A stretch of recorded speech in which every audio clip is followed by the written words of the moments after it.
League of Legends, The Lord of the Thousand Year War. This video is purely for entertainment and does not infringe on copyrights or laws. The rights to the novel and image belong to the original author. We do not claim ownership. Don't like waiting and want to listen to this fanfic in full now? Subscribe to our Patreon, where you'll find the best fanfics. Chapter 551 Scarecrow and Totem. Blofeld pushed open the heavy wooden door as he walked forward. There was no crazy attacker in the room, but he saw the person he least wanted to see. He didn't expect that the team in front of him was actually the commander of the 1st Legion of the Black Iron Guard. He couldn't help but secretly call out his bad luck. He hid for a long time, but still couldn't escape. On the other side, Milton had already seen that the two armed visitors behind him wanted to retreat, so he waved his hand and signaled the soldiers of the Emerald Territory to surround the two. In this situation, where they couldn't retreat, Blofeld and Tina dropped their weapons and raised their hands. Sir of Emerald Territory, we have no ill intentions. We took up arms only to protect ourselves. My wife Tina and I are from the Kingdom of Northland. Half a year ago, we came from the Kingdom of Northland. I didn't expect that the famous first shield sword captain became my prisoner. It's really surprising. Do you think so, Captain Blofeld? Milton's ruthless voice made Blofeld, who was trying to hide his identity, feel cold in his heart. Tina, who was standing aside, wanted to pick up her weapon again, but was knocked down by the Emerald Territory soldiers who had been prepared for a long time, and pressed to the ground with her backhand. Damation, if you don't want to die, you'd better be honest. Tina, who was hit twice in the face, finally gave up struggling. The woman looked at Blofeld, and Blofeld sighed. This damn hell started. It seems that I'm still famous in your side? In response to Blofeld's question, Milton smiled and shook his head. The commander of the 1st Legion of the Black Iron Guard slowly walked towards Blofeld. You are wrong. It's not that I'm famous, but that I'm very famous. After all, in my opinion, the only Demacia rivals are the soldiers of your fearless vanguard, not to mention that you are the best in the fearless vanguard shield. I not only recognize you, but I also recognize the sword captains of each of your shield formations. You know, the thing I think about most is how to chop off your heads on the battlefield. I think you should also know that in Noxus, if you want to gain military merit, you can only exchange it with the enemy's head. The more powerful the enemy, the more valuable it is. In response to Milton's malicious gaze, Blofeld clenched his fist and slowly loosened it. Thank you for caring about my head so much, Sir Milton. Now you can get what you want. Who made me a prisoner? Picking up the Noxan two-handed sword produced by the Emerald Territory at Blofeld's feet, Milton suddenly changed the subject. Captain Blofeld, is this sword easy to use? It feels okay, but it's a bit too rough and ugly. It doesn't look refined at all. Milton was amused by Blofeld's truthful words. He did not refute, and spoke in a casual tone. Indeed, compared with the weapons made by you Demacians, Noxan weapons always look bulky and ugly. However, the most important thing about weapons is that they are practical, because weapons are not for viewing, but for killing people. From this point of view alone, you should say thank you to this sword instead of saying that it is ugly. If the weapons of Demacia are like a little girl who needs to dress up every day, the weapons of Noxus are like an ugly and burly aunt.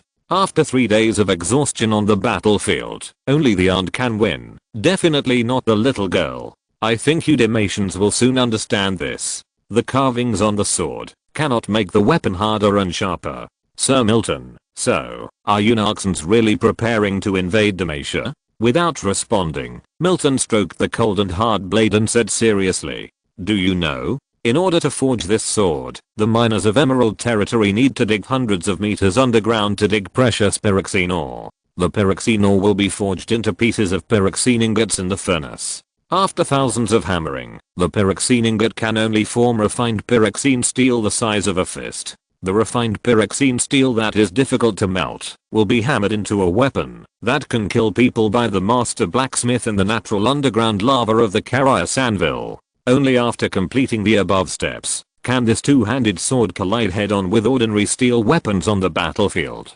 Before the trial, this sword had been hammered countless times in 3 months. Having said that, it is a pity to throw away such a good sword made of refined pyroxene steel by the Carius anvil, but it is better than becoming part of the Grey Fog. Sir Milton, just say what you want to say, or are you different from other Narxons who are straightforward and always like to beat around the bush? Smiling indifferently, Milton handed the long sword in his hand to Blofeld in the puzzled eyes of Blofeld. You should have picked up this sword before the Grey Fog spread. Since her original owner didn't want her anymore, and you picked her up, she is yours. As for your head, although I want it very much, it's not at this time. As you can see, I don't have many people left. It's a good thing for me to have a warrior like the fearless Vanguard join my team. If you are willing to accept my kindness, please tell me, Captain Blofeld, did my soldiers withdraw in time after hearing the order? Blofeld said, not refusing the two-handed sword offered to him. At that time, we were still in the outer periphery, far away from this inner city castle, but even so I couldn't run away. At least in my opinion, your soldiers are very good. As soon as they received the order, they began to organize the retreat, which took no more than 5 minutes. As for whether Sir Milton's men withdrew, you can see from my current appearance that there are not many soldiers who can fly, and it is difficult to run through the Grey Fog with just 2 legs. It seems that the loss this time will not be too small, Milton said with a sigh. Okay, let go of this beautiful Demacia lady. Miss, please forgive us Narxon barbarians. Our actions may be a little rough, but this is also for our own safety. Next, the two of you should act with us. Before leaving the Grey Fog, we need to stand on the same side. Do you understand what I mean? Tina got up from the ground in a mess, picked up her sword and shield, and nodded with a bad look on her face. Seeing that his companions and subordinates were released, Blofeld asked, what happened here? What is the Grey Fog?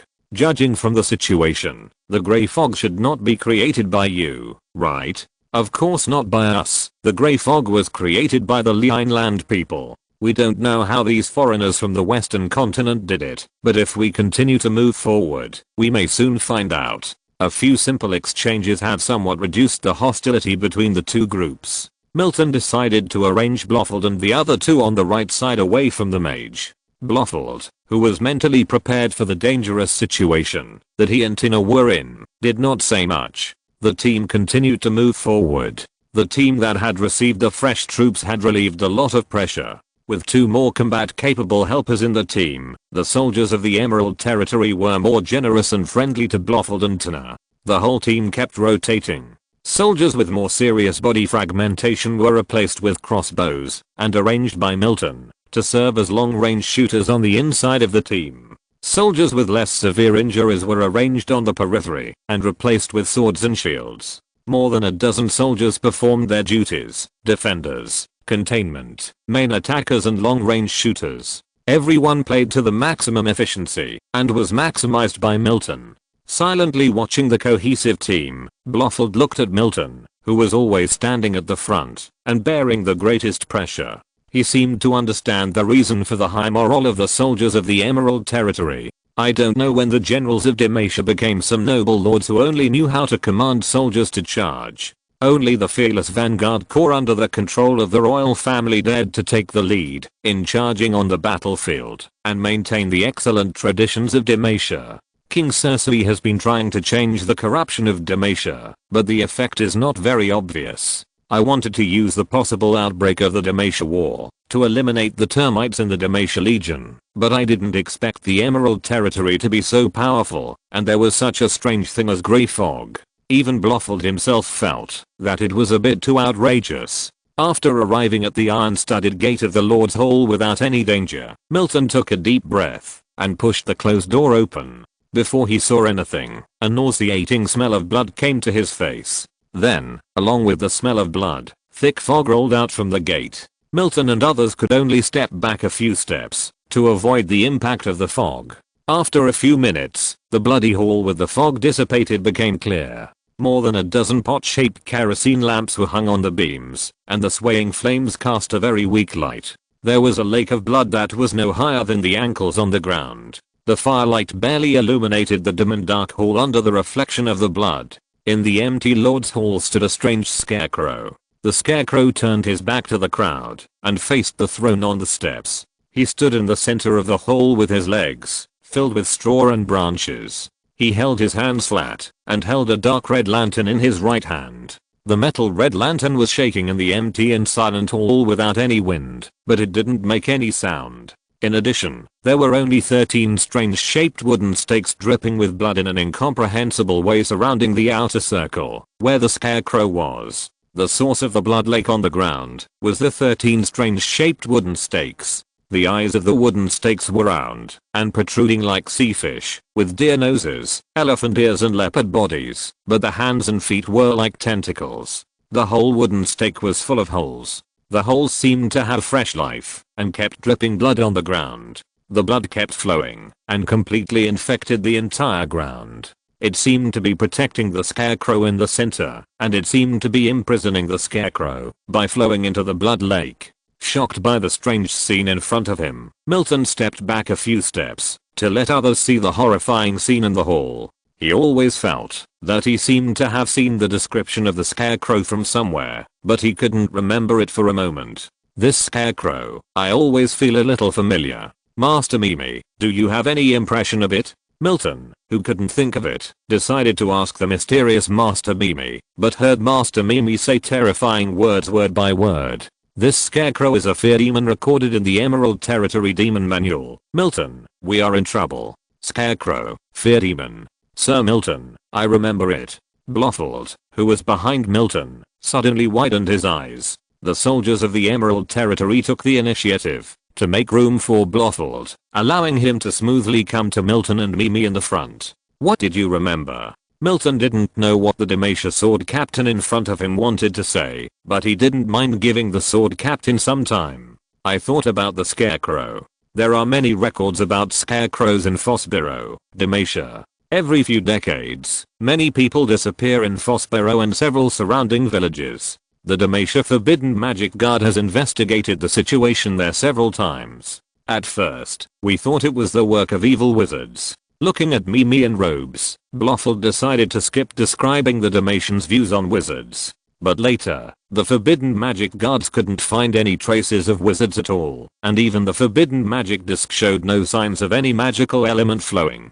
After many inquiries and visits, the Forbidden Magic Guards could only record some villagers' mumblings and hastily close the case, saying it was collective hysteria. In the end, they didn't figure out what was going on. When the problem couldn't be solved, the Forbidden Magic Guards could only forcibly take away the relevant experiences of the incident, strictly ban the news of the scarecrow, and prevent the spread of fear. Milton sneered. He would not miss such a good opportunity to ridicule. Mumbling.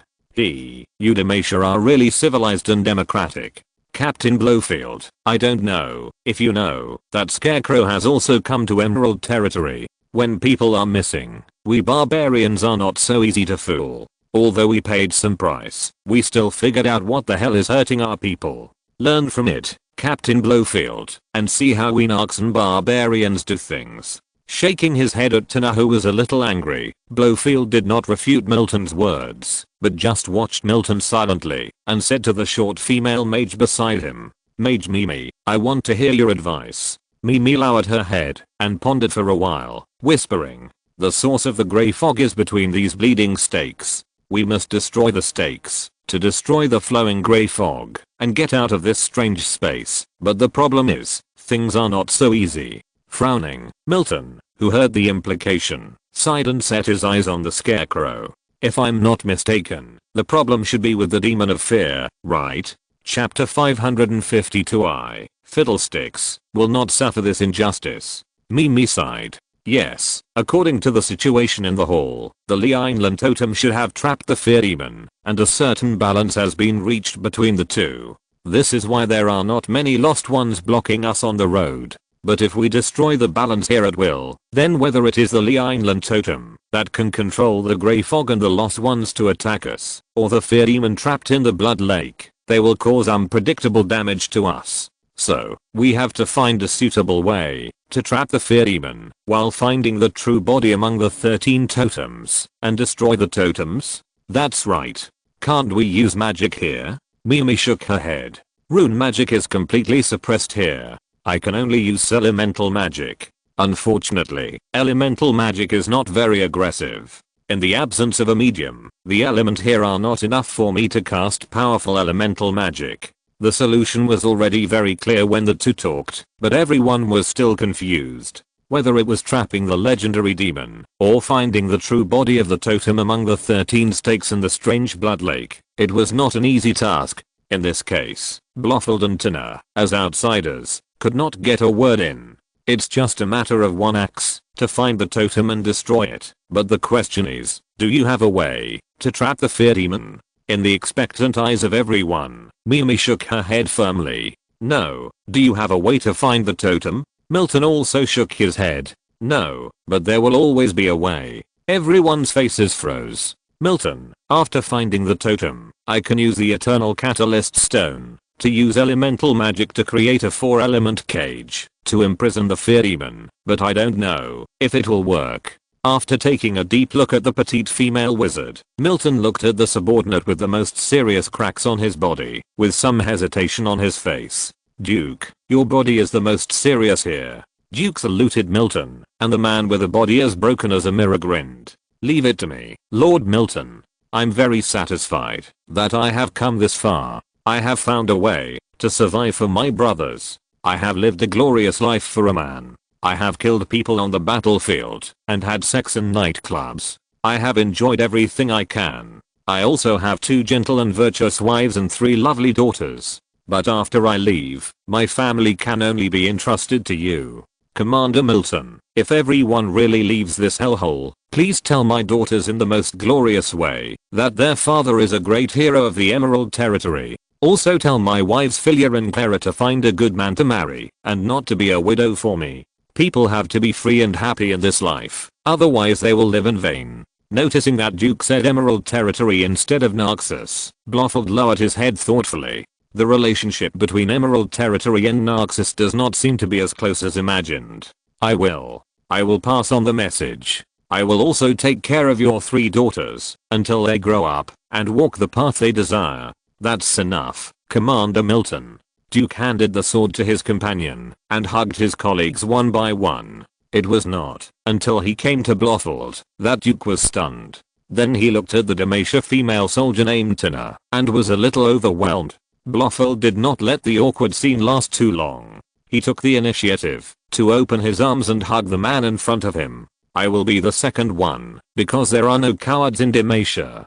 Duke, although we are from different countries and our countries may be enemies in the future, I admire you at this moment, and wish you good luck. Thank you, Captain Blofeld. You have given me a different view of the soldiers of Demacia. At least I know that Demacia is not only a coward who dares to hide in the White Stone, but also a warrior like you. To be honest, your courage is admirable for sneaking in as a spy when we are attacking the Emerald Territory. If there is no war, maybe we can go to Fiddlet's nightclub and carry guns together. While Blofeld was still wondering what carrying guns meant, Duke nodded to Tina, whose face was a little red, and stepped into the blood lake with his left foot. As if sensing a living thing, the blood lake began to flow to Duke on its own, spreading blood along his feet to his body at an extremely slow speed. As if attracted by some irresistible force, Duke's right foot also stepped in. Duke, try to retreat. Milton grabbed Duke's left hand and tried to pull the man back, but he found that Duke was rooted and motionless, with only his upper body being pulled back by him. Please let me go, I can't retreat anymore. Commander Milton, these bloods are holding me back, but I can continue to move forward slowly. I have a feeling that, if I'm forced to leave these bloods, my body will be torn apart by these bloods. Finally letting go, Milton took back Duke's sword and handed it to Duke. Take it with you. Don't worry if you find the wrong one. Just find a wooden stake and chop it directly. At worst we will die with you. With a grin, Duke nodded and took the sword. Okay. He tried his best to move towards the nearest wooden stake, and when he reached the stake, the bloodstains had already climbed to the lower back. If we don't waste time, we should be able to reach the farthest stake in time. Commander Milton, I'm going to chop that damn demon out. Don't blame me if he dies. Milton smiled and shook his head.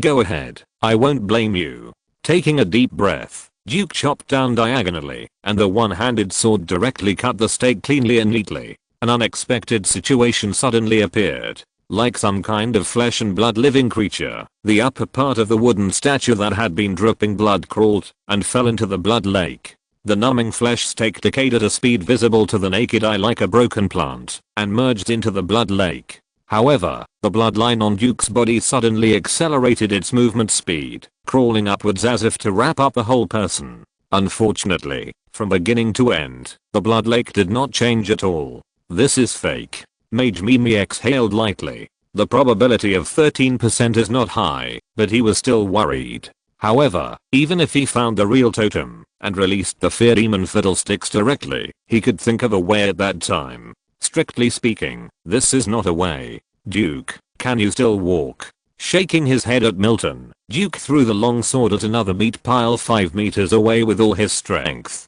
When the one-handed sword slipped out of his hand, his right hand was pulled by the blood thread. The blade of the one-handed sword could only pass by the meat pile and fell into the blood lake without a trace. Military Commander Milton, I'm afraid I can't make it. If there is really reincarnation, I will be a soldier of Emerald in my next life. There was a trace of regret on the man's face. The blood thread wrapped his whole body and sank into the blood lake. In silence, Blofeld stood up with an axe and two-handed sword, and his tone was neither humble nor arrogant. There was a hint of pleading. It's my turn next. I'm afraid that all my companions are dead now. I only have this junior and subordinate. If possible, Commander Milton, please take care of her and let her go later. Captain Sword, let me go. Tina had just taken 2 steps when she was stopped by Blofeld. The man's voice suddenly became cold and hard. Tina Shield Guard, you are a soldier of Demacia. You are also the first shield guard of the Fearless Vanguard. Soldiers should obey orders. Do you want the Narxons to laugh at us, Demacia? Listen. The glory of the first shield should be defended by me, the Captain Sword. I'm not dead yet. It's not your turn as a little girl who has just joined the army for a few years to make trouble. Wiping the tears from the corners of her eyes, Tina nodded and saluted the officer in front of her with a Demacia military salute. Yes. Sword Captain Blofeld. Tina obeyed the order. That's the way it should be. After dealing with his female subordinate, Blofeld looked at Milton again. Milton nodded silently and saluted Blofeld. You let me see the glory of Demacia soldiers, Sword Captain Blofeld. I will arrange her to be the last one. Sir Milton, Blofeld is grateful. Blofeld returned the salute with a slight smile. The Narxon fist gift box and the Demacia double arm salute stood opposite each other. Then Blofeld stepped into the blood lake and began to sprint. With the inertia at the beginning, Blofeld moved very fast and came to the second wooden stake in a few steps. First, use your hand to feel whether the wooden stake is beating. The beating ones are fake. The real totem is not a living thing. The voice of the Narxon female mage came from behind. Blofeld did not look back, but directly put his hand on the eyes of the wooden stake. Sure enough, a slight tremor came from the palm of his hand. You're right. This way we can tell the real from the fake. Since he had already recognized it as a fake, Blofeld did not launch an attack. After all, Duke had used his life to show him the consequences of attacking a fake wooden stake. The man continued to move forward to the next target with his stagnant steps. The third, fourth, and fifth wooden stakes were all alive. Blood had covered Blofeld's chest. Blofeld stood in front of the sixth wooden stake and put his hand on it. Cold, hard, solid, without any tremor. The sense of horror and satisfaction from the soul level hit his heart, and the desire to survive suddenly rose. Blofeld turned his head and shouted, "This is real. It's true. This is really a cold dead wood." Hearing this, Mimi stepped directly into the blood lake and walked towards the scarecrow. It's too late. By the time Mimi reaches the side of the fear demon, Blofeld may have been swallowed by the blood lake. Without hesitation, Milton personally rushed into the blood lake and leaned towards Blofeld. "You are the last one to come. Have you ever thought about what if I lied to you? After all, I'm a sword captain in exchange for you, a legion commander. I will win anyway." The blood had spread to his chin, but the sword captain of Demacia relaxed his mind and asked with a smile as if joking, "You won't lie to me. I can see that you are a soldier who knows what honor is, and you won't play such a low-class trick." Blofeld asked again, somewhat surprised and warm. "What if I accidentally recognize the wrong person?" Standing in front of the sword captain who was about to be swallowed by the blood, Milton put his hand on the wooden stake to confirm the authenticity, and said lightly in a joking tone, "If you admit your mistake, it means that Master Mimi and I will die in vain. I will let your female subordinate make my subordinates happy before she dies. Anyway, everyone will die here, so it is better to be free and happy," as Duke said. This scared the Demacia female shield guard outside the gate. She quickly raised her sword and shield and stepped back a few steps to prevent herself from being attacked by the soldiers of the Emerald Territory. Only the soldiers of the Emerald Territory knew that this was really just a joke. Although Milton, the Legion commander, was strict, warlike, and eager for military merit, he was not the kind of bad disciple who liked to humiliate women. Even if Blofeld admitted his mistake, the Demacia female shield guard named Tina would be the last one to go into the lake. Of course, it is hard to say whether the fear demon will be successfully sealed by then. Well, to be honest, this style is quite in the style of Eunoxus. I really hope that there will never be a day when Demacia and Noxus will go to war. The Demacia sword captain sank into the blood lake with a bitter smile, and the blood on Milton's body spread to his knees. "Mage Mimi, please let me know when you are ready." "Okay." Mimi came to the scarecrow smoothly. At some point, the scarecrow's head, which was facing the gate, had turned 180 degrees.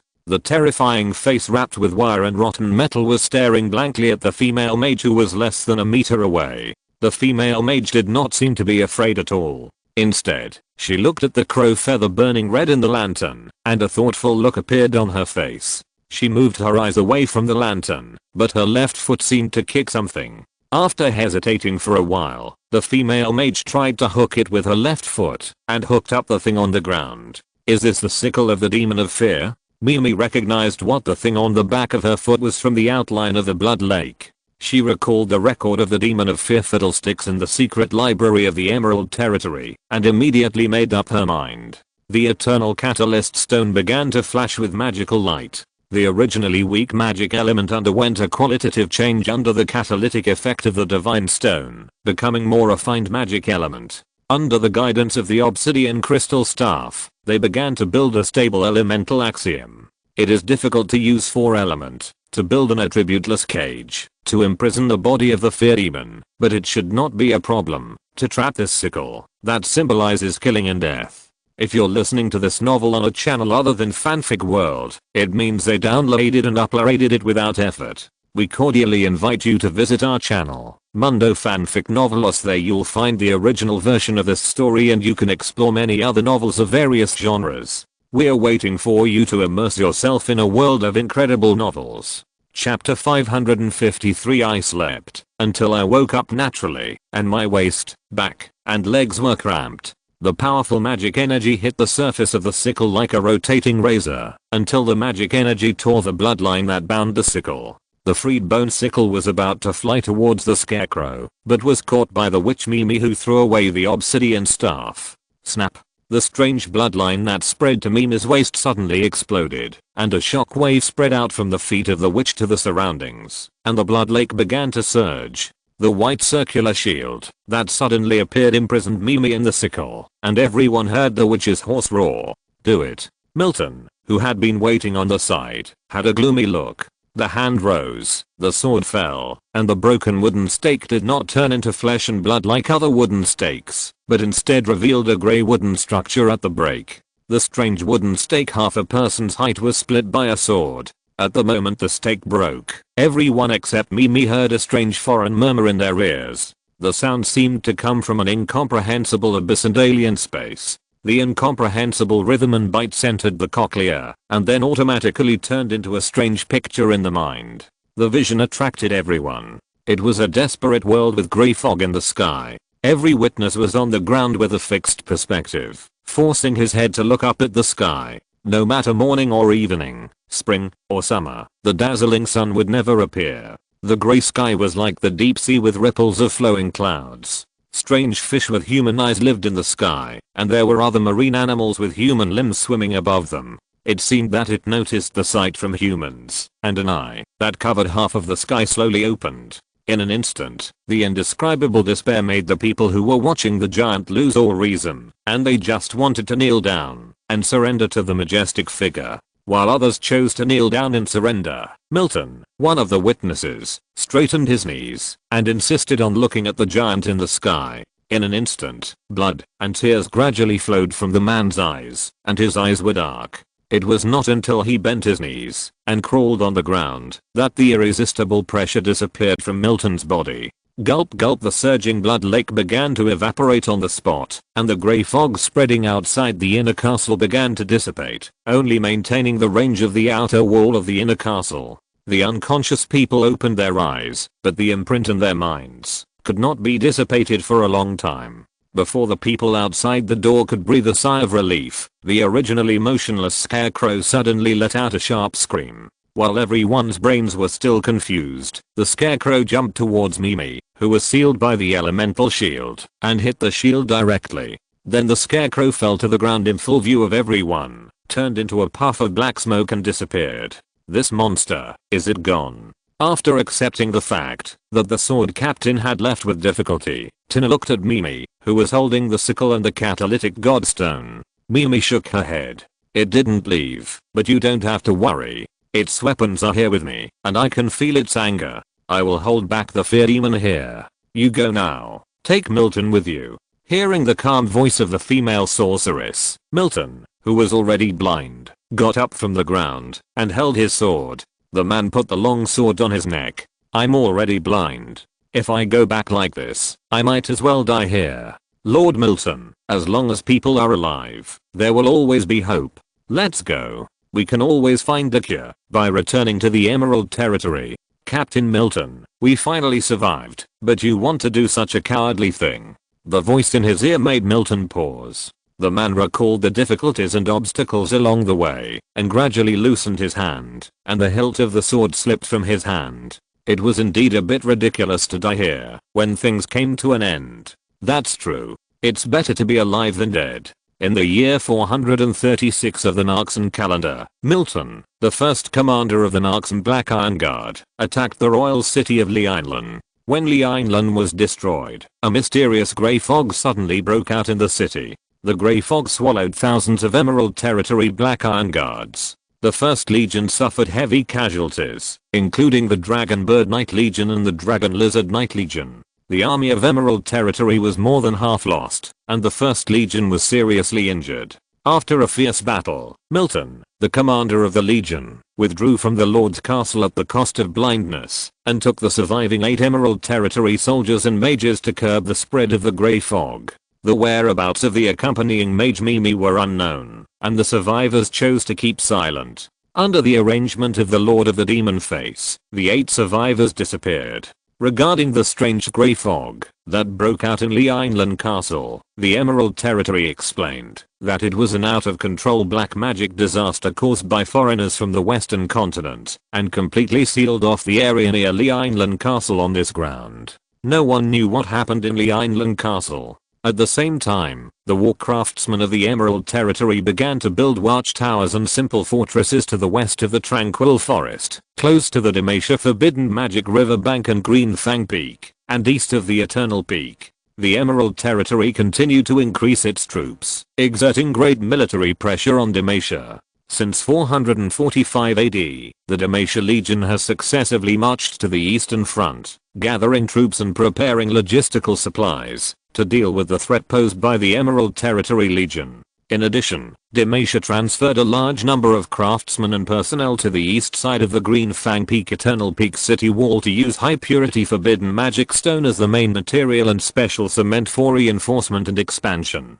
Demacia named the new city defense system built on the mountain, and beside the water is the Wall of Glory. While the Emerald Territory was distracting Demacia's attention, the wars among the countries in the East continent did not stop at all. Even the warlords of the Shurima continent and the Freljord people in the north began to intervene and began to harass and test the exhausted Naxos Empire. Naxos, which was tearing down the east wall to repair the west wall, was like a broken sieve leaking air everywhere. Looking around, the territory of Naxos was in flames, and the military was stretched to its limits, with the danger of national extinction at any time. Under such circumstances, more than a dozen newly promoted noble families in Naxos proposed to the Supreme Command to cede land for peace talks. After serious discussion and resolution by the Supreme Command, a string of heads connected by hemp ropes appeared on the walls of the immortal fortress, and the families and family forces of the nobles were demoted to slaves.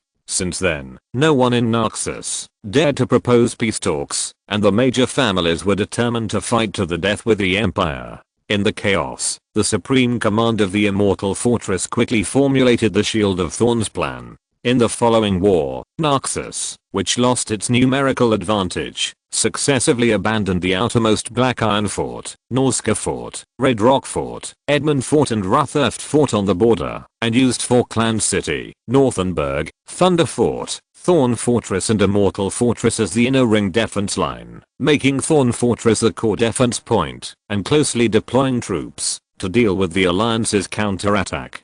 Faced with the high walls and Naxos' terrible firearms, the offensive of the anti-Naxos city-state alliance eased, allowing Naxos, which was frantically recruiting young soldiers, to expand 2 new recruits and mix them into the 3 major legions, by using veterans to educate new recruits. Long-range infantry armed with muskets made up for some of the legion's deficiencies. With a strong fighting will, the Naxos used inexhaustible soldiers to block the Alliance's front. On the hinterland battlefield outside the Thorn Fortress, the Black Axe Regiment led by Naxos Empire Marshal Burnham Darkwolf fought 10-1, paying 2/3 of the casualties, to kill the 2-nation coalition composed of the Principality of Vax's guards and the Kingdom of Gran's kingdom.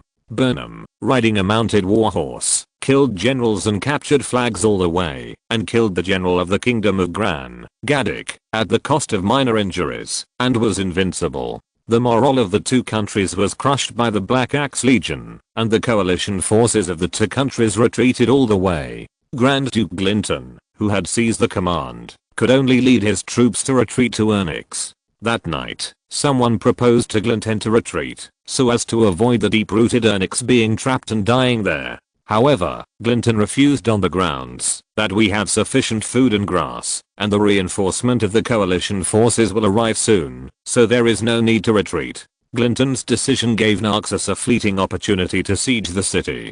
Burnham, who smelled the opportunity, immediately organized the Supreme Command to formulate the next step of the battle plan of repairing the plank road in the open, crossing the Chinkang in secret, and besieging the reinforcement. In the year 461 of the Naxos calendar, the 2 major armies of Naxos attacking the Kingdom of Gran and the Principality of Vax, while resisting the coalition attack, secretly divided their troops, and, under the leadership of the assassin, penetrated the logistics supply line of Ernix from the rear, concentrating their forces to remove several defensive strongholds. After losing the logistical supply, the morale of the Ernix coalition army plummeted. Then the soldiers of Naxos surrounded the Ernix who had protruded from the coalition army, and then fought a battle with the mages with a smaller number of people. After months of siege without attacking, the strong defenders suffered terribly and finally realized that they had made a serious mistake. The coalition army, led by Glinton, broke through 3 times at night, but unfortunately they were blocked by the well-prepared Naxos soldiers, and suffered heavy losses. In this situation, the Kingdom of Gran and the Principality of Vax could only rush to send new troops that had not yet formed combat effectiveness to the front line to rescue the main coalition army, but because they were blocked by the Naxos at all costs, the coalition new troops blocked by the Naxos Legion made slow progress, especially in the newly developed firearms, and did not achieve the expected results. In October of the following year, the Blood Wizards of the Scholar Order of Naxos used black magic to pollute the groundwater flowing through Ernix. The water contained a suffocating poison. Coupled with the serious shortage of food, the Ernix coalition, which had not received supplies and rescue, mutinied. Grand Duke Glinton of the Principality of Valoran, who proposed that the hungry soldiers eat usable meat and drink non-toxic water, was tied up and beaten by the rebel soldiers while sleeping at night. The guards who fought desperately were all beheaded, leaving no one alive. On November 2nd, the Ernix camp, which was easy to defend, but difficult to attack, was opened. Burnham Darkwell accepted the surrender of the defenders. Grand Duke Glinton knelt on the ground and became a prisoner. Under Burnham's order, the defeated soldiers were spared from death and temporarily served as war slaves to form a secondary war group of about 40,000 people. Burnham promised that those who killed 10 enemies in the battle array of the Allied war slaves would regain their freedom and have the opportunity to join Naxos. Otherwise they would lose their freedom after the battle. The Auxiliary Legion, which had gained the motivation to survive, followed the Black Axe war group southward and headed straight for the Kingdom of Gran. In the more than 10 years since the Battle of Ernicus, the offensive and defensive situation of the Naxan Empire and the Allied forces has reversed again. There has been no decisive victory in several years. Years of war and the loss of young and strong populations have forced the Allied countries to consider the issue of the continuation of the country with boiling public resentment. In addition, the situation is serious, and they are willing to negotiate with Naxos. Among the four-nation coalition, only the Principality of Valoran opposed the peace talks, on the grounds that Naxos not only did not release Grand Duke Gryndon, but publicly executed Grand Duke Gryndon. On October 12, 479 AD, the Kingdom of Gran, the Principality of Valks and the Kingdom of Northland withdrew from the anti-Naxan city-state alliance and signed a peace agreement with Naxos, and the four countries ceased fighting. In November of the same year, the Naxan Empire withdrew its troops and the new Imperial Legion, reorganized from veterans, led by General Burnham Darkwill, marched to Fort Roland and Fort Drano. In less than 3 years, they captured the two castles. The soldiers of the Principality of Valoran, who had the advantage of terrain and people, finally understood how sharp the blade of Naxos was, and how crazy the soldiers were.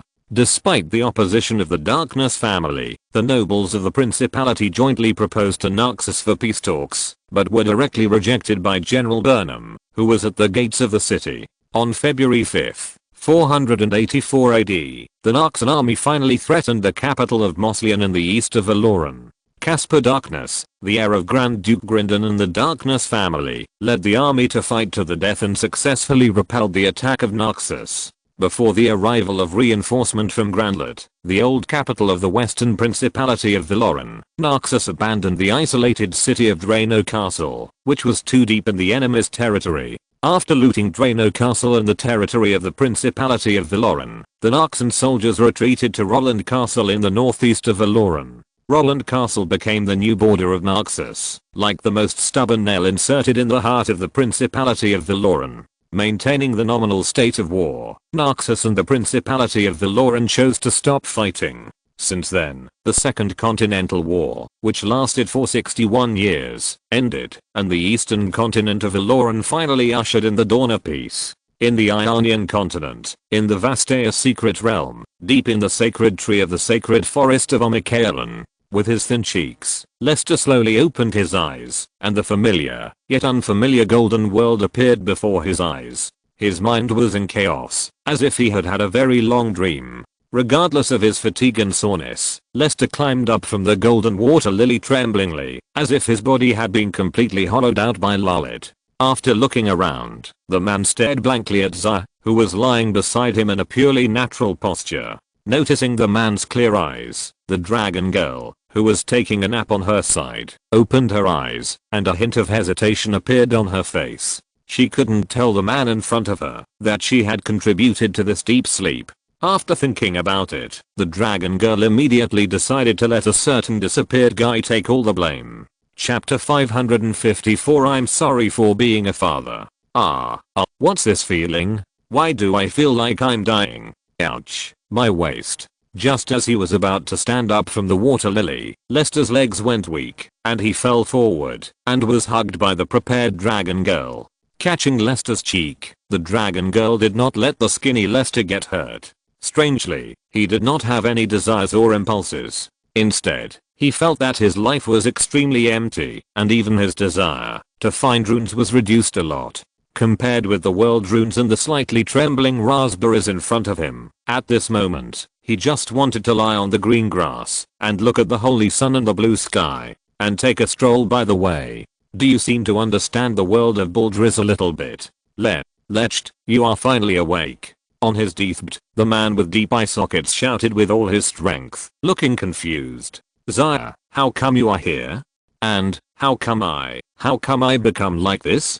Leaning in Zaya's arms, Lester trembled and pointed at the ribs visible on his chest. He swore that he had never become like this, even when he was in the most embarrassing situation. What did this guy Lalita do? Did he squeeze the mummy? I waited for you for a long time, but you didn't come back. I started looking for your trace, but unfortunately I couldn't find it. Zaya tried to make her expression natural. Until a while ago, Lalita said you were here, and I was brought here.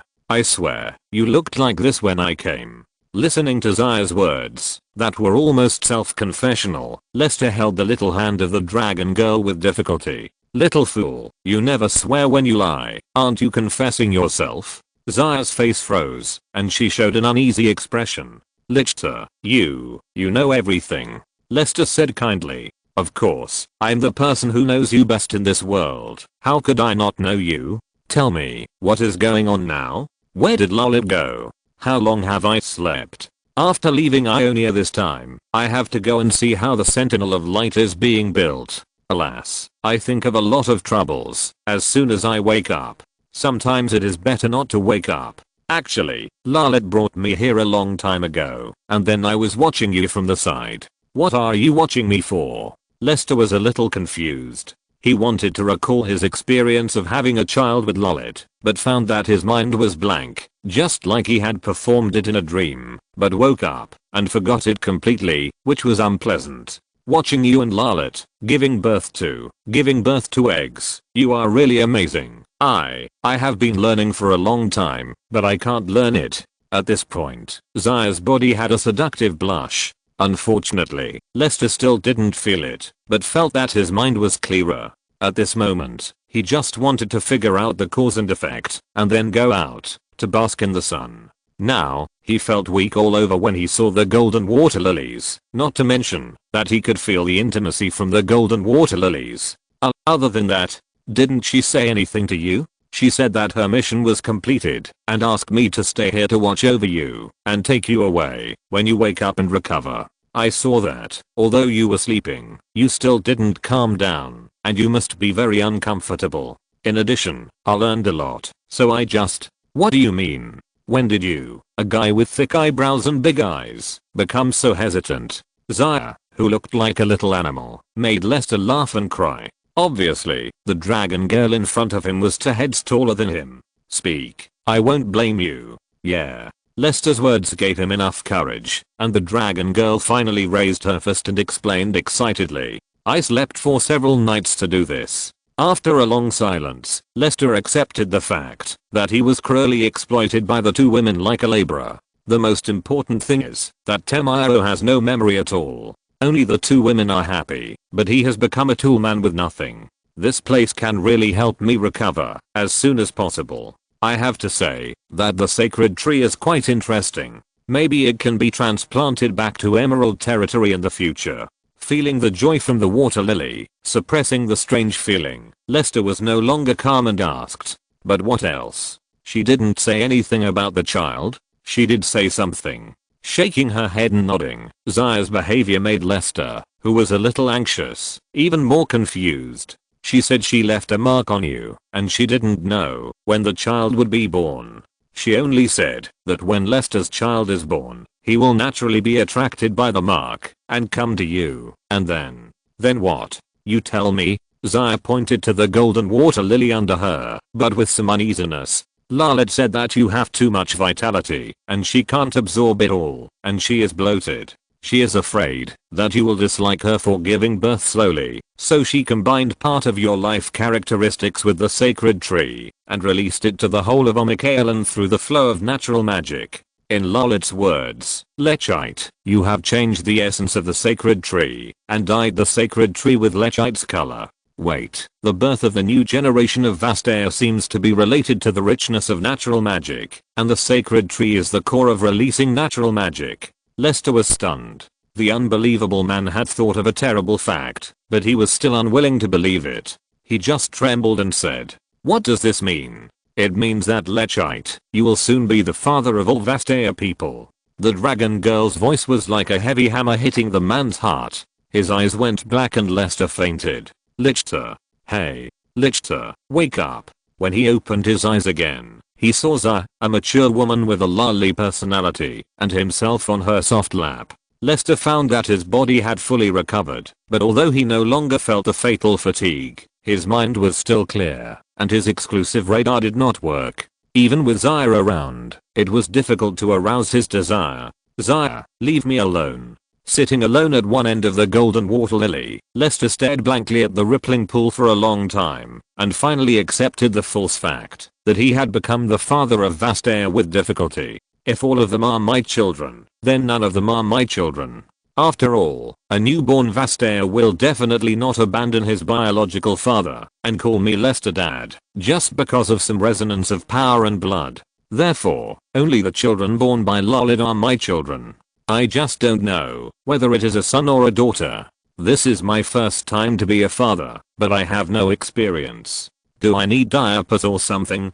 If Lolid can't breastfeed, should I find a wet nurse? Somehow, Lester suddenly thought of Soraka, who had returned to the astral world. With Soraka's abundant milk supply, she must be able to easily raise a child. Shaking his head vigorously, Lester pressed Soraka's gentle face back to the deepest part of his heart. The man suddenly thought of the legend of King Lester of Emerald Territory. It was originally a third-rate author who wrote a slander about him riding Zaya to tame a dragon bird. Under his crackdown, he changed his name to Lister and compiled various versions of the story about the origin of Vastea. Unexpectedly, by accident, I seem to have really become the old father of Vastea. In this way, doesn't it mean that those third-rate authors are not making up stories? The smile froze, and Lester, who had regained his spirits, patted his somewhat black face. The man came to Zaya again and smiled confidently. I have recovered, better than ever before.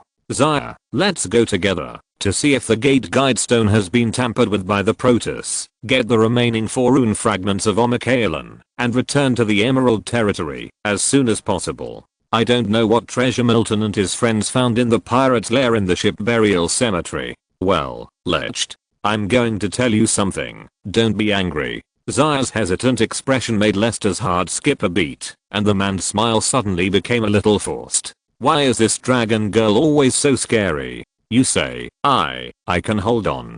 I also took a nap 3 times while you were asleep. The dragon girl scratched her head and seemed to have received unprecedented satisfaction. Zaya was no longer as mature as before, and she looked a little honest after getting Lester's consent. So the time for Lechter to wake up may be later than Lechter imagined. Lester was stunned and couldn't help but take 2 steps back. I remember that you seemed to sleep for not much, just about 100 years. You know, pure-blooded dragons and ancient dragons can sleep for about 300 years. I changed into a human body, so I don't sleep much. Plop. Lester, who couldn't accept the fact, fell to the ground again and sat cross-legged.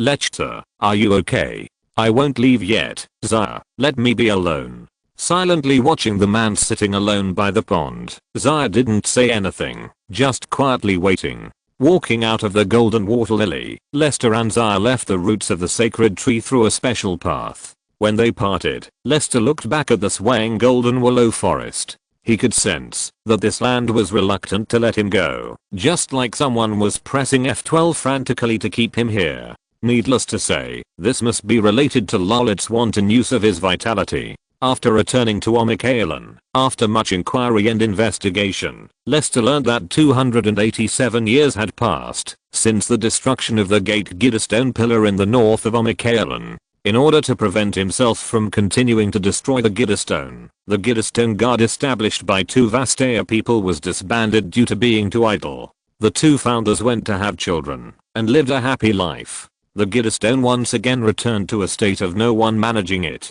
By chance, he did not see the establishment of the Gidastone Guard, nor did he see the guard disbanded, which saved him a lot of trouble. After all, there would definitely be casualties if a real fight broke out, which was contrary to his original intention. However, if he wanted to attack the Gidastone again, he would have to fight a blitzkrieg. With the help of Shur, he could quickly cross Omikaelan and destroy all the Gidastones in the shortest possible time to avoid hindering the establishment of his guard.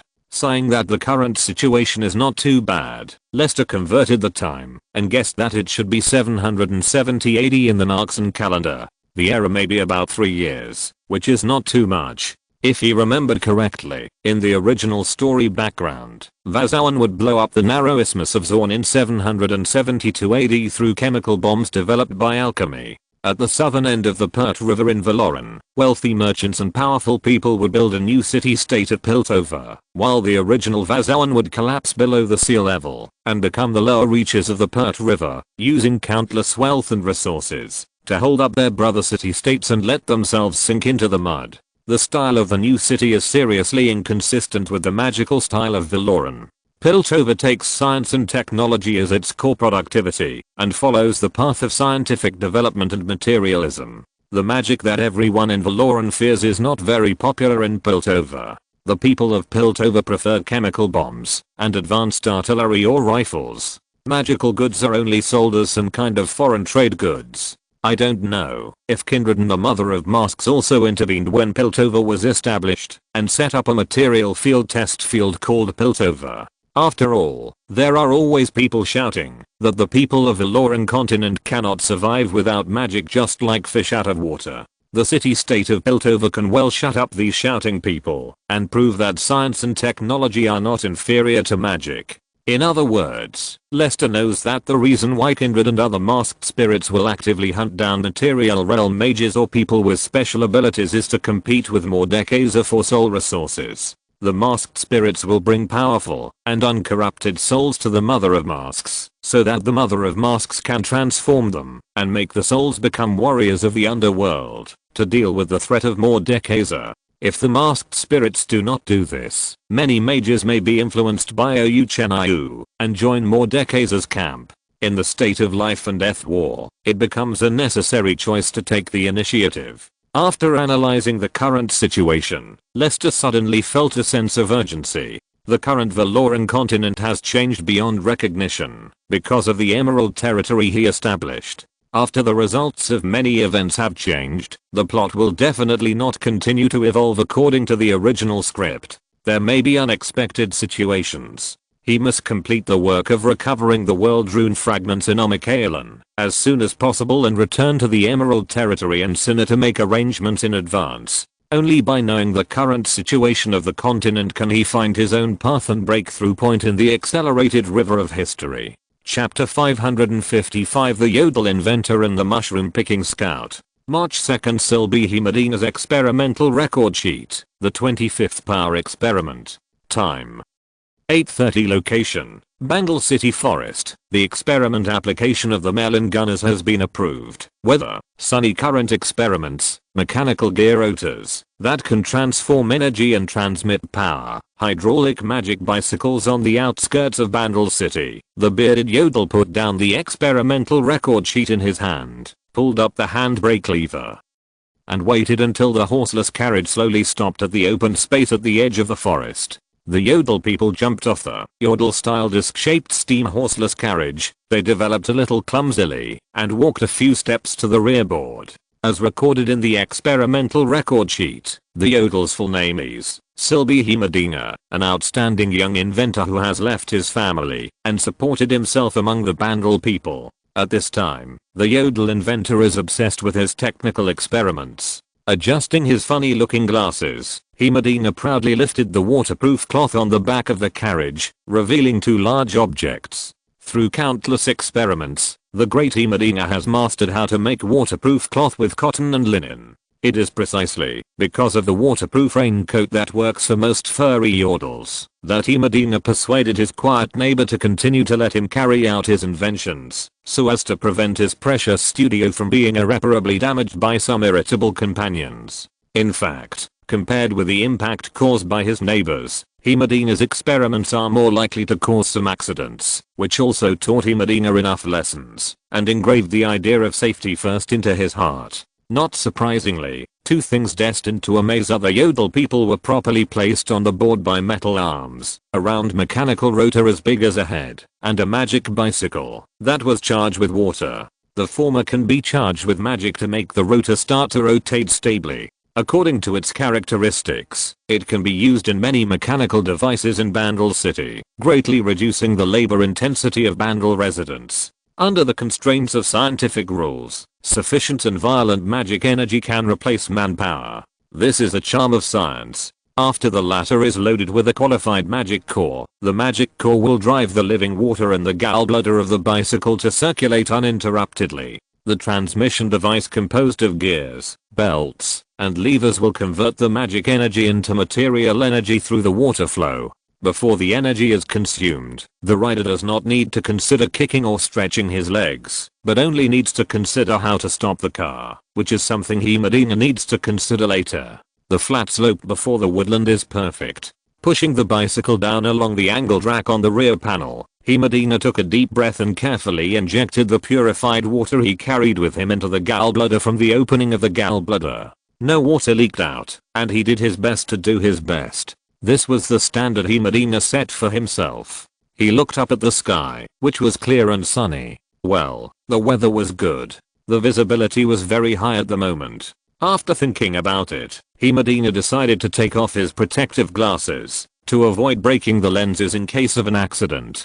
After all, it was not easy to find and polish a suitable magnifying glass, at least in the slightly impulsive Bandle city. It was not easy to find such a Bandle person. Just thinking about this, Medina, who had just taken off his glasses, stared with his eyes wide open, and the sky had begun to rain in the sunny day. According to my calculations, the water mist will soon drift away from here. What a good start. The sky of Bandle City is the same as the material world. It will be windy, rainy, and snowflakes will fall when the fourth quarter comes. Most residents of Bandle City will not be affected by abnormal weather, including Medina. Sitting on the bicycle seat, Medina began to turn the handlebar on his right hand. The thin iron wire treated with magic suddenly tightened and pulled the spring piston, allowing the magic core in the quartz glass cover to release sufficient energy. As the energy of the magic core increases the internal heat, the water in the gallbladder will boil, forming a circular closed-circuit water flow that accelerates along the metal pipe with an additional insulation layer. The boiling water drives the special gears to rotate continuously, and the gears are connected to the axle of the rear wheel, providing sufficient power for the bicycle. Driven by the axle, the bicycle, which was originally standing still, slowly drove forward. Medina always maintained a certain uniform speed. Whenever the speed was a little out of control, Medina would cut off the passage between the magic core and the gallbladder to slow down the speed. In terms of the safety of creations, Medina always wanted to do his best. I need to use up all the energy to get the improved data. A qualified bicycle must be able to safely circle the periphery of Bandle Forest. Otherwise, it is an unsuccessful waste and needs to be improved. The bicycle carrying the yodel bumped slightly when passing through a small bush. The sudden sound from the bush scared Medina. He stopped the bicycle before it turned over, thinking that he had hit a yodel hiding in the bush. "Ah, are you okay?" "Ah, my mushrooms. Woohoo. I just picked the mushrooms." The familiar green messenger flat hat, the ranger's armor and the blowgun on the belt, the yodel holding a broken mushroom in front of him was the famous forest scout Timo of Bandle City. Logically, Timo should be patrolling in the woods to prevent humans from mistakenly entering Bandle City. It was indeed a bit surprising for Medina to appear here. "Timo? Why are you here?" "It's Medina. Are you inventing something again?" "It looks good. Yes, according to my calculations, today is a good day for experiments. The brake system and endurance of this bicycle are not good enough. I'm working on improving them. But don't you have a job? Why are you picking mushrooms here?" "Actually, I have recently handed over the forest patrol work to Tristana. With her gunner team, Bandle City will not be dangerous, because the portal of Bandle City has stopped at an interesting place recently. I heard that there are some special plants growing in that place. I plan to go to Runeland to take a look, so I prepared some things that can be used." Scratching his head, Timo stuffed the crushed mushrooms back into his backpack pocket and gently patted the hem of his clothes that was covered with dew. Fortunately, the umbrella cap was not damaged, so it was not a problem to extract some non-lethal paralysis toxins. Medina suddenly realized and became interested. "So that's how it is. I'll get off the car and look for my glasses. Can you tell me about your extraction efficiency? How much toxin can be extracted from such a large poisonous mushroom?" I'll see if I can improve it. Actually, I have a new idea recently. Seeing that Himadina was about to enter the research and development maniac mode, Teemo hurried forward and shook his hands like a windmill, making Himadina a little dizzy. Once he was entangled by Himadina, it would be difficult for him to get away. Whether it was assisting Himadina in some absolutely safe dangerous experiments, or being interrogated by Himadina about his most primitive toxin extraction process, it was a very troublesome thing. After all, no matter how powerful he was, he couldn't teach Himadina, who liked to use a wrench, to rub explosive mushrooms with his hands. It's not that he didn't want to help, but the portal of Bandle City would not stay in a certain location in Runeterra for a long time, and Himadina's experiment took a lot of time, and going back and forth would delay things. He needed to hurry up and go to Zorn according to the information given by Tristana and Lulu, and look for fluorescent plants growing underground in the human gathering place called Zuan. According to Lulu, the juice of the fluorescent plant can make some light-colored plants disappear under the sunlight. If he can use the juice of the fluorescent plant, he may be able to improve the mushroom bomb. The most critical issue now is how to interrupt Himadina's crazy research mode, while Himadina's big head is still spinning, knowing that the possibility of Himadina stopping inventions and leaving Bandle City is very small. Teemo retreats to advance. Speaking of which, Himadina, you haven't left Bandle City for a long time. It's good to always live in beautiful Bandle City, but there are many interesting places in Runeterra. Do you want to go to Runeterra with me to relax? The Runeterra called Zorn also has many strange human inventions. Maybe you can get more inspiration for inventions when you come back? Of course, if you don't have time, we can go next time. Well, I won't bother you. I'm leaving. Human inventions. Himadina, whose mind was full of mushroom extractor models, was suddenly stunned. All his conjectures disappeared, and his face suddenly became serious, which scared Teemo, who was smiling with squinting eyes. The Yodel scout stopped, wondering if he had offended the Yodel inventor in front of him in some way. When the Yodel scout was uneasy, Himadina jumped down from the bicycle hill and grabbed the scout's hand. Teemo, you're right. Working in isolation is not a good way to create, especially in the field of science. The collision of sparks of thought is more likely to produce new inspirations and great creations. I decided to go to Runeland with you. Okay, that's great. Himadina wants to go with you. It sounds great. The unexpected situation made Teemo a little overwhelmed. Fortunately, he was not a fool and changed his mind in time. As long as Himadina didn't drag him to discuss those vague scientific theories all day long, this would be a good adventure for the Yodel. If you want to go too, I need to prepare more paralysis toxins. The current amount is probably only enough for me. Let's go pick some mushrooms. Living in the human kingdom is still dangerous. Why do one Yodel and two Yodel encounter different bad guys? Isn't paralysis toxin used to deal with bad guys? You calculated that the two are positively correlated. Is there any scientific basis? Who am I? Where am I? What is Himadina talking about? How should I respond? Teemo's eyes, which had been seldom opened for a century, suddenly opened wide.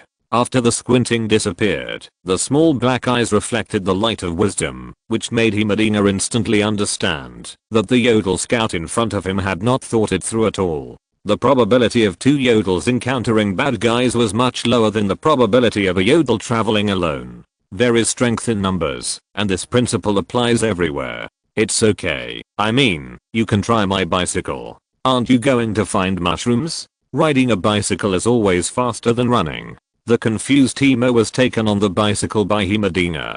Just turn the right handlebar and the bike will move forward. Believe me, if this kind of water-powered magic bike can be popularized in Bandle City, there will be a lot of trouble, right? Teemo's words made Himadina stunned on the spot. In his mind, there appeared a terrible image of 100 Yodels playing kart rider, throwing missiles and water dragonflies. The big-headed Yodel inventor lowered his head and fumbled with his beard.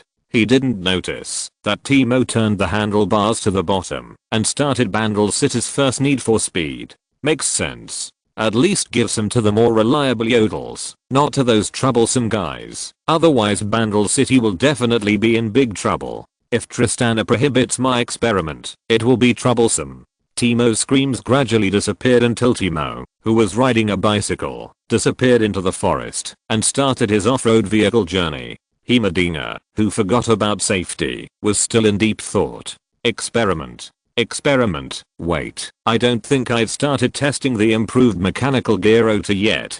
Deep in the forest, the bicycle had been torn into pieces. The violent collision caused the magic core to explode, blowing away the rider and causing the face of Tristana, the captain of the Melon Gunner squad patrolling in the deep forest, to change. Boom. We have something to do.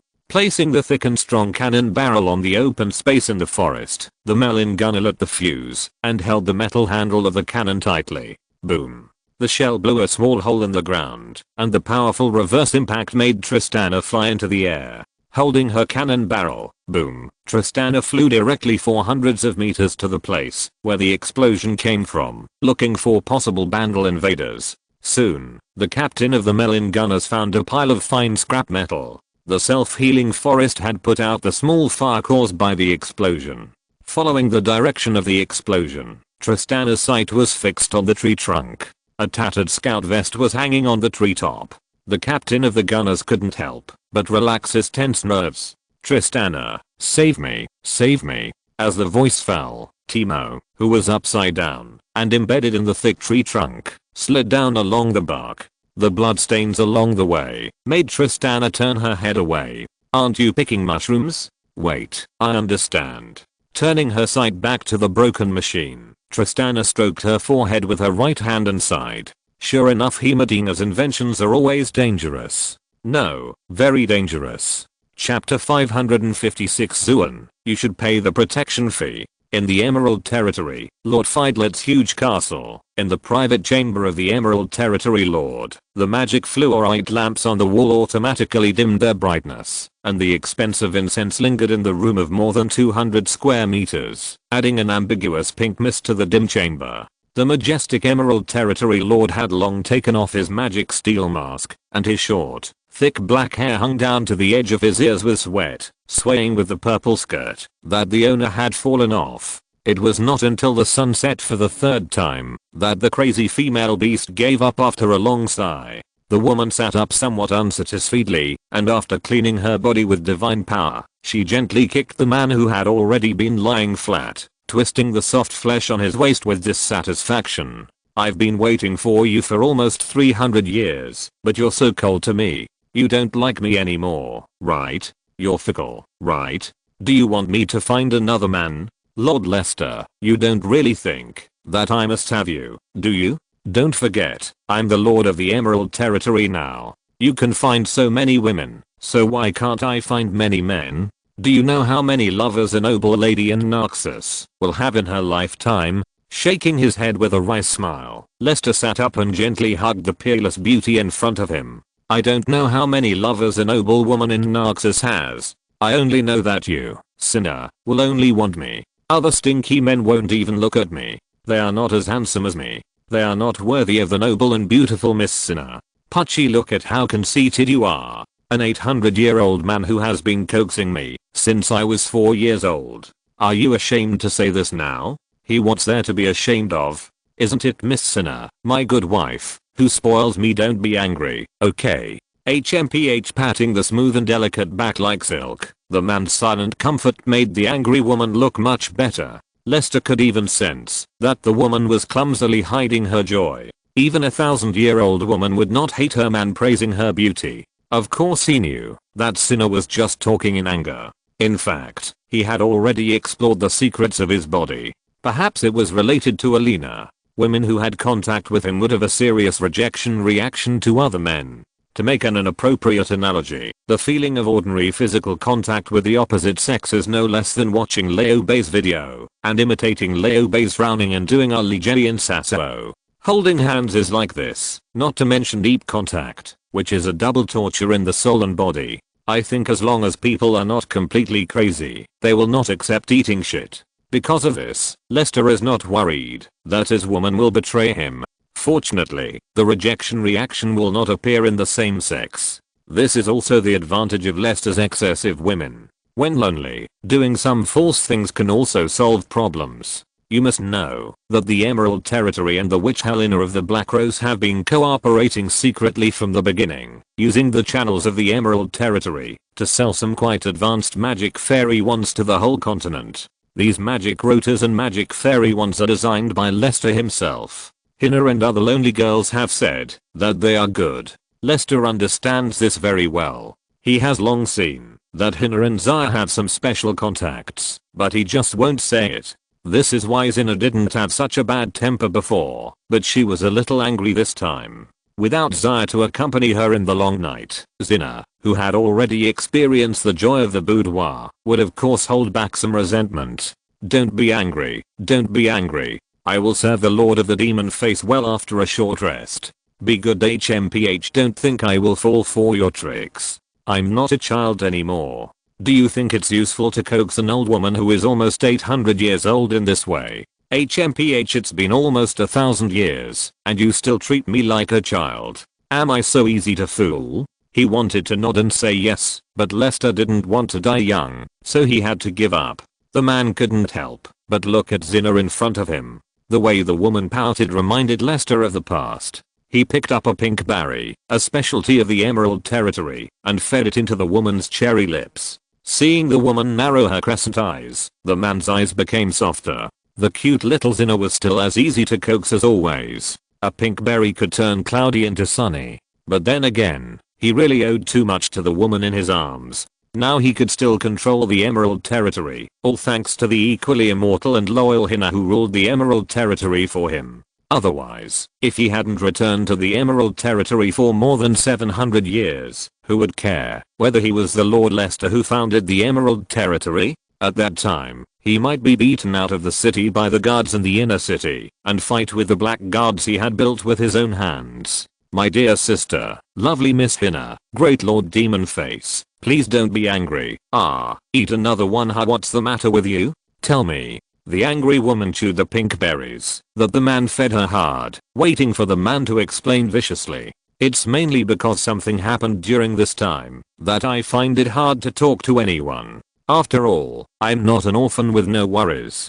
287 years have passed in the blink of an eye, and the old friends I once knew have turned into stone tablets. It's too fast. Maybe I should learn to talk to the stone tablets. I was listening to Milton talk about his adventures in the ship cemetery, but when I closed my eyes and opened them again, everything was gone. It's a bit ridiculous to say that my memory still stays in the era of Morris, Hector, Oren, Nadaz and Stender, but my body has come to 700 years later, and everything has become unfamiliar. I don't even have time to cherish the memory of the deceased. Even so, I have to move forward. Keep moving forward until I can control my own destiny. Fortunately, you have been with me on this road, so that I'm no longer alone. Otherwise I will get lost, and I'm afraid I will never come back. The man's humorous words revealed a sense of ease, as if he was talking about something insignificant, but Zina felt the same way, and knew what kind of burden was behind these simple words. In fact, she was carrying the same burden.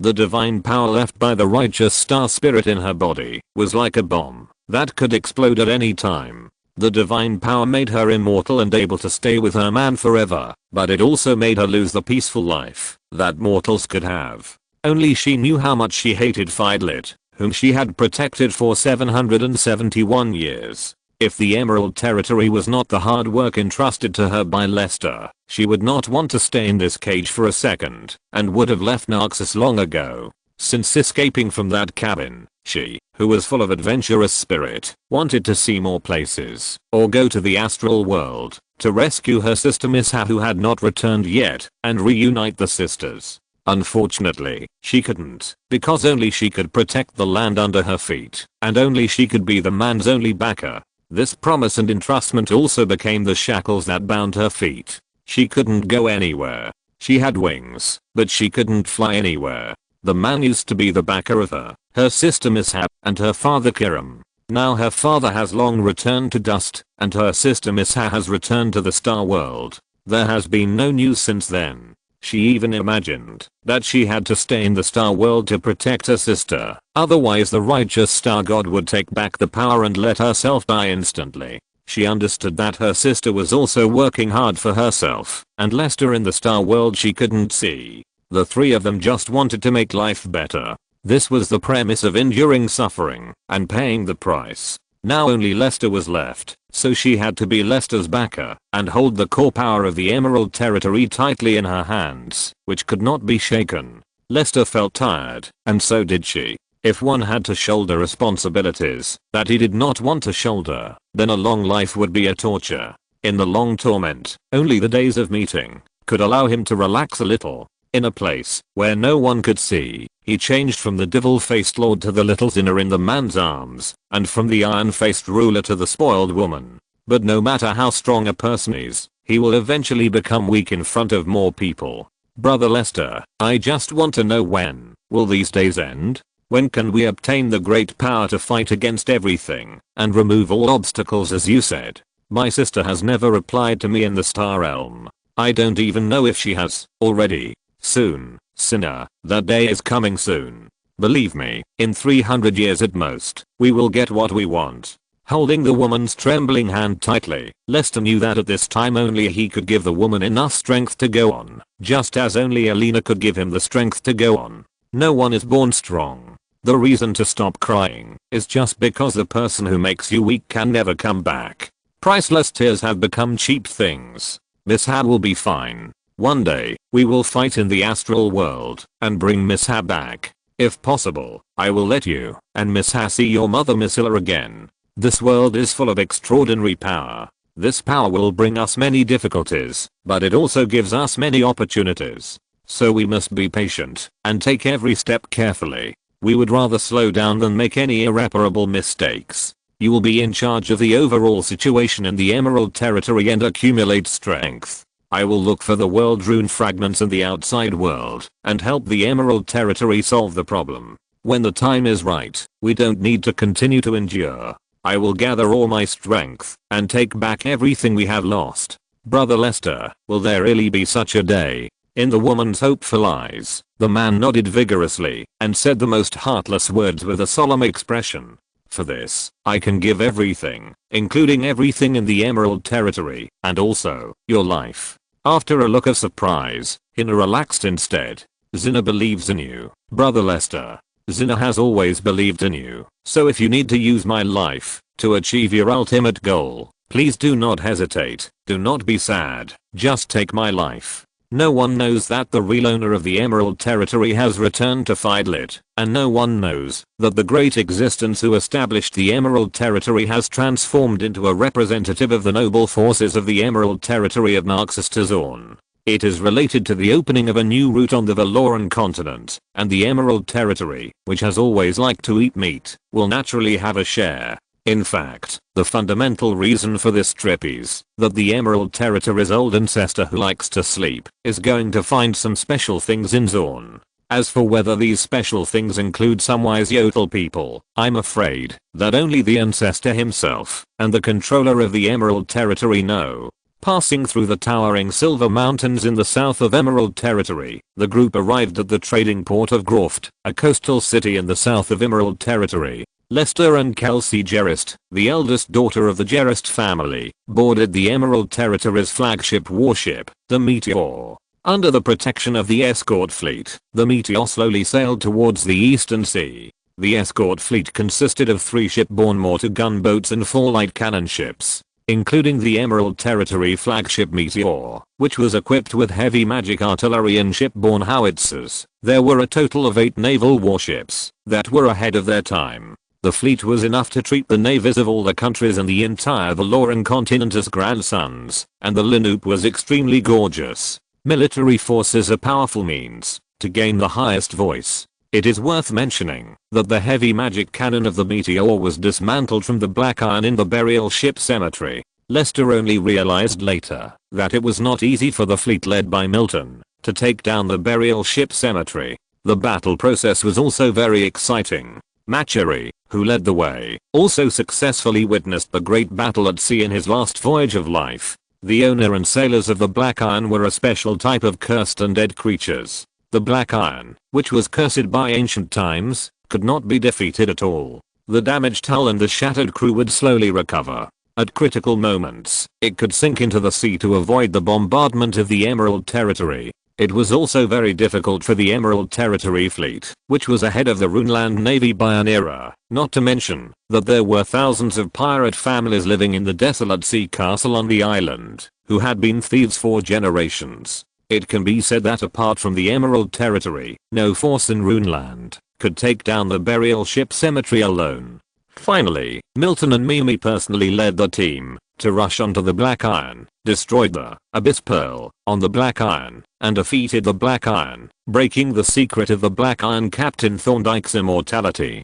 Then the soldiers of the Emerald Territory orderly slaughtered the pirate forces in the Wild Sea Castle. The consequence of long-term inbreeding and closed gene pools is that it is difficult to find living people with normal facial features among the pirates. For this bloody action, the soldiers of the Emerald Territory did not feel any guilt or wavering emotions. Killing pirates is no different from killing monsters. Since then, the Emerald Territory has successfully controlled the Wild Sea Castle, established a base on the island where the Wild Sea Castle is located, and has a stable offshore port in the south of the Watcher's Sea.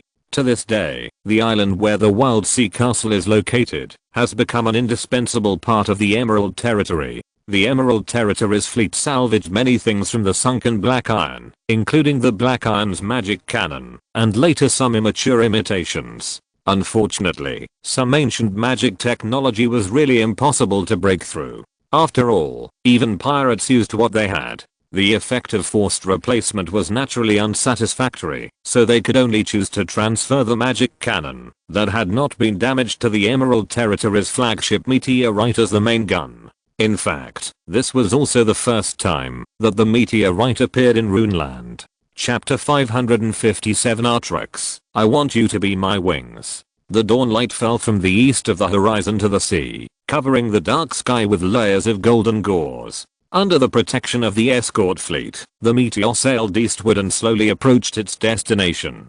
In the luxurious cabin of the same specifications as the captain, Lester quietly looked at the blade of the God's Lair that he had hidden for nearly 300 years, took a deep breath, and gently grasped the hilt. It often takes great courage to get along with a chatterbox. At the moment, when their fingers touched, Lester seemed to see Artrex in the form of Dammy speaking various cordial family greetings in his head through a loudspeaker. Knowing that he might have suffocated the dark child who never saw the sun, Lester had no intention of interrupting. He listened to the child saying Shurima swear words in various ways for an hour. Not to mention, the top noble master of the Sun Disk had a very authentic accent. I don't know if Artrex was swallowing the saliva that had been accumulated for an hour. In the quiet interval, Lester sighed. I say, it's just a nap. Why do you care? Lester, are you talking like a human? Iron percent and dash. Lester, whose eardrums were almost broken by Artrex, let go of the hilt of the sword. When the god-slaying blade stopped flashing at a high frequency, Lester held it again, established a connection with the sword host, and said indifferently with an expressionless face, "Are you done? If you're not finished, keep talking. I'm listening." "Artrex, you damn bastard," Lester said disdainfully. "Of course I'm a bastard, otherwise how can I control an idiot like you who was sealed in a weapon by the Twilight Protoss? Don't forget, Artrex, you were defeated by me. I defeated you fairly and squarely. You have no capital to be rampant in front of me. I'm willing to listen to you, because I respect you. Don't be shameless. When my patience is completely exhausted, I will exile you to the void. I think you should understand that I can do it." Humph. Lester resumed his smile, only when he knew that Artrex had surrendered, making Artrex inexplicably feel that he had suffered an injustice he had never suffered before. "That's right, you respect me, then I can respect you. Actually, I encountered some accidents and fell into a coma accidentally, otherwise I would not have ignored you. Artrex, after all, we are now partners fighting side by side. I need your body and you need my body. We should work together to go to the astral realm and kill all the Protoss instead of wasting time on useless things." "Lester, you didn't lie to me. What's the benefit of me lying to you? Don't think too highly of yourself. If I want to lock you up for hundreds of years, I will tell you clearly." "Ah. Come on. What do you want to talk to me about?" Smart man, you understand it at a glance. In fact, this time we will go to the coastal city in the north of the Shurima continent, Zorn, or Wazan. I think you should know that place. Hearing Lester's words, Artrix's voice became more disdainful. So it's the coastal city that secretly believes in a false god. It's the empire that's protecting those fools, but they've abandoned their faith in the god warriors and turned to believe in a false god. Lester, what are you going there for? He raised his eyebrows. Lester wasn't angry about Artrix's attitude. Stupid Janna had suffered a lot of grievances, so it wasn't much of a big deal. But he still had to speak up for Janna. But not now. Before saying this, I'm very curious, in your opinion, what is Zon's wind elf? Janalum? What does a false god mean? Huh, you ignorant people. Don't want to explain, right? Lester narrowed his eyes and slowed down his voice. As early as the founding of the empire, the first generation of god warriors had insight into the truth of all things in the world, including the classification of gods. In the mortal world, there are 4 kinds of gods, namely false gods, demigods, celestial gods and true gods. The true gods are in another untouchable world. The power of us ascenders comes from the true gods.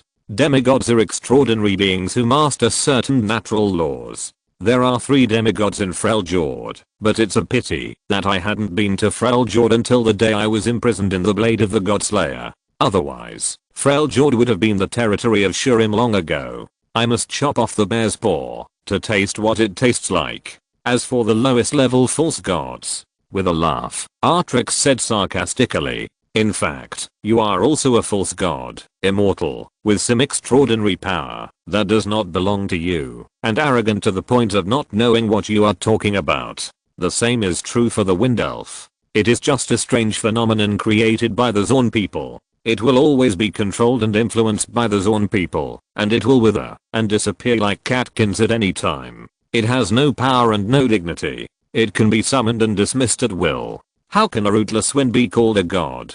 And it is also unwilling to join the empire. It is really ridiculous. Instead of letting that false god harvest the power of faith, it is better to put this power of faith on our god warriors. Lester, I don't think you understand that when the imperial decree was issued, those cowards of Vazuan abandoned the false god who had protected them for hundreds of years in less than a day. It can be seen that such a false god has no need to exist at all and lives only to embarrass God. Lester sighed. He knew that this was the only point he could not refute Artrix. Janna is really the worst among the gods of Runeterra, no one else. Okay, let's not talk about Janna. Did you know that there is a void vein in Zorn? What? You mean, there is a void rift in Vazuan? The kind in Icathia. This time it was Artrix's turn to be surprised. He knew the territory of the Shurima Empire very well, but he had never heard of a void rift in the north of the Shurima Desert. The void rift created by the Icathians had already severely damaged the empire, and he didn't expect that there was another area connected to the void in the northern territory. Lester shook his head and asked back. It's not confirmed yet, but there are some signs hidden underground that are very similar to void creatures. Do you know the floating fortress of Ixtal Monolith?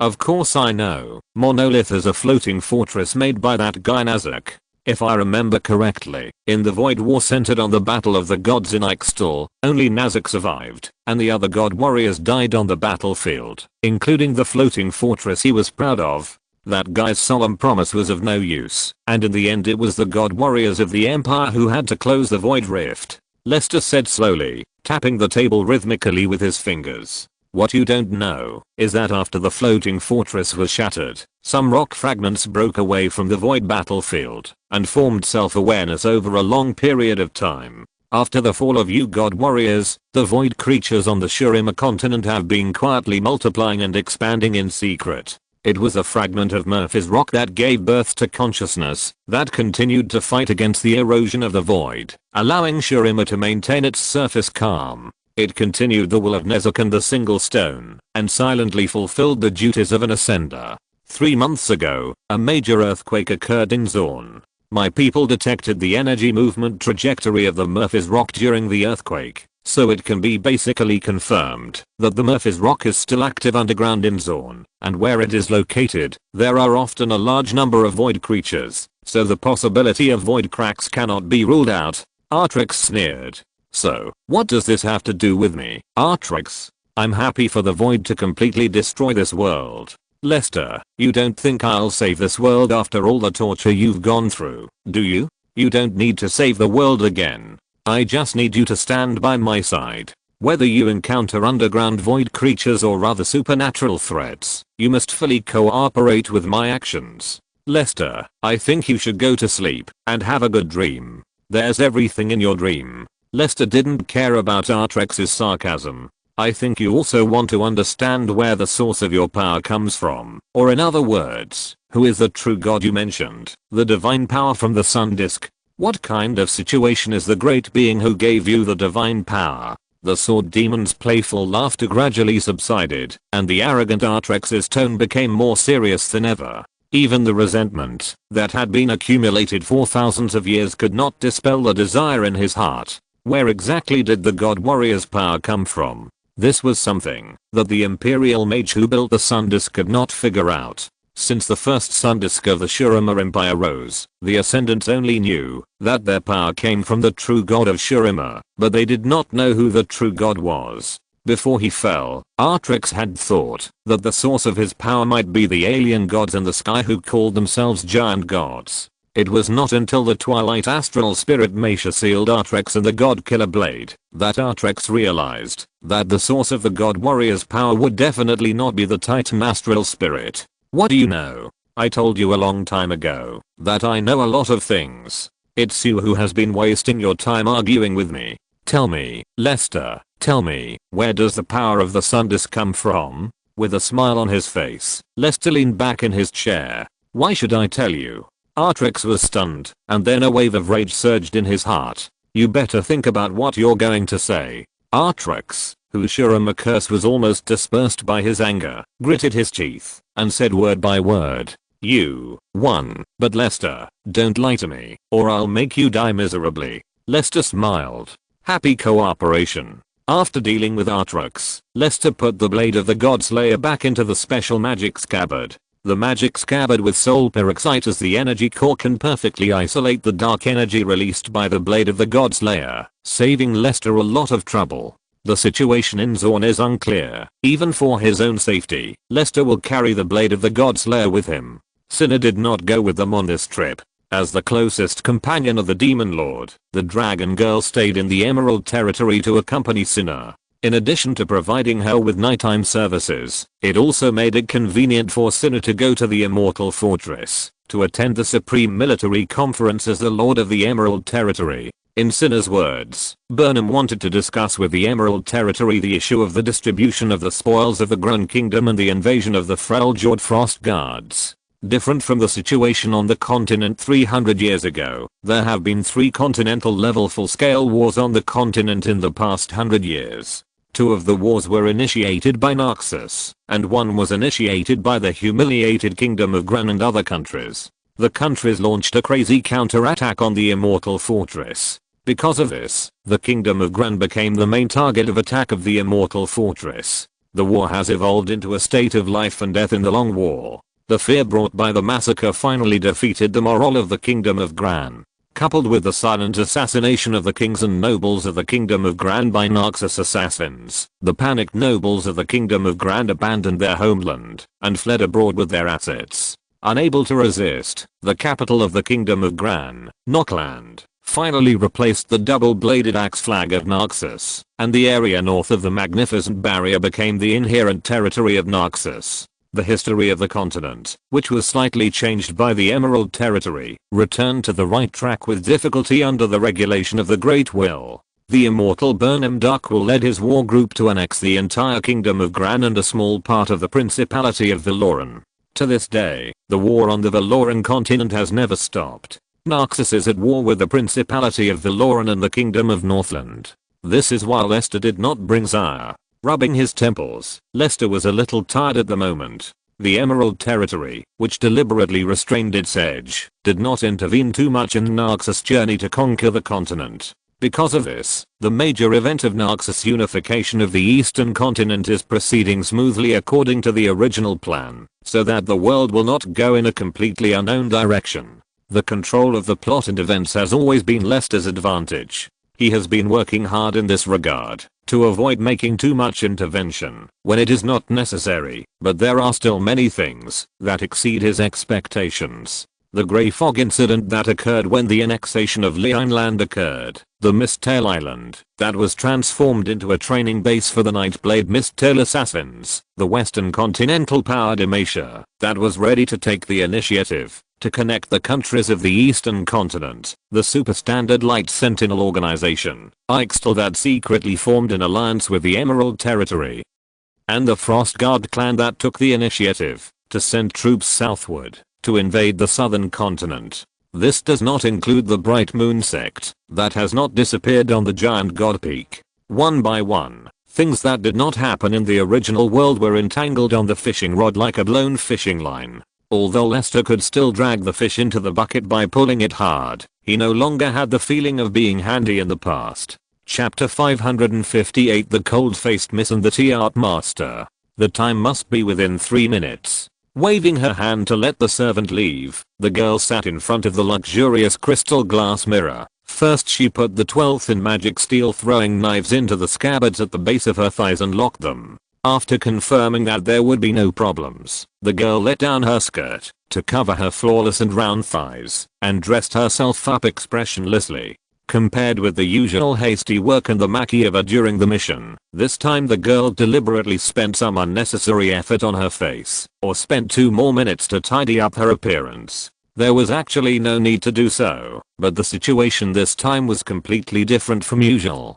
Her master, Sinner, deliberately told her to obey and please another man unconditionally, and this man was the first generation of the Demon Face Lord who selected the ancestor Morris in the Legend of the Jelist family, a man who was immortal like a god. Lester Kaltsit, who had been determined to follow the example of her ancestor Morris and inherit the glory of the Emerald Territory's Jelist family since she was a child, felt the throbbing in her heart for the first time in her life. It was a primitive desire that transcended reason. She longed to follow her master to make achievements, conquer all directions, and use the glorious magic steel weapons in her hands to kill all enemies that hindered the Emerald Territory's progress, so that she could become a conspicuous mark on the immortal monument, left in the archives of the castle for future generations to admire. In order to follow the footsteps of her ancestor Morris, she has been doing her best to complete the training. Until she became a qualified Nightblade assassin, she understood the top secret hidden under the assassin castle. That is, the current Emerald Territory Demon Face Lord is the woman of the first generation Demon Face Lord, and the creator of Nightblade is someone else.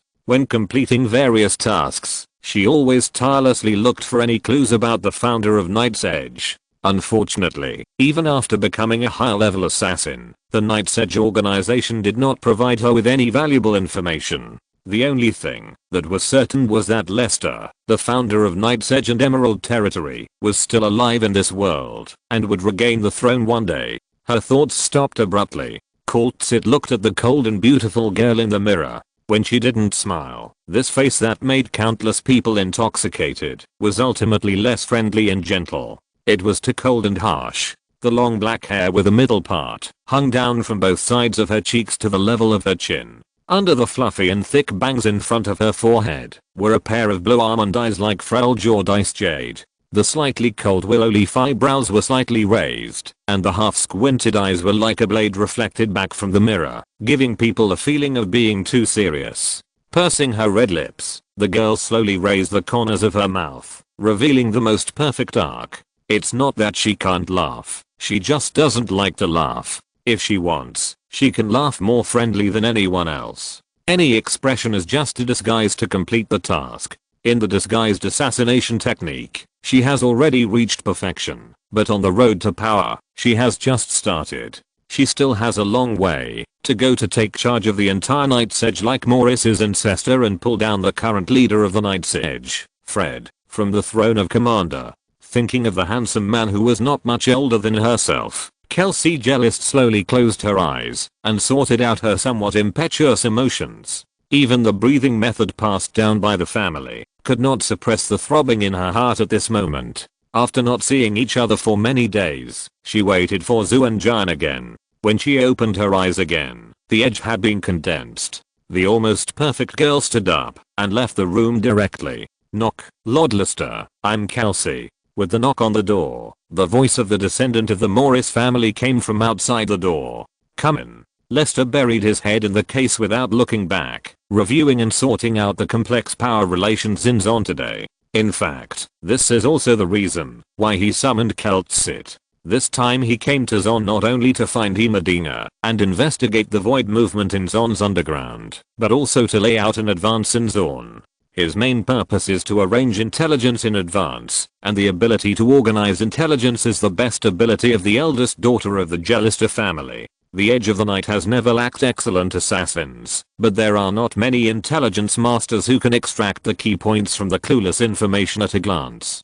This is also an important reason why Cinna focuses on training Keltsit. Under Cinna's rule, although the new generation of the old nobles will receive certain preferential treatment, they cannot fundamentally affect the important power components of the Emerald Territory. At present, the rule of the Emerald Territory is still that the competent are superior, and those who do not meet the standards will always be kicked down. As for the world rune fragments, the rune crystal disk has not moved at all. Considering that most of the rune fragments are hidden in the underground world, Lester can only wait patiently for the rune fragments to appear in the world. It is unrealistic to mobilize the power of the Emerald Territory to find the rune fragments. While Lester was thinking, Keltsit had gently pushed open the unlocked magic pattern steel door. The girl first bowed very ladylike and performed an oxen lady salute to Lester, then slowly closed the door, stepped forward a few steps and stood aside. Her eyes swept over the white-faced horned owl on Lester's shoulder. If she guessed correctly, this white-faced horned owl was a Mistail killer, because ordinary white-faced horned owls were not qualified to appear in this room. Lord Lester. Finally moving his attention away from the documents, Lester took a quick look and nodded to the carefully dressed girl. He didn't expect that Morris with thick eyebrows and big eyes could have such an excellent descendant. It seems that the Jellist family has done a lot of genetic optimization in the past few hundred years. Sit down. The tea has been washed. Try the tea I brewed. I brewed it 8 minutes ago. The temperature should be just right now. Following Lester's instructions, Keltsit sat across the table. She took a sip of the teacup. The temperature was not too hot or too cold. The rolling tea leaves brought out all the tea fragrance. She drank it in a small sip. It lingered in her throat, first bitter and then fragrant. When Keltsit, who was peeking at him, put down the cup, Lester asked with a smile, "How does it taste?" "Relax a little. There's no need to be so nervous. Just treat me as your friend." "Yes." Keltsit, who was tense, nodded and spoke cautiously. "Lord Lester, I tasted 3 flavors in this cup of tea. There is bitterness, fragrance, and a feeling that I can't understand. Your tea ceremony has surpassed my cognition. Sorry, my knowledge is too shallow. I'm sorry to make you laugh." Hearing Keltsit say this, Lester's eyes softened a little. The girl in front of him read his thoughts about Soraka from the tea fragrance. Although she couldn't describe it accurately, she was sharp enough. "You are already very good among your peers, a child of the Jerist family. There is no need to belittle yourself in front of me. I can judge whether you are good or not." "Yes." Keltsit did not dare to say more, not knowing whether her words had displeased Lester. Lester also turned his attention back to the intelligence on the table. "Tell me about the current situation in Zon." "Yes, Lord Lester, Zon is currently in the most critical period. The narrow seaway can no longer meet the increasingly prosperous maritime trade, especially after the practicality of gunpowder in war was discovered by Noxus. A mechanic in Zon invented the first rifle with fixed gunpowder, which gave the Zon people a powerful defensive weapon." In the next hour, Lester roughly understood the situation in Zon from Keltsit's narration. In simple terms, more than a dozen merchant families that evolved from the Shurima Caravan Alliance successfully took root in Zon. After a long period of development and competition, under stable rules, the buds of science and rationality began to take root in the land of Zon, and thrived without magic and supernatural power. Building a scientific academy, holding regular science and technology exhibitions, setting up specific science and technology test fields. All these means made the people of Zon no longer rely on magic and gods, and began to change their minds and pursue science and rationality. The peaceful and stable research environment attracted many inventors and scientists who were eager to conduct academic exchanges. Merchant forces made profits by investing in these valuable talents who had brains, but lacked resources through the research and development of technology and inventions. Inventors also became famous overseas through their inventions, established their own families, and finally achieved a win-win result. Steamships, internal combustion engines, mechanical workshops, hidden behind invisible assassinations and secret games, one advanced invention after another was born in Zon.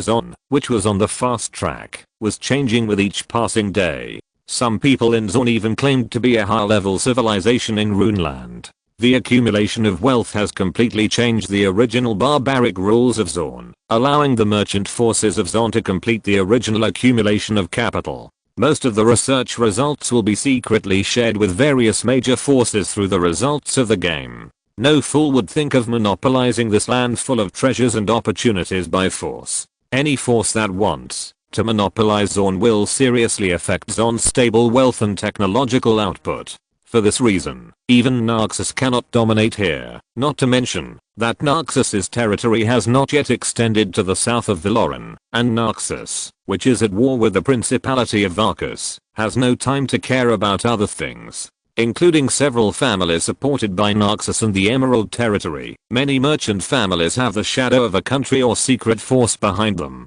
Each force can only increase its influence by supporting local or foreign families. The result of using brute force to destroy order and rules is to be expelled from the chess game by all chess players and unable to continue to obtain Zon's new technological achievements through orderly operations. Because of the seemingly fragile, but extremely stable peace, Zon, located at the military and transportation hub in the war-torn Runeland, has strangely gained the opportunity to accelerate its development. The Merchant Alliance, that once controlled Zon, has also formed a new ruling body, the Zon Parliament. The parliament is divided into the chairman's seat and the deputy seat. The former is backed by a big country and a powerful force and holds the real right to speak in Zon, while the latter is for inventors or big merchants who have no background and rely on wealth accumulation to gain status.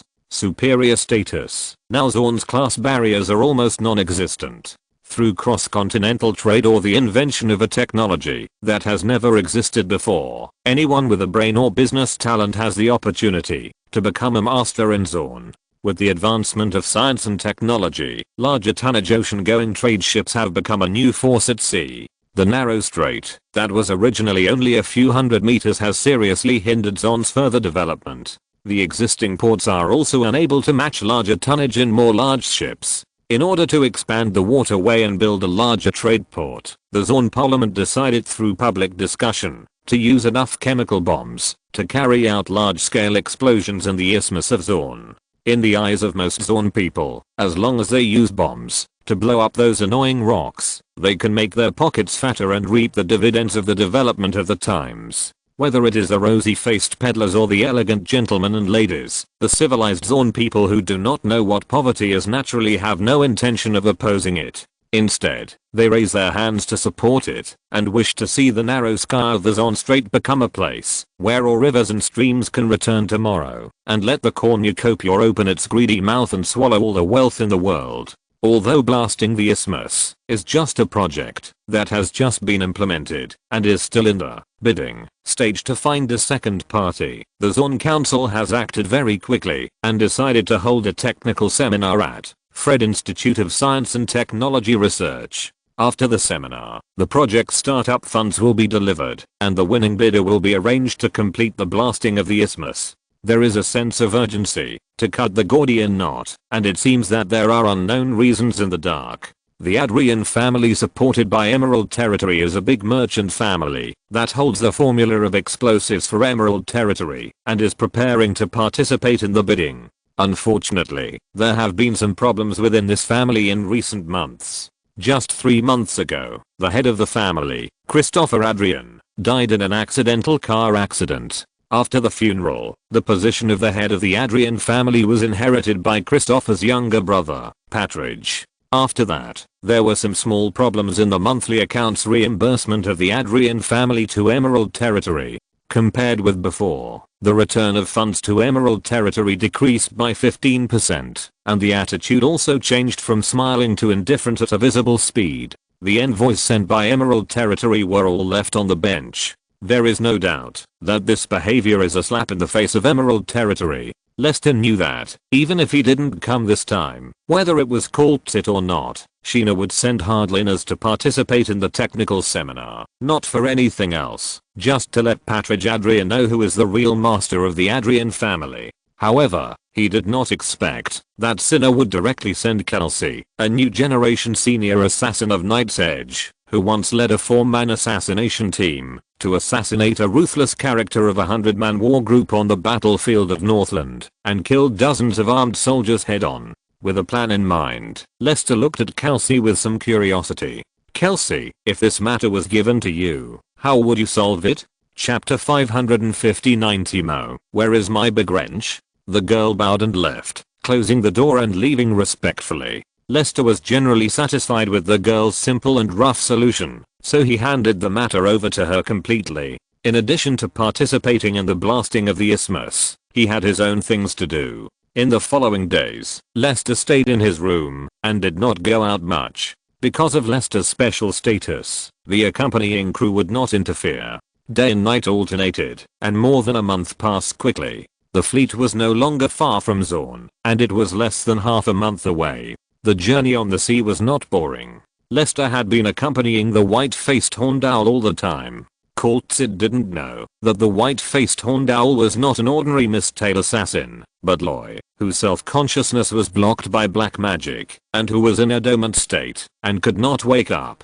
This was another emotional debt that Lester had to pay. After Lester left Wuhui Island, Loy quickly inherited the position of Wuhua with the support of Emerald Territory, and became the next leader of Wuhui. Because of his trust in Lester, Loy led the tribe to actively integrate into Emerald Territory, which greatly promoted the integration of Vastea Wuhui tribe and Emerald Territory. With the full opening of Wuhui Island to Emerald Territory, the envoys sent by Hina did not live up to the trust of Wuhui Island. After obtaining the consent of the Wuhui tribe, they made special transformations to Wuhui Island with a friendly attitude. First, some useless trees were cut down around the island, and several coastal fortresses with artillery were built. The construction craftsmen also cooperated with the Wuhui tribe to build a forest city with a natural and harmonious style in the village center of the island. The whole process lasted for more than 100 years, and the huge project made Emerald Territory waste a lot of effort.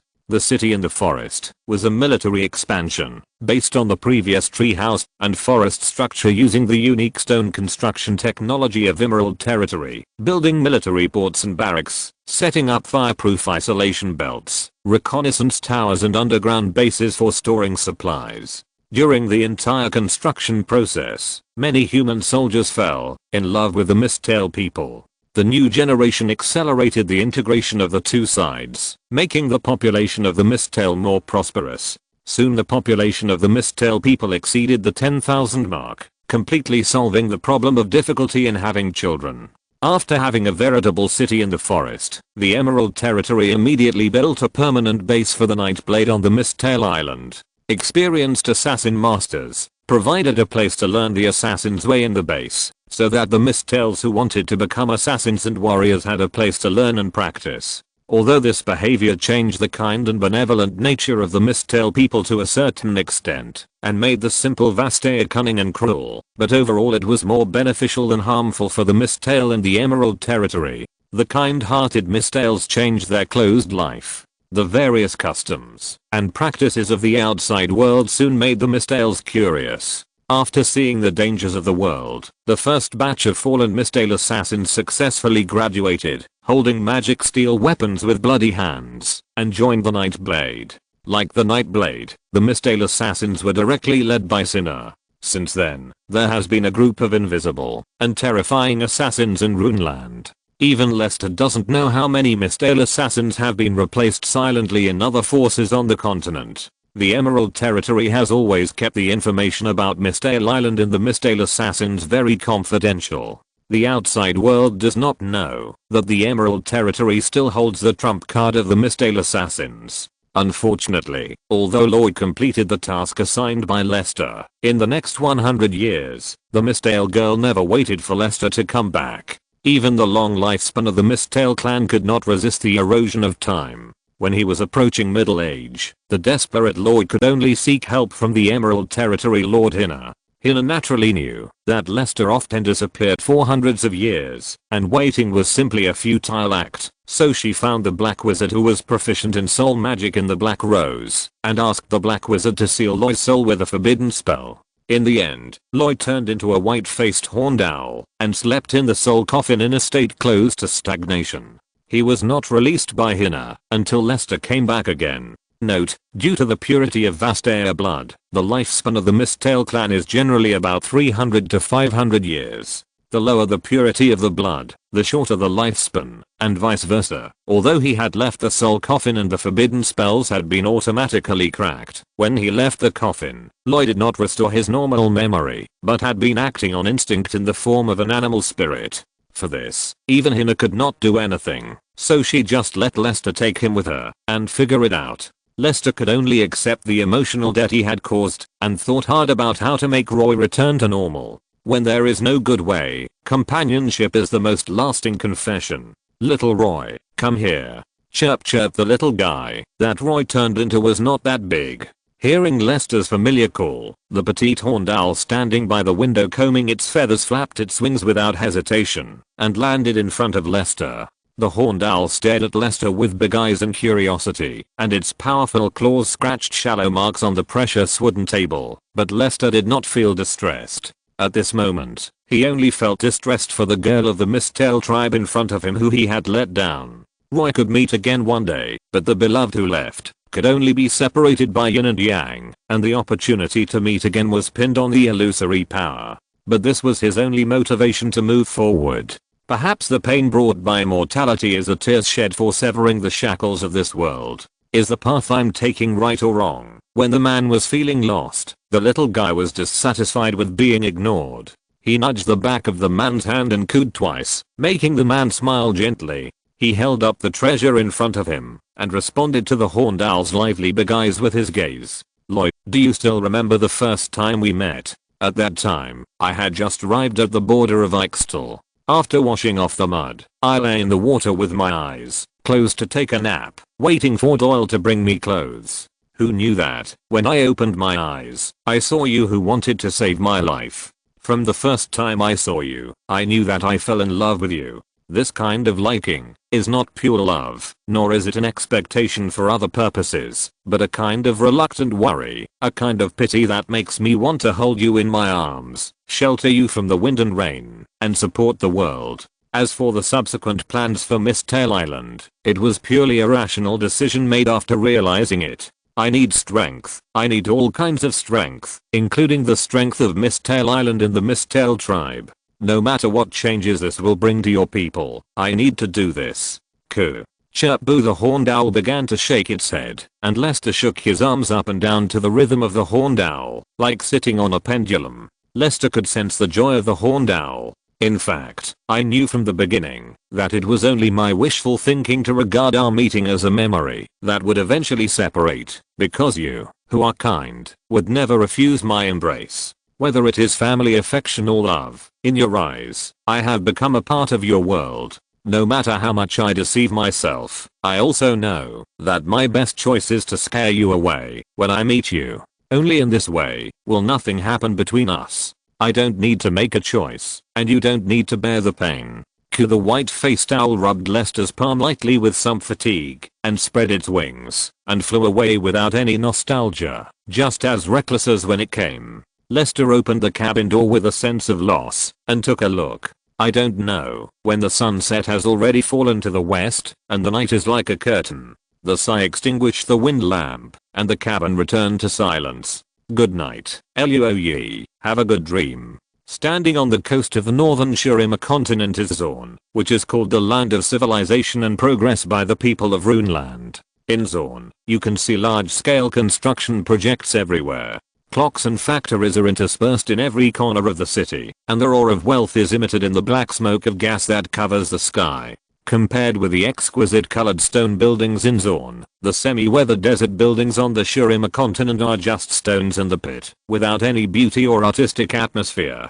Even the most brutal and cruel warlords will buy a close-fitting suit to become a gentleman when walking on the bright and beautiful streets, so as not to be looked down upon by the workers in the civilized capital. On the endless stream of cobblestone roads, there are one after another sophisticated steam carriages running, and pedestrians are traveling in a busy commercial street. The Zorn guards with live ammunition patrol every street dutifully, and the black muzzles of their guns deter speculators and criminals who want to make profits by illegal means. Putting aside the outsiders with ulterior motives, everyone living in Zorn is a benchmark of civilization. No one picks up lost items on the road and no one locks their doors at night. Any thief will be subdued by witnesses and handed over to law enforcement officers for disposal. Everyone is doing their best to maintain the better life that Runeland has never had. Foreign merchants and guests purchase new and exotic goods that they have never seen before. The people of Zorn especially love gears and clocks, because only the gears of Zorn can make a pendulum clock with a second by minute error. If enlarged in proportion, the tiny gears will turn into magnificent cranes to build high-rise buildings that will shock Runeland. Outside the clothing store, men are dressed in suits and women are elegantly dressed. Although there are rumors that the beautiful clothing of the people of Zorn, which symbolizes rationality and science, actually originated from the Emerald Territory in the northern continent, most people of Zorn do not agree with this. People of Zorn only believe what they see. During the day, you can't feel the charm of Zorn. It's not until night falls that the energy delivered by the generator is transported to all parts of the city through the transmission of electric wires. The bright incandescent lights dispel the terrifying darkness, making Zorn as bright as day. Wisdom sways the lights of thousands of homes belonging to human technological civilization towards the eternal dark starry sky. At the moment, when the night is deep, there are two short figures wearing cute little cloaks shuttling through the not so bright alleys. The former jumps flexibly to avoid the cargo boxes and obstacles in the alley, while the latter looks a little clumsy, stumbling behind, looking incapable. I'll go ahead and explore the way. Slow down, wait for me.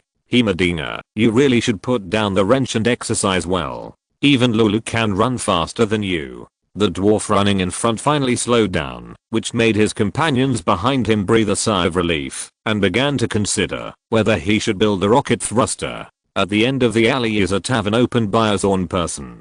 The drinker emptied his clean pockets and stuffed the last silver coin he earned from moving goods at the dock during the day into the collar of the waitress. After wandering back and forth, the drinker, who had satisfied his desire to touch, withdrew his right hand and waved goodbye to the waitress with a bright smile. I heard you don't have a boyfriend yet. Who knows? Maybe I don't need a man.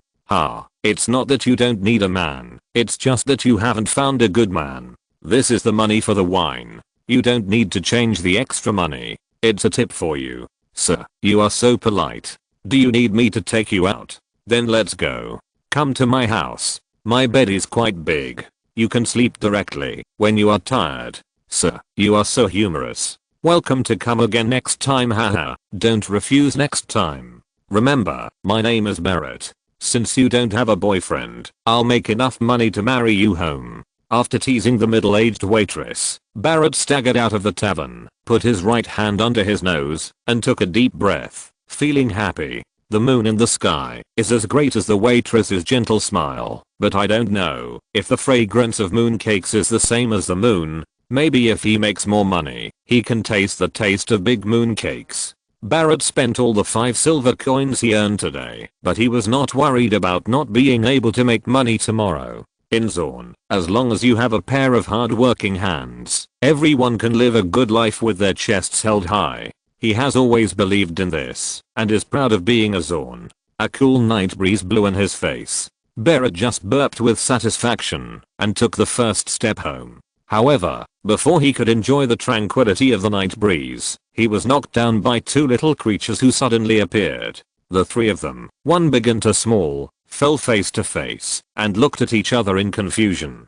The dwarf threw off the hood on his head while struggling, revealing 2 furry heads. One squinted and looked very annoying, and the other wore bulky glasses and had a huge head like a balloon, which was very funny. The drunkard suddenly widened his eyes, then rubbed his eyes, and said in disbelief, "Ah, a yodel and a big yellow talking balloon? Oh my god. Am I dreaming?" Upon hearing this, Medina jumped up in anger and waved his hands. "Human, I'll give you a chance to reorganize your language. Explain who is a balloon." "Oh my, Timo, where is my wrench?" "Sorry, we're leaving now." Pulling Medina up, Timo apologized and hurriedly left with the angry Medina. "What's wrong?" The small commotion outside the door attracted the attention of other drinkers. The waitress who came out to inquire about the situation saw that the drinker who had just been talking nonsense was sleeping soundly with his right hand folded, and she couldn't help but pursed her lips. "Who can help me carry this idiot inside? I don't want anyone to freeze to death outside." If you're listening to this novel on a channel other than Fanfic World, it means they downloaded and uploaded it without effort. We cordially invite you to visit our channel, Mundo Fanfic Novelos. There you'll find the original version of this story and you can explore many other novels of various genres. We're waiting for you to immerse yourself in a world of incredible novels. Chapter 560, Jade Leader's Way of Doing Things. Ding ling ling ding ding in Mickey's exquisite little house. Mickey, who was dozing on the counter, was suddenly awakened by the bell hanging on the wooden door. Just as he put on a welcoming smile, Mickey found that there was no ghost at all. When the door opened and closed, only a gust of cold night wind. The man couldn't help but shiver. Did I see it wrong? Rubbing his eyes to make sure he didn't see anyone coming in, Mickey was ready to lie down again for a rest. There were not many guests at night, and he didn't plan to waste all his time staring at the air. Anyway, there was money to be made, and the biggest loss was to damage his body. What's more, in the wealthy Zorn, who would risk going to jail to commit a crime? Just as he squinted his eyes comfortably, Mickey heard a language that he seemed to understand, but didn't quite understand. "Human, I want to buy a watch from you. Name your price." "Watch? Wait." Finally realizing something, Mickey stood up from his stool and looked down at the counter.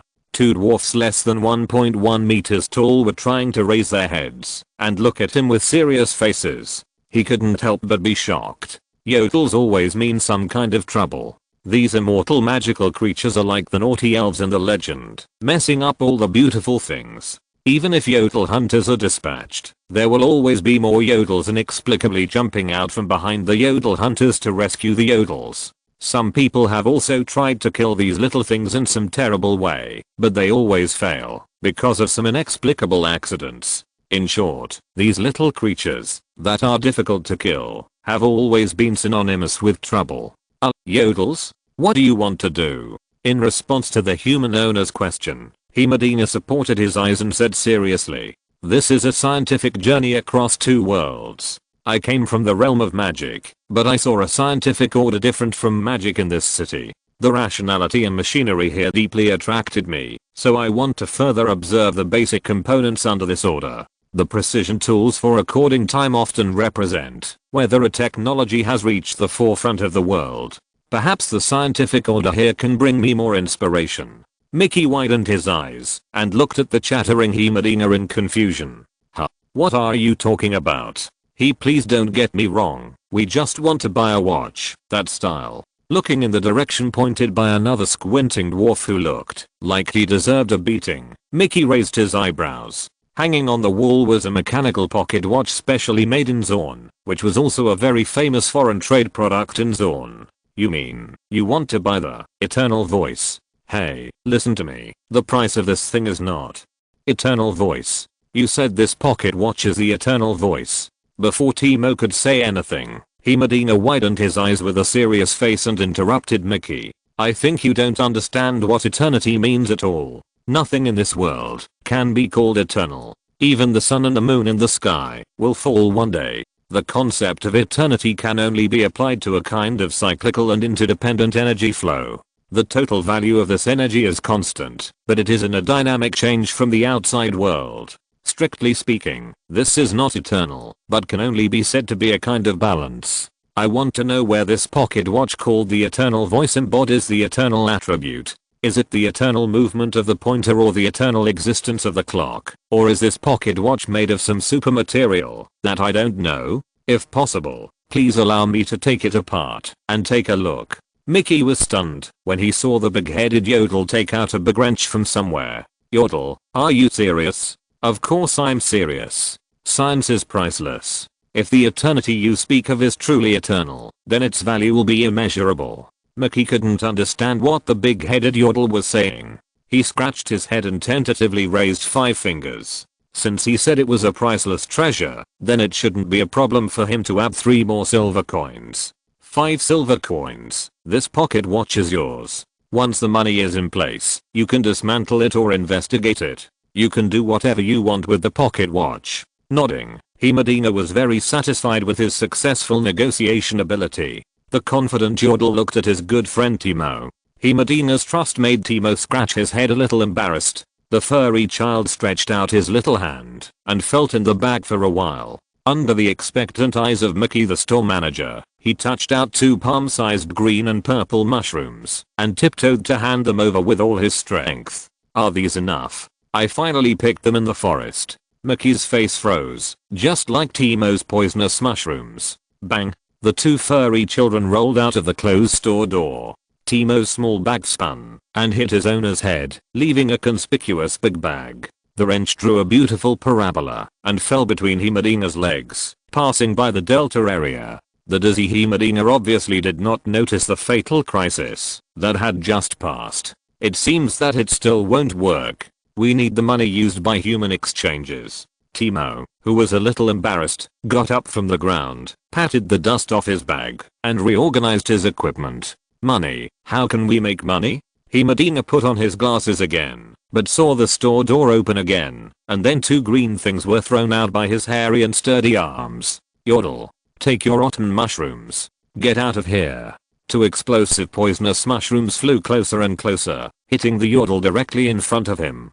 Timo widened his eyes and shouted, "Hold your breath and follow me." As soon as the words fell, bang, the mushrooms hit the ground and exploded directly. A green poisonous cloud with paralysis toxin slowly spread out, allowing the residents around the store to enter a sweeter dream. A confused scolding came from a distance. Timo pulled Medina and ran until they escaped from the encirclement of the searchers. Medina, I think we are in trouble. Sighing, Timo prepared to check the blowgun stained with paralysis toxins. What should we do next? Medina, who was out of breath, was pulled by Timo to continue running before he finished speaking. Anyway, hide first. I know a good place. In the northern part of Zorn, in the wealthy area, the Adrian family mansion. On the 2nd floor balcony, Patridge Adrian lit up the fine cigarette in his hand, leaned back on the leather sofa, and took a comfortable puff. The smoke after passing through his lungs slowly rose in the air and merged with the factory exhaust in southern Zorn. While the man was smoking, a noble woman in a luxurious long dress came slowly, hugged the man's cheek from behind, and whispered in his ear, "Sir Patridge, the people from the Emerald Leader are here, and they want to see you in person." "Oh, my baby, who is here? How dare they be so arrogant?" With a chuckle, the woman kissed Patridge on the cheek. "I heard from the servants that the woman who came is called Sit. I took a look at her with a spyglass on the 2nd floor. She is a symbol of beauty. Do you want to see her or not?" Called Sit. This name seems familiar. Just as Patridge frowned and thought, a deafening roar came from downstairs. The whole villa shook 3 times in the flames that shot up to the sky, giving people the illusion that it would collapse at any time. Patridge was stunned, and the lady screamed and shrank to the ground. "Oh no, Lord Patridge. The people from Emerald Territory have broken in." The assassins who were responsible for guarding the mansion rushed to the balcony to find Patridge. The frightened assassins made Patridge come back to his senses, and was a little unbelievable. Where are the law enforcers from Zorn? Where are the escort troops? Didn't they stop the people from Emerald Territory? Those Noxans don't care about the soldiers from Zorn at all. All the law enforcers who came were forcibly disarmed by the soldiers from Emerald Territory. Lord Patridge, we are no match for those guys. What happened to them? Tell me. Under the questioning of Patridge, the assassin collapsed. They don't take us seriously at all. As he was talking, a group of soldiers came downstairs. The leader was a man of 1.9 meters in height. He held a special revolver made by Emerald Collar in his left hand and a bloody long knife in his right hand. He looked very flamboyant in his dark red skeleton light armor. It was obvious that the knife had just seen blood. Patrick Adrian, right? Miss Coltsit invites you. Before Patrick could give a reply, the man turned the muzzle of the gun and pulled the trigger. Bang! The bullet that came out of the barrel shot through the dead soldier, who was ready to fight to the death. The man's head broke like a rotten watermelon, spilling a piece of red and pink melon pulp. The lady squatting behind Patrick could no longer use the high-pitched voice that penetrated the world to increase her courage. The woman who triggered the self-protection mechanism rolled her eyes and fainted directly. Only Patrick, who was awake, slowly accepted the cruel fact. Just now, the guard beside him was still a living person breathing, but in the blink of an eye, he became a corpse. Isn't this Zorn, the safest place in Runeterra? Why would someone dare to kill people in broad daylight? How could you do this? How dare you do this? This is Zorn, not you. Bang! The hammer hit the primer, and the second bullet flew past Patrick's cheek, making an ugly hole in the exquisitely carved stone tiles of the balcony. The splattered gravel scratched Patrick's right face, forcing the man to swallow his unfinished words back into his stomach. Why doesn't Emerald Collar's strange pistol need to be reloaded? Miss Coltsit doesn't have much patience. If you still can't understand what's going on now, I think you should reflect on whether there is something wrong with your head. I'm best at repairing broken heads. Leaning the hot barrel of the gun towards Patrick, the Nightblade Killer smiled coldly, with his left index finger clenched. Now tell me, what is your choice? In this situation, Patrick knew that he had no choice at all. From the 4th floor all the way down, the mansion that was originally magnificent and decorated with various antiques and art murals has now become a bloody battlefield. Yes, for Patrick, the scene in front of him is a battlefield that he would never dream of.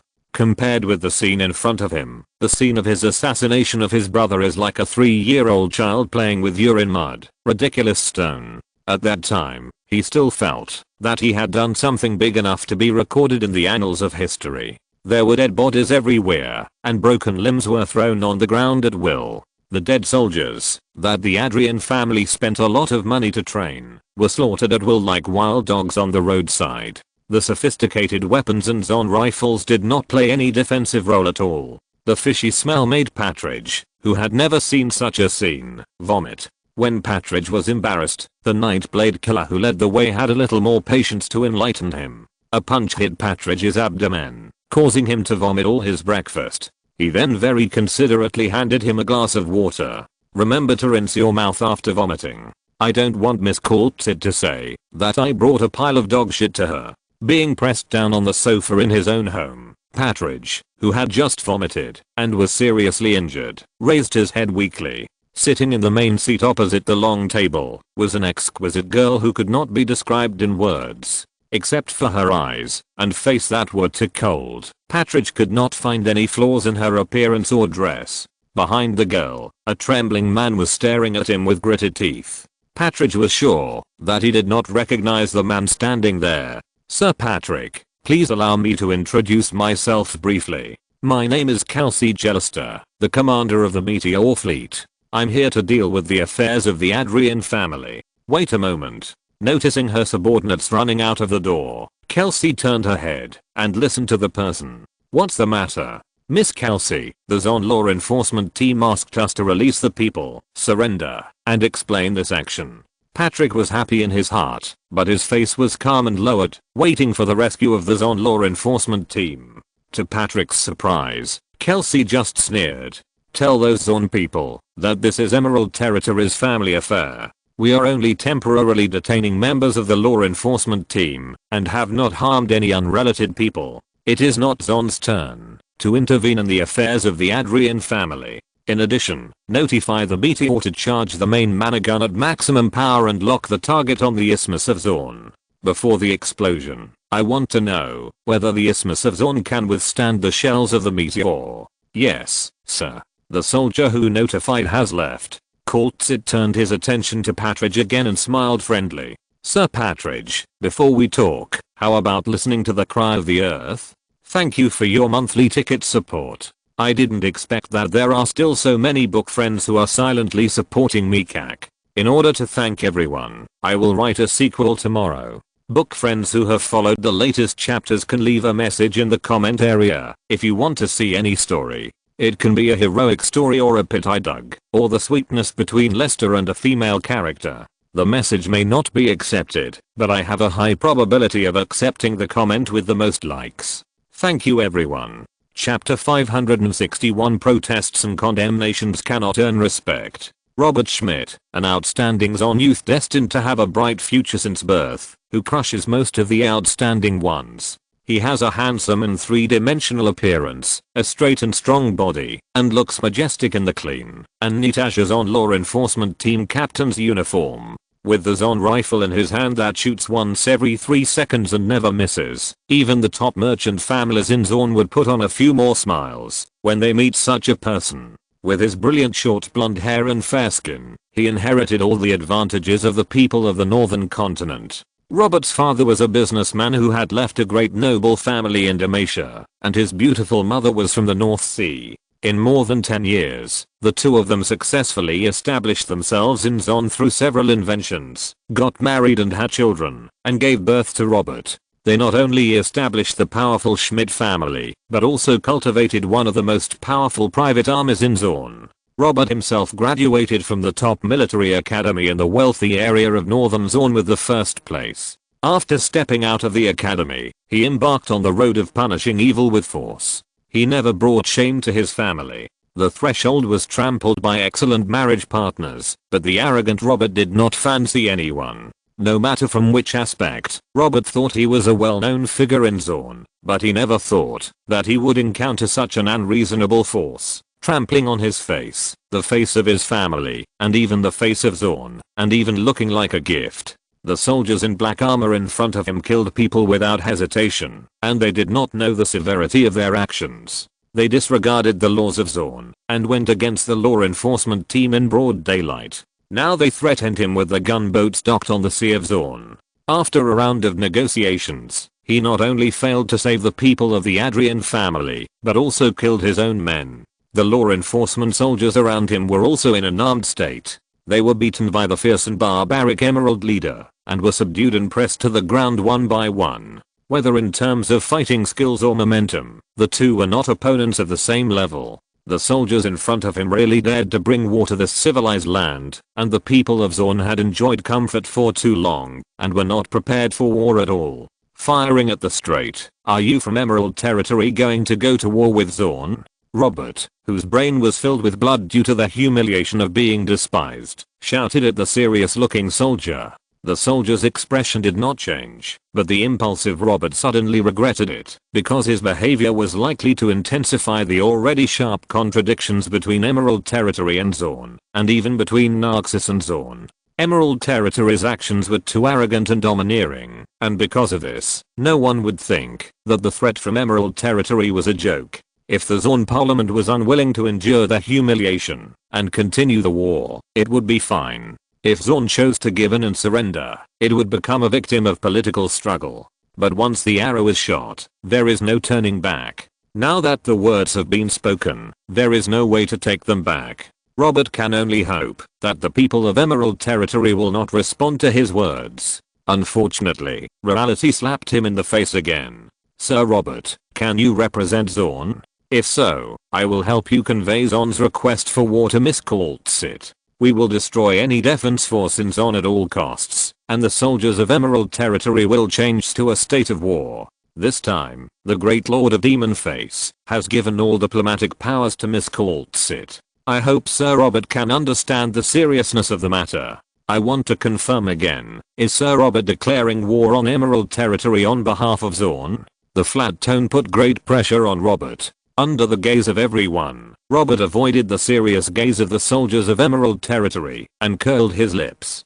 Don't talk nonsense, I didn't say that, and I don't have that much power. As a citizen of Zon, I strongly condemn your illegal behavior and express strong protest. I will also report it to the Parliament truthfully and wait for the final decision of the Parliament. The soldier of Emerald Territory who spoke smiled faintly, and the morale of the soldiers of Zon law enforcement team became even lower. It seems that Sir Robert's position is not high enough. If possible, Sir Robert, please find someone with enough power to talk to. Otherwise, if it really causes misunderstandings and destroys the peace between Emerald Territory and Zorn, neither you nor I can bear it. As he was speaking, the ground began to shake violently without any warning, and the vibrations were transmitted to everyone's feet. Along with it, there was also a sound of collapse from the north, as if countless rocks were rolling down. Sir Robert, it seems that the land of Zorn is not as solid as you think. At this moment when time slowed down, Robert, whose body was shaking constantly, swept over every soldier. He saw countless blazing flames in the eyes of the soldiers of Emerald Territory. This was a terrible fighting spirit that could completely burn the entire Zorn, and it was also an iron-blooded military spirit born from peace that Zorn would never have. At this moment, Robert completely understood that, even if it had the same war potential as Emerald Territory, Zorn would never be the opponent of Emerald Territory. This was simply a group of ruthless and bloodthirsty humanoid demons born in endless wars. At the same time, on the Meteor, the magic ship cannon with ancient magic craftsmanship finally dimmed. The compressed energy, which was originally only the size of a wooden barrel, was fission enhanced 3 times in less than 10 microseconds, turning into a high-energy magic energy beam with a diameter of 3 meters. The next second, the magic shells mercilessly shot obliquely into the sea level. While the water vapor quickly evaporated and exploded, the energy-attenuated magic shells penetrated deep into the seabed. The magic energy hit the seabed of the Zon Strait, and the powerful shock wave killed all life within 100 meters. Even the crew of the Meteor did not know the power of this shot. Only the surging ocean and the earth with terrible tremors told how terrible the attack just now was. With a desire for war and military merit, the captain of the Meteor said coldly, "The main magic gun is recharging, and the target is the Chamber of Commerce in the north of Zorn. The gunners are on standby, waiting for the latest order from Lady Kultsit, and ready to fire at any time. Yes, things have been out of control. When the war is approaching, Robert, who can no longer bear the pressure, chooses to take the initiative to give in.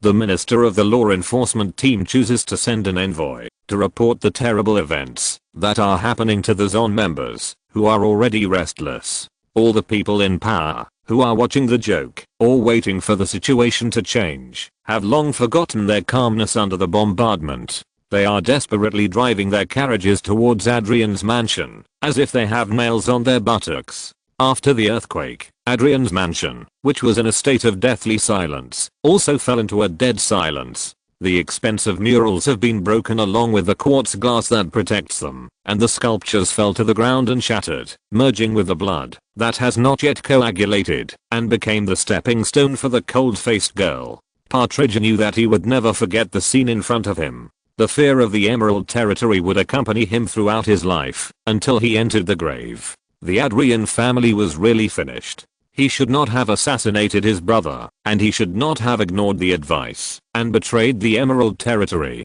After being terrified, Partridge lowered his head like a frostbitten eggplant. Unlike himself, in this man-made earthquake, the girl in front of him did not move at all. Her motionless body sat steadily on the sofa like a cold sculpture. Whether in courage or iron-blooded means, Partridge chose to be convinced. He knew that in this situation, the members of Zorn would 100% abandon their families. No one would really offend a powerful force for the benefit of their families, not to mention that this force was on par with the continental power Naxos. In fact, he did not believe this rumor before, but now he has witnessed with his own eyes how important the Emerald Territory is. So the question now becomes how to protect himself in this disaster.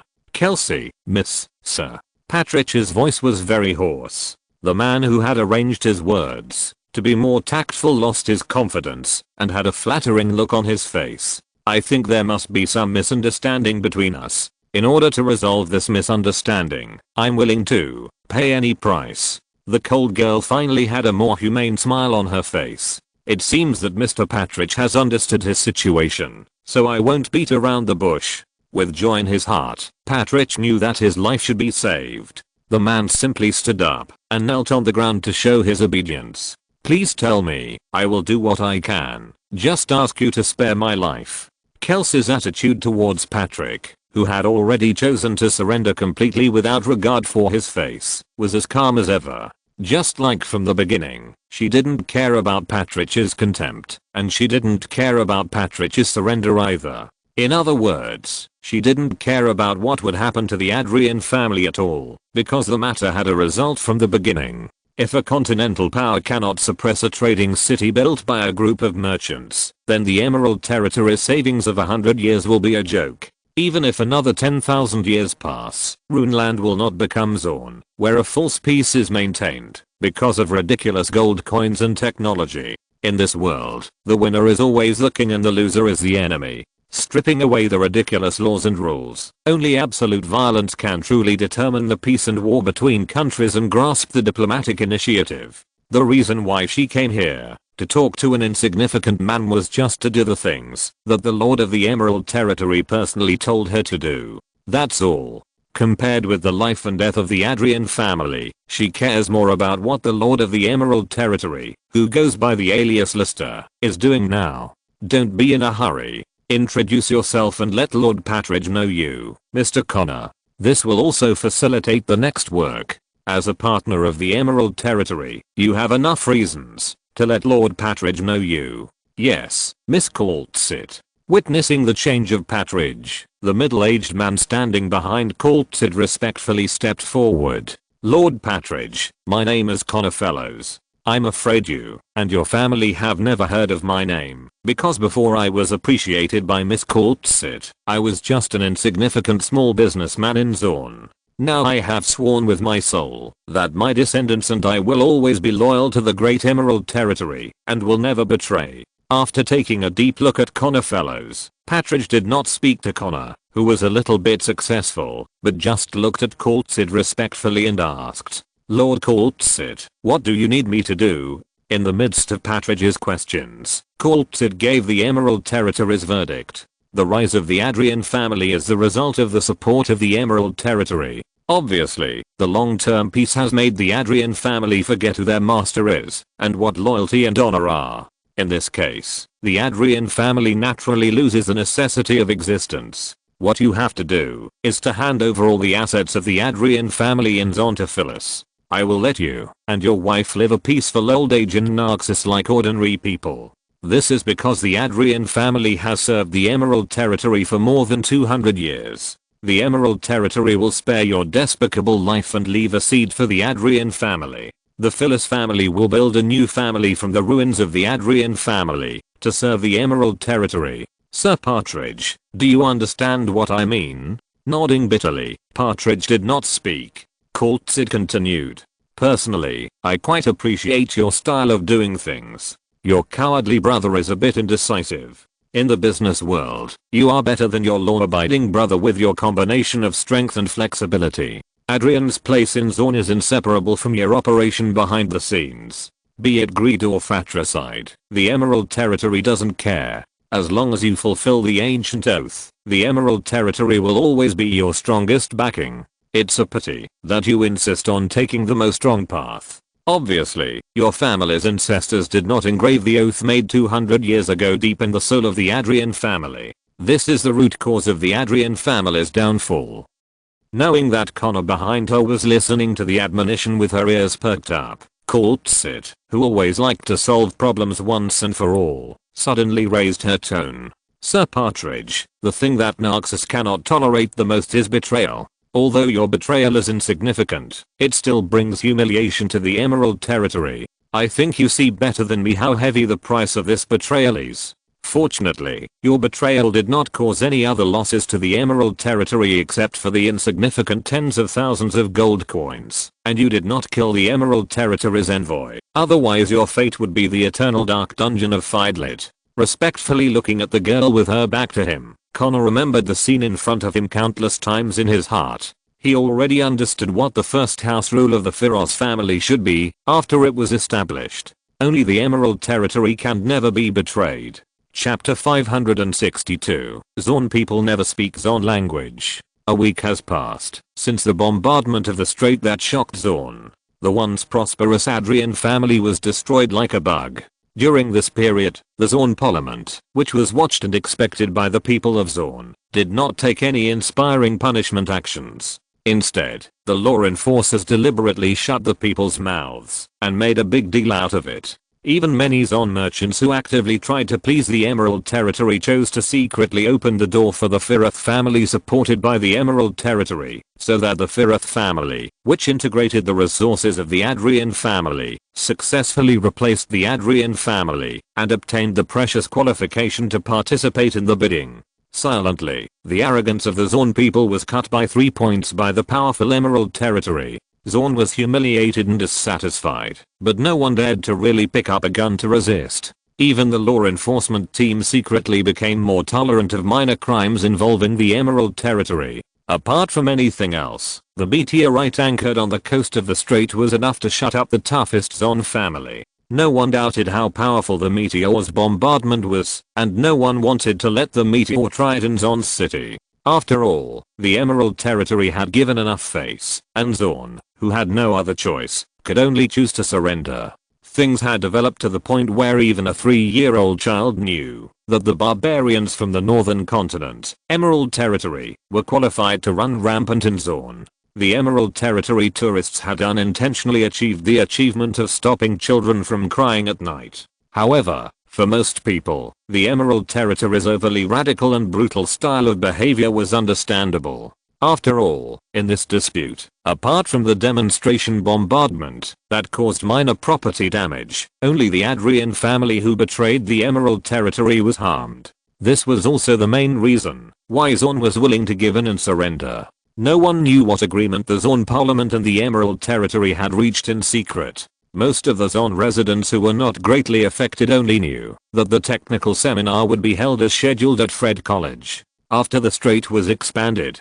Zorn would gather more wealth and create more income for the residents of Zorn. At the same time, Lester, who had been secretly following the progress of the incident, finally retracted his attention and began to focus on his own affairs. In the southern part of Zorn, in the low-lying heavy metal industrial park, at the largest number 26 an organic chemical plant, hundreds of diligent workers were guarding their jobs and waiting for battle. They had no idea that just now, a man worth enough to buy the entire Zorn followed an unreliable foreman into the underground world. The property here belongs to the Zorn Council, and it is also the place with the highest income in Zorn. 1 day's salary is equivalent to 3 days of dock unloading workers, but not everyone can come here. The red brick and black tile building is a steam-powered plant with full load. The black chimneys that soar into the sky are driven by steam pistons to extract various exhaust gases from the reactor through the turbine. These exhaust gases include sulfur and chlorine element that are not completely filtered out during the combustion of the boiler and other element that cannot be filtered and treated.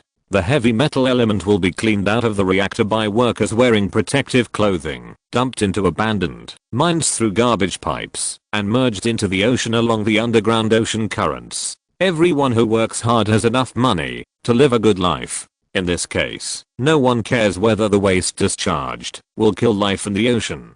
Compared with the useless environment and the difficult to handle industrial waste, workers and factory owners care more about how many crude industrial products can be produced in the steam boiler. Any theory is illusory. Only the products in hand can determine how bulging your pockets are. The factory building of the chemical plant is built on top of an ancient mine. It is said that this mine once provided royal sulfur soap for the royal family of the Shurima Empire. The mine contains rich pyrite, chlorine iron, and coal veins. Although the mine is sufficient and the salary is high, there is no smile on the faces of the miners. Instead, they are cautious, as if facing a great enemy. They are not as calm and composed as the mine manager and the foreman, because they really have to go down to the mine. No matter how much money you have, you still need your life to spend it.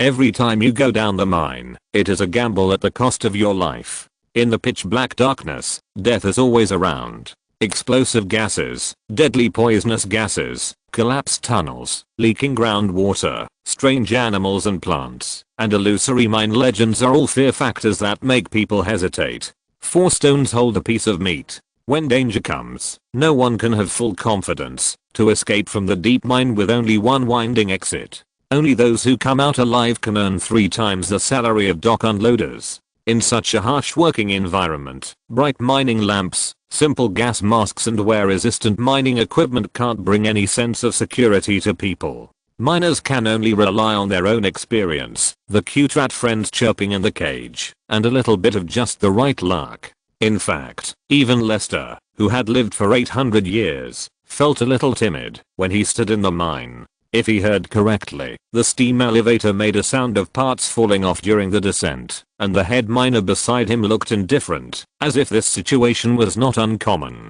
If it weren't for the horror of another experienced old miner and his big grey rat, he might have believed it. However, the Zorn people who claimed to be civilized did not show the excellent characteristics of Zorn at the critical moment. After contact, they really seemed to be the same, civilized to the point of not even saying swear words. Maybe Zorn was misunderstood by the outside world. What made Lester feel at ease was that the elevator with missing parts did not stop working after making a strange noise. Except for the screams of the big grey rat in the old miner's rat cage, the elevator shaft of more than 100 meters still reached the deepest part of the mine without any danger. The light beams on the miners' helmets and hands dispel the darkness, making the not so bright mine explosion-proof electric lights lose their function. Lester turned his head and took a look at the elevator shaft behind him. Compared with the emerald mine he designed himself, the mine in Zorn was still too simple and crude. Now he doubted whether the steel cable could bring him back to the ground intact. But no matter what, he would not fall to death. Wiping the cold sweat from his forehead, Lester took a deep breath and calmed himself down. Ahem. Foreman Lorry, I think you also heard the sound of the elevator lock falling off just now. You should be glad that the money you embezzled did not make us smash into meat patties. Before Lorry spoke, the big grey rat in the old miner's cage, with its eyes rolling around, stood up and screamed, gesticulating with its claws, and speaking fiercely as if accusing something, looking a little excited. Hush hush hush old friend, don't be afraid. At worst, I will die with you. Cough, cough, cough. Anyway, I have pneumoconiosis and stomach cancer, and I don't have much time to live. Just cough, relax. Otherwise, why do you think I gave you your favorite Dalmatian cheese today? Squeak, squeak, squeak. Lester was sure that the big grey rat, who was already very enthusiastic, became even more excited after hearing the old miner's words. The scene in front of him couldn't help but remind him of the red-skinned demon rat under the Emerald Territory's shimmering silver mountains. He doubted whether the big grey rat in front of him had become a spirit like the red-skinned demon rat. The coughing old miner was named Quilla. As a retired old miner, Quilla swore that if it weren't for the damn greedy villain who used the damn gold coins to dazzle his old, blurry and upright eyes, he would never bring his old friend who was also retired back to this dark place even if he died. Hearing what the old miner Quilla said, the pot-bellied foreman kicked the iron door of the elevator with his miner's rubber shoes without caring, shrugged his shoulders, and spoke in a hoarse and low voice under the dust mask. Don't be impatient old Quilla, this broken machine will ring 200 times a day, you just didn't see it, but it still pulled you down. When this damn machine really stops working, I will restore it to its original state. Believe me, I will spend money to completely fix this broken thing, but not now, while you are here, no way. Lester was stunned and couldn't help but take a step back to make way for the drooling Lorry. Unlike the polite and refined words on the surface, the foreman's words were a bit muddy, not quite in line with the definition of a zoo and civilized person. On the other side, seeing Lester take the initiative to make way for the silent passage, the old miner Quilla, who was suffocating, took off the dust mask on his mouth and spat a mouthful of thick phlegm on the ground. It's up to you. I'm only here once, and we've already agreed that I'm only responsible for leading the way to the entrance. I won't go into the devil's mine with you. Even dogs don't go there. Lester, who silently reduced his presence, felt offended instantly, but he was not sure if the old miner was targeting him. Gritting his teeth, knowing that the greedy old miner was asking for benefits again, and that he could no longer take care of the mood of the big customer, Lorry cursed. Old Quilla, you are such a greedy old thing. If this wasn't a big deal assigned by the factory manager, I would definitely kick your ass hard with my boots. I'll give you another 10 gold coins and tell you straight, are you going in or not? Hearing this, the old miner's lips were a little hard to close, revealing 2 rare large black teeth on his gums that were damaged in battle. Lester was very sure that the other teeth had already recognized the greed and filthiness of their owner. Damn it, you crows are laughing at pigs. You should fix the hole you made first, before you talk to me. Do you really think you have wiped your own ass clean? I can smell the stink of your shit-stained gold coins from across a mountain. It's because you served the factory manager well, otherwise he would have taken you down long ago. Seeing that the old miner was still responding to his greetings, Lori laughed and scolded. So you came here by smelling it, right? Okay, stop talking nonsense. Are you going or not? If you don't want to go, forget it. I'll find someone else to go in. I won't go down to the mine without you. An old ghost, right? If you don't want to do it, there are plenty of people in Zon who will do it. Do you really think you are the only onion seedling in the elephant's snot? Quella smiled without showing any weakness. Go in. Ahem. Why not go in when I'm almost dead? Just transfer the money to my son. That son of a bitch scolds me all day long for eating and drinking his food. Before I die, leave some money to that heartless son. When I'm gone, I won't miss that rebellious son who only knows how to flirt with women. I don't know what went wrong when I gave birth to him. I actually gave birth to such a useless thing. Ha. Anyway, I have a dirty thing like you to accompany me. It's not a loss to die. Bah. You keep talking depressing words. A dog can't spit out ivory. If anyone is going to die, you old ghost should die first. The two blurted out a set of Zorn-style swear words without even breathing. Lester was stunned to the side, watching the big grey rat in the cage stand up again and point fingers at the old miner. Seeing that his words were useless, the mouse stretched out his little finger and pointed at Lester, hoping that a third party could ease the conflict and increase his chances of survival. Squeak. It was not until the rats were angry that the two Zorn people who had been arguing with each other for a long time finally noticed Lester, who had retreated behind them. Their faces could not help but condense, and Lori even scratched the back of his head in embarrassment. Haha, Lord Lester, don't be offended. This is just the way the lower class people in Zorn greet each other. We are all bad people. We speak without restraint and our words are a bit rude, but we don't mean any harm.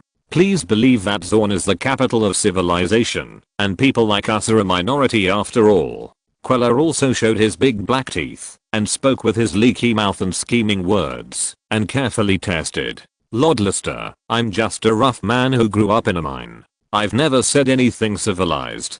Please don't mind me. But when it comes to my ability to do things, please rest assured that I'm the most reliable. Ahem.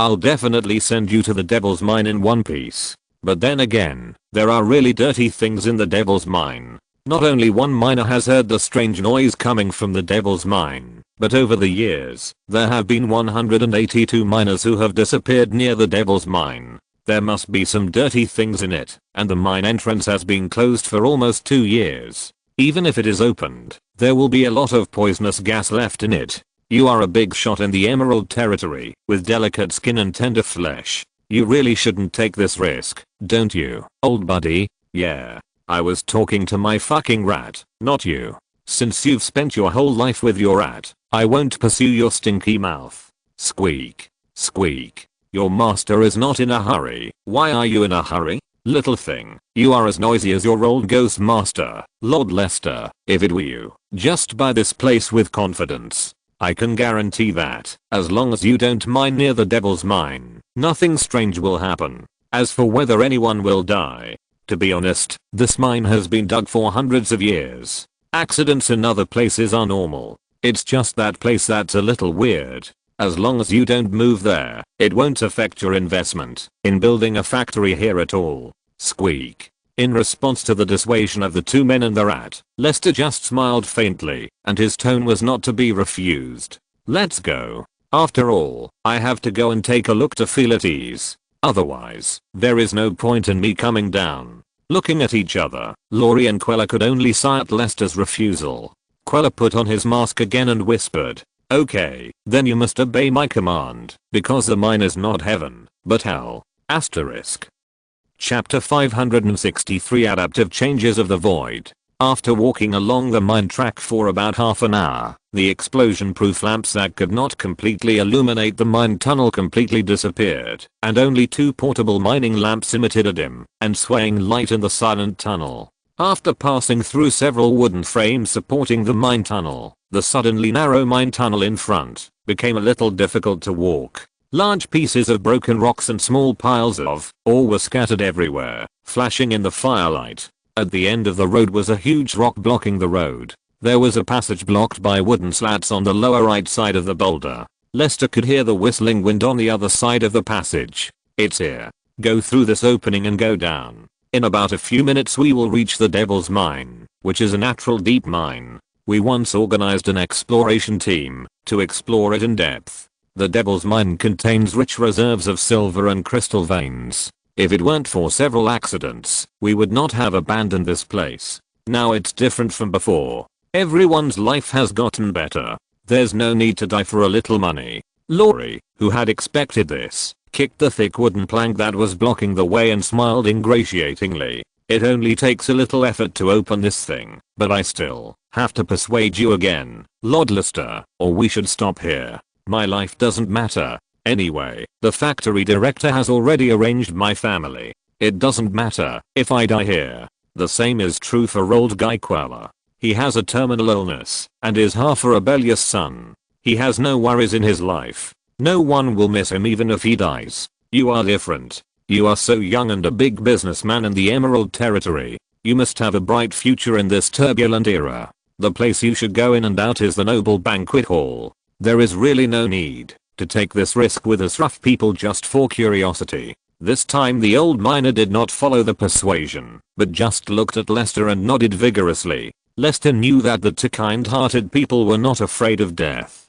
This persuasion was at least 60% sincere, but he also had a reason to go. Among the 8 underground mines that Night's Edge investigated that were most likely to appear in Malphite, this was the most likely place for Malphite. He couldn't bet on whether Night's Edge assassin would anger Malphite and cause Malphite to leave Zon's underground world, nor could he be sure whether Night's Edge assassin could persuade Malphite to meet him and have a chat. He could only rely on himself to accomplish this. When Zon was undergoing a great change, he had to seize any power he could and try to make the wise Malphite his helper and ally. With Malphite's help, not to mention Malphite's ability to suppress the void forces, just the fact that he relied on Malphite to find the ancestral land of Skarner was enough to make Lester do whatever it took. The Emerald Territory didn't need to wait for decades until someone from the Firith family obtained the life crystal of the Shellman. With Lester's key information, the Emerald Territory could do everything on its own.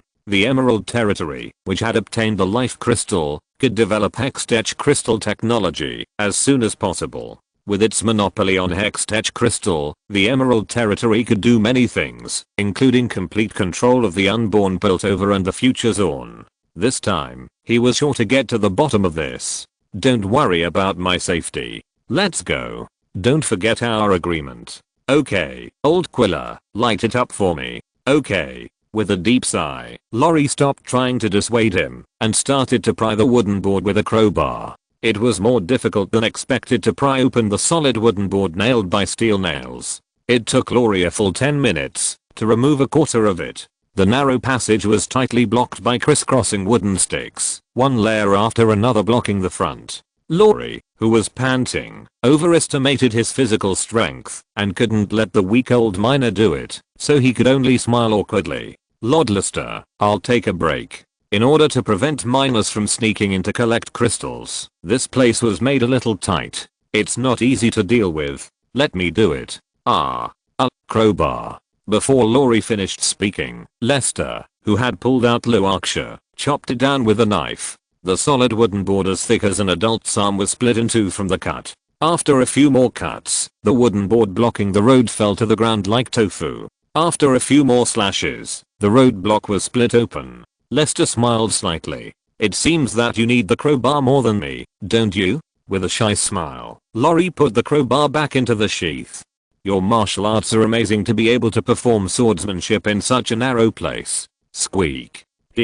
Lord Lester, even the big rat praised you." Knowing Lester's real martial arts, Lori and Quilla both looked more relaxed. Okay, stop complimenting me and keep going. Old Quilla, you have to lead the way now. Okay, I'll go ahead, ahem. After walking a few dozen meters and passing through two forks in the road, the terrain suddenly dropped. After walking about 100 meters, the three people who had been silent all the way finally arrived at the entrance of the Devil's Mine. The entrance of the mine, which was only 3 meters long and 2 meters wide, was located on a relatively flat rock. Lester could see a lot of broken amethysts on the ground. Lester picked up a thumb-sized crystal fragment from the ground, rolled it twice, frowned, and looked at the hole that was emitting moisture. Not noticing Lester's abnormal behavior, Lorry pointed to the extinguished torch on the wall and said, "Is there anything wrong here?" After sniffing a few times and confirming with the big grey rat that there was no flammable gas leakage, Quilla nodded.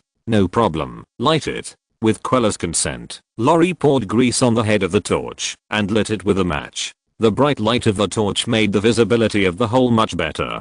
Coming to Lester, Lorry said with a serious face, "Below is the Devil's Mine. The terrain of the Devil's Mine is extremely complex. Often, within a dozen meters of walking, there will be many very similar forks. Some forks will lead to another fork, which will keep you going in circles. There are also forks leading to unknown dangerous directions. Ground subsidence, collapse, poisonous gas and groundwater may appear at any time and take people's lives. In order to explore a safe road, hundreds of lives have been buried in the Devil's Mine. It has been more than 20 years since the last time I came here. If I'm not wrong, the signboards set up by the former miners have long been decayed. If you want to pass through the Devil's Mine, you can only follow the signboards and go around the maze passages of hundreds of meters to reach the lower space. The Silver Mine and Crystal Mine are also there. Since the appearance of the Earth Dragon more than 20 years ago, the mineral resources there have no way to continue to be mined. Even if we don't talk about the screaming demons and the earth dragons that cause earthquakes in the mouths of the miners, without large-scale equipment and safety devices for directional development, there is no need to think about walking out of it safely. Okay, give me the lamp, you guys stay here and wait for me. I'll go down and take a look, and I'll be back in a while. Okay, then you be careful. Taking the portable mining lamp from Laura's hand, Lester jumped in directly, leaving the two of them staring at each other in bewilderment. Lorry, the young man brought by Emerald, really went down. I don't know whether it should be said that the ignorant are fearless or that the skilled are brave. Cough cough. He is alive and well, but he doesn't cherish his life so much. I can see that this Lester is definitely not an ordinary person. Old man, I guess we are worrying about nothing. Just that knife is not something that ordinary people can own. I thought it was a toy used by a noble young master to coax a little girl, but I didn't expect that chopping such a thick solid wood was as easy as chopping an onion. If it is put at the auction, it can probably be exchanged for a mansion in the wealthy area of Zorn. Not caring about Quella's sigh, Lorry sat on the ground and sighed. If you ask me, there must be treasures in this mine that we don't know about, and they are eyeing it, otherwise they wouldn't be so active. What you and I see as danger is actually an opportunity for others. You don't think? Quilla narrowed his eyes, looking a little weird, but Lorry laughed and scolded. Old man, what are you thinking? There are some things you have to live to get, and you have to live to spend them. The things under this Devil's Mine are not something we can touch at all. It's enough for us to live a stable life. Bullshit. Live a stable life. If you really think so, how can you be greedy for so much money? Lorry didn't care about Quilla's disdain. I'm greedy for so much money because I can afford it. Even if the factory director comes to me, I can handle it. Unlike a bad person like me, you are honest, hardworking, and noble, but you have no money. What can you do without money? You have worked for decades and are still a miner, but I have become a foreman in 5 years, with hundreds of people under me. The factory director even personally asked me to entertain Lord Lester. Don't you think about why the factory director didn't ask you to do this? Old Quilla, this is the difference between you and me. The factory director and those big businessmen only look at money and don't care about the lives of workers. What they want is a factory that creates wealth stably, and they don't care about anything else. Let me tell you, As long as I put enough money into their pockets, they will never cause trouble for me. The only ones who cause trouble for me are self-righteous guys like you, but you can only satisfy your desire. You don't have the ability to become someone like me. It's just that you can't eat the grapes, and they are sour. I will retire directly after finishing this deal. Even if it is because of my entertaining Lord Lister, the factory director will not make it difficult for me.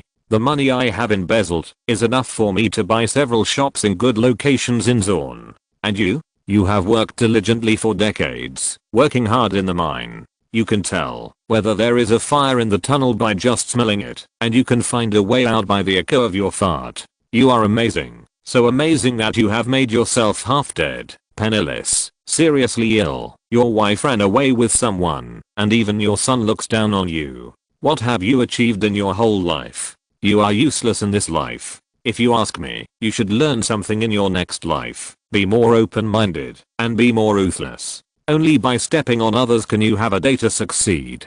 Don't be a worker all your life, let alone a good person. You treated you so well, and you still wanted to leave some money for that bastard. I feel ashamed for you. In my opinion, that kind of bastard should be left to fend for himself, no matter if he gets stabbed or not. Not knowing that Laurie had already taught Queller a lesson, and made him doubt his life, Lester, who entered the deep mine tunnel, stared at the signboard on the supporting wooden frame inside. As Laurie said, most of the signboards had rotted away in the damp mine tunnel, and could not be used to find the way at all. But this was not a problem for Lester, because he had never planned to use the signboard to find the way from the beginning. By fusing the fragments of the world rune, Lester could already sense the direction of the flow of element. Normally, this could not help him find the right path. After all, elemental energy was everywhere in the runeland, but once affected by the void energy, the element would turn into conspicuous purple light bands. At this moment, in Lester's elemental vision, an infected lavender energy light band had pointed out the direction for him.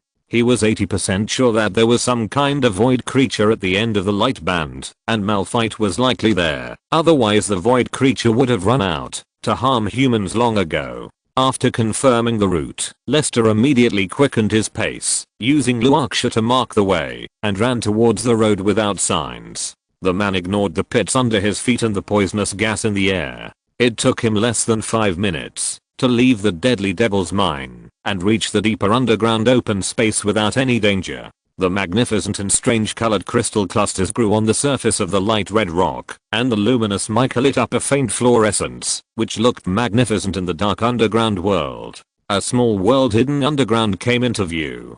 With his excellent night vision ability, Lester directly turned off the portable mining lamp and placed the mining lamp at the position where he came out to mark the exit. The man's eyes were on the strange lilac lichen surrounding the crystal clusters, and he pulled out the magic steel longsword Luaksha again and walked slowly. Like a moving fungal blanket, it was distributed in small pieces around the crystal cluster and covered on the rock.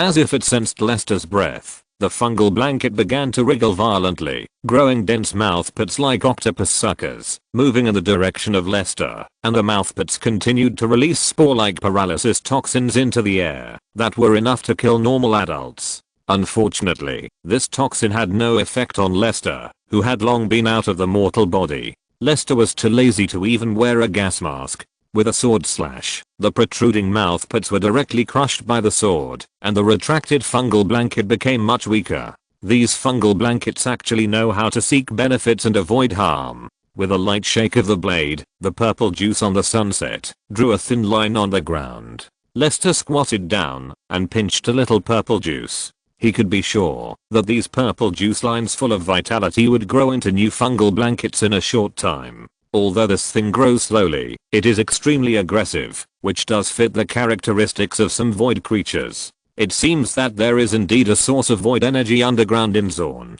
I just wonder if the wise Malphite is also here. Chapter 564. Malphite is not very smart. It seems that these fungi have broken away from their original life level and evolved into some unknown void creatures that actively prey on other lives. Let's call them void fungal blankets. Void energy continues to penetrate upward, causing the fungi that first come into contact with void energy to mutate and slowly evolve into today's void fungal blankets. These fungal blankets corroded by void energy use crystal clusters as elemental beacons, and use the magic conducting properties of native crystal clusters to slowly absorb free elemental energy in the air, converting elemental energy into void energy to supply their own reproduction and expansion.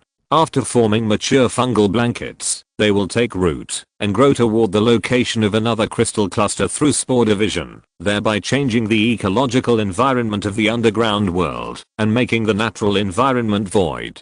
Perhaps it won't be long before fungal blankets that devour enough life will form unique void creatures, thereby evolving into a void world that can compete with nature. In this way, the source of void energy is even lower. With a preliminary inference, Lester decided to take back the lantern and continue to explore downward. The natural caves in the underground world are interconnected. Seeing the branches and forks one after another, Lester decided to explore the crystal clusters surrounded by the void. After thinking about it, the fungal blanket deeper underground is different from the shallow one. The crystals surrounded by the void fungal blanket have completely turned into a strange dark purple. The further evolved fungal blanket has grown dozens of long whips like octopus tentacles, wrapping the void purple crystals in the form of transparent meat naan as its own energy core. The fungal blanket has become a meat naan-like tentacle life form that even Lester can't describe. Not surprisingly, these void meat naans evolved from the original void fungal blanket are more aggressive, waving their tentacles to attack while moving slowly. Effortless using Luaksha to cut off the purple tentacles covered with pustules, Lester retreated in a virtual step to avoid the splashing purple pus. The purple pus scattered on the ground took only a few seconds to form the unique dangerous atmosphere of the fungal blanket. Unfortunately, without a continuous supply of void energy, the surface of the eye rock shrank and dissipated. It moves slowly, has a single attack method, and its tentacles are not as powerful as the void beetles I encountered in Icathia. As long as they don't come into contact with these dangerous pus, even ordinary people can escape from the attacks of meat naan. It seems that the evolutionary direction of this thing is to transform the ecology and landforms. From the perspective of life, the survival and adaptability of meat naan are quite amazing. Realizing that the living creature in front of it would not become its food, the meat naan that launched the attack first began to shrink back. Lester naturally would not watch the meat naan escape. After cutting off all the other tentacles, Lester stabbed the crystal core of the meat naan with a knife. At the moment the crystal shattered, the crystal quickly collapsed and turned into free void energy silently. The meat naan died completely in a few seconds, leaving only a finger-sized gelatinous substance in its original place. The other 7 or 8 meat naan also died. After clearing the ground, Lester picked up the dark purple colloid that looked like jelly and observed it. Feeling Lester's abundant vitality, the dying colloid suddenly became agitated, as if it wanted to drill into Lester's skin. For the void species that were dead but not stiff, all Lester did was to close his fingers and completely crush the colloid in his hand that wanted to parasitize him. It seems that this thing is a little more dangerous than I expected. Just as Lester frowned and thought, a terrible vibration came from the depths of the earth. This sudden vibration was continuous and deafening. It was like the continental plates rubbing against each other and colliding violently. The not so solid gravel on the cave wall fell off one after another, and the rock cones mixed with gravel fell like rain, hitting the ground close to Lester's dodging body. The underground world finally began to collapse on a small scale, compressing Lester's activity space. Just when Lester thought he was going to be a gold miner digging 3 feet underground to struggle for survival, the vibration stopped abruptly. Replacing the nearly 30-meter long grey rock wall, a brown rock face appeared less than 10 meters away from Lester.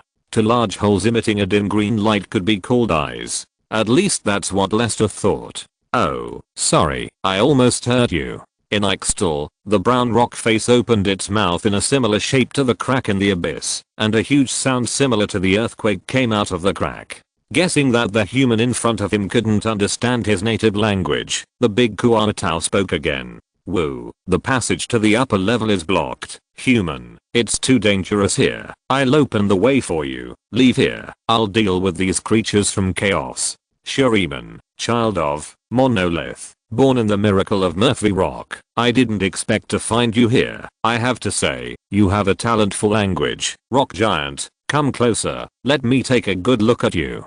The first half of the sentence is in Ixtal, and the second half is in Shuriman, including the content of the words. Lester must use the most concise language to impress the heart of the rock giant and gain the initiative. When Lester's voice entered his mind, the rock giant who named himself Malphite was stunned in place. His eyes widened, and he became at a loss. Whether it was Ixtal or the content of the words, it was enough to make the rock giant's head explode like a supernova. It didn't expect that there would be a human who could recognize its roots as soon as they met. The language of his hometown made Malphite seem to have returned to 1,000 years ago, when he had not yet left the monolith. It had not heard the language from his hometown for 1,000 years. Who is the human in front of him? Why does he speak Ixtal? Why does he know his origins? Why does he know that he was born in Murphy Rock? Countless questions suddenly appeared on his smart brain, and Murphy became a real stone man, motionless. Lester had been observing the stone man in front of him, watching Murphy's small eyes bulge into copper bells, and he didn't know that Murphy had crashed.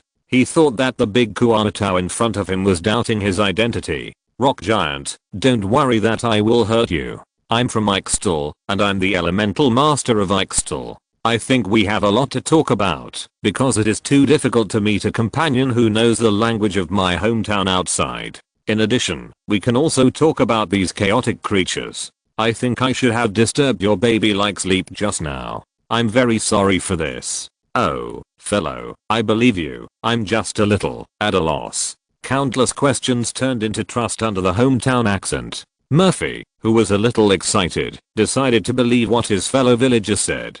The natural power of rock control allowed Malphite to easily squeeze the rocks near his cheeks. The tightly packed rocks flowed toward him passively like liquid. The rock giant carefully made his face protrude further from the rock wall to avoid hitting his fellow villagers while getting close to them. Fellow villagers, you can call me Malphite. This is the name I gave myself. If you don't like it, you can give me a nicer name, because every Archmage of Ixtal is the most trustworthy wise man, just like the elemental mage who built me. Fellow villagers, what's your name? Lester responded friendly, patting his chin shell that was close to him. My name is Lester Malphite. It's such a wise and brave name. I think even I can't find a better name than Malphite. By the way, Malphite, I want to ask, can you still connect to a shared network now? I heard that Malphites will share each other's wisdom in the magic network, just like before you left the monolith. Countless Malphites form the monolith fortress and attack the chaotic creatures with unified thoughts and emotions, so as to exert the greatest destructive power. Malphite, who was a little confused at first, soon understood what Lester meant. The rock giant resisted the urge to scratch his head and spoke. My fellow Lester, the shared network you mentioned should be gone. Since I woke up, I haven't found any living companions. They fell into eternal sleep under the attack of chaos, and can no longer attack chaos.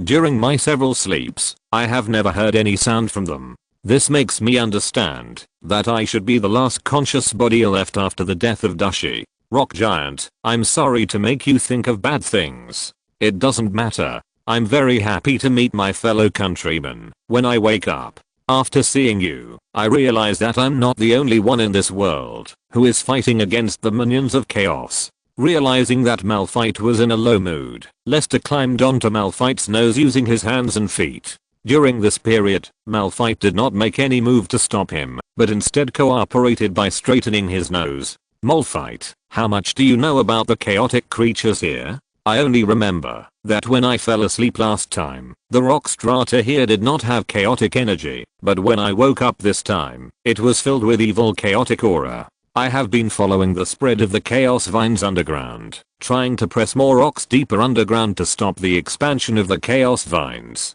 Even so, there are still a lot of power from the chaos vines escaping from the underground world. It is difficult for me alone to prevent the infiltration and spread of those chaos minions. In fact, you have also seen that these chaotic auras will pass through my rocks to the surface world, and there will always be some that slip through the net and escape from the underground world. Chaos vines? Can you describe it in detail? Information about the form and living environment. Blinking, Malphite spoke hesitantly. The chaos vine looks like a dark purple glittering vine with no actual shape. It moves very slowly, but it is difficult to be completely destroyed, even by the hardest stone. It will continue to spread from the chaos cracks in the underworld, and slowly grow along the earth's crust towards places without chaos. I only discovered the traces of the chaos vine a long time ago. Since then, I have taken the initiative to use rocks to reinforce the earth's crust along the growth path of the chaos vine. The compact rocks can hinder the growth of the chaos vine, but they can't completely block the infiltration of chaos. Fellow villager, do you have a way to completely solve the growth of the chaos vine? Lester smiled bitterly. It was indeed the Runeterra that was riddled with holes. There was the Frostguard fortress in Freljord, the land of the mermen west of Mount Targon, the void cracks in Icathia, and now there was another purple hole in the ground of Zorn. It was all thanks to Malphite, a lonely fool, who was desperately trying to maintain stability. This was not to mention that the void had found a way to erode without relying on cracks. After all, he had never seen the chaos vines, or the void vines, in the story background of Runeterra.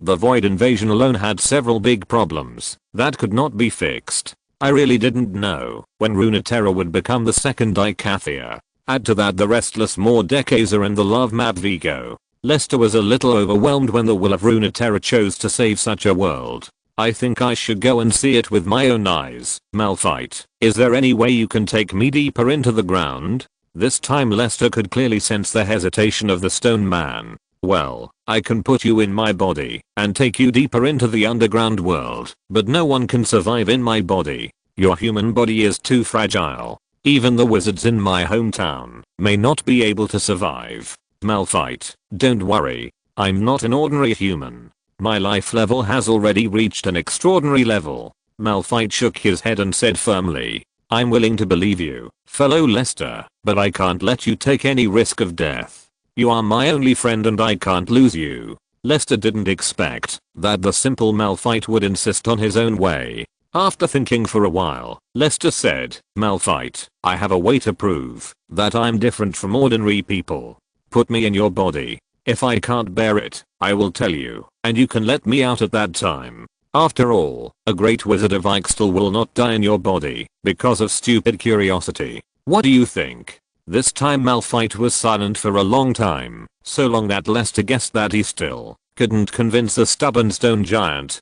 Perhaps he should use elemental magic to rebuild the Malphite network and let himself join it. Just as Lester was about to speak again, Malphite finally spoke. My fellow countrymen, Lester, we are friends, right? What you humans call friends? Of course Malphite, we are more than just friends, we are good friends. Okay, my good friend, I will try to open my body now. If you feel threatened, please tell me immediately, and I will let you out, or take you back to the ground. Promise me that you will not use your life to hurt a friend who cares about you, even if your friend is just a cold stone. Of course not, Malphite. In my opinion you are not a cold stone at all. In fact, you are more humane than many humans. My fellow countrymen, come on if you are ready. Lester jumped directly from his nose into Malphite's wide open mouth. The eyes of his eyes turned dark, and a strange pressure swept in from all directions. Chapter 565 The Great Journey.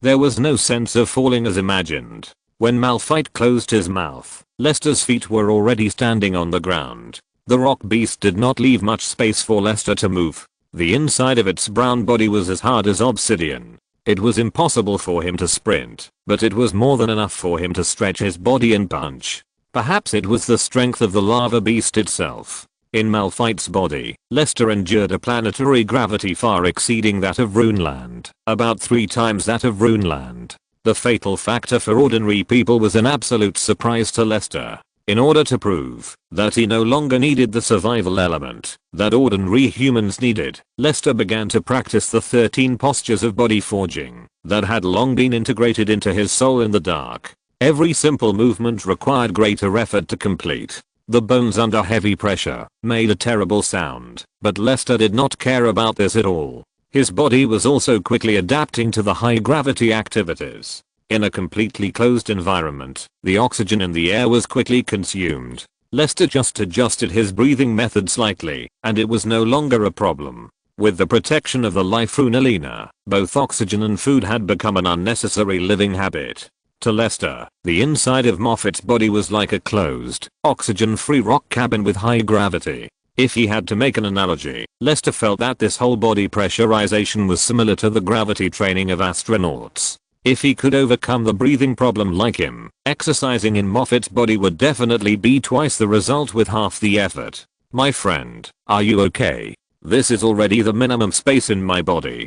Do you want me to let you out? When Lester finished a set of bodybuilding postures, Moffat, who had been observing silently, became a little worried because he found that his fellow countryman was not as energetic as he was at the beginning, but was sitting cross-legged on the rock wall he prepared for him with his eyes closed. Moffat, I'm fine. This way of sitting cross-legged is called meditation in the human world. In fact, not only am I fine, but my body is surprisingly good.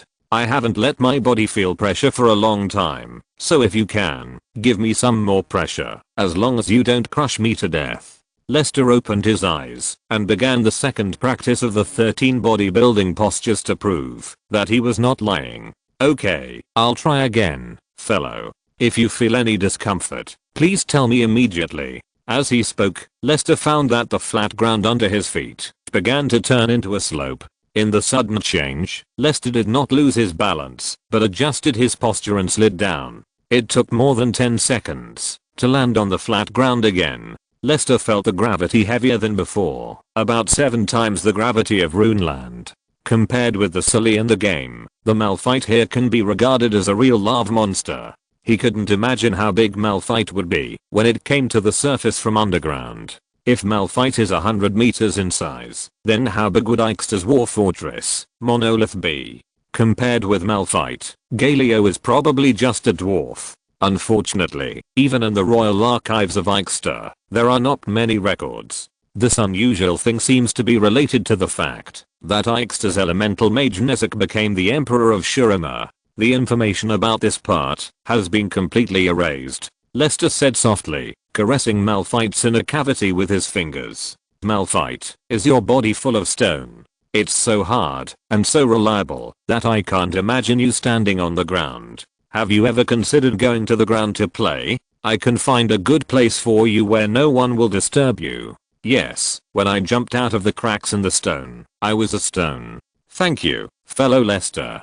I won't waste my time on other places before solving the problem of Chaos IV. Malphite's voice came from all directions. Lester found that overcoming Malphite's ear-breaking voice was also a necessary condition for training here. Well, you have also seen my physical condition. There is no problem at all. You can move down appropriately. Let's go and see the problem of Chaos IV first.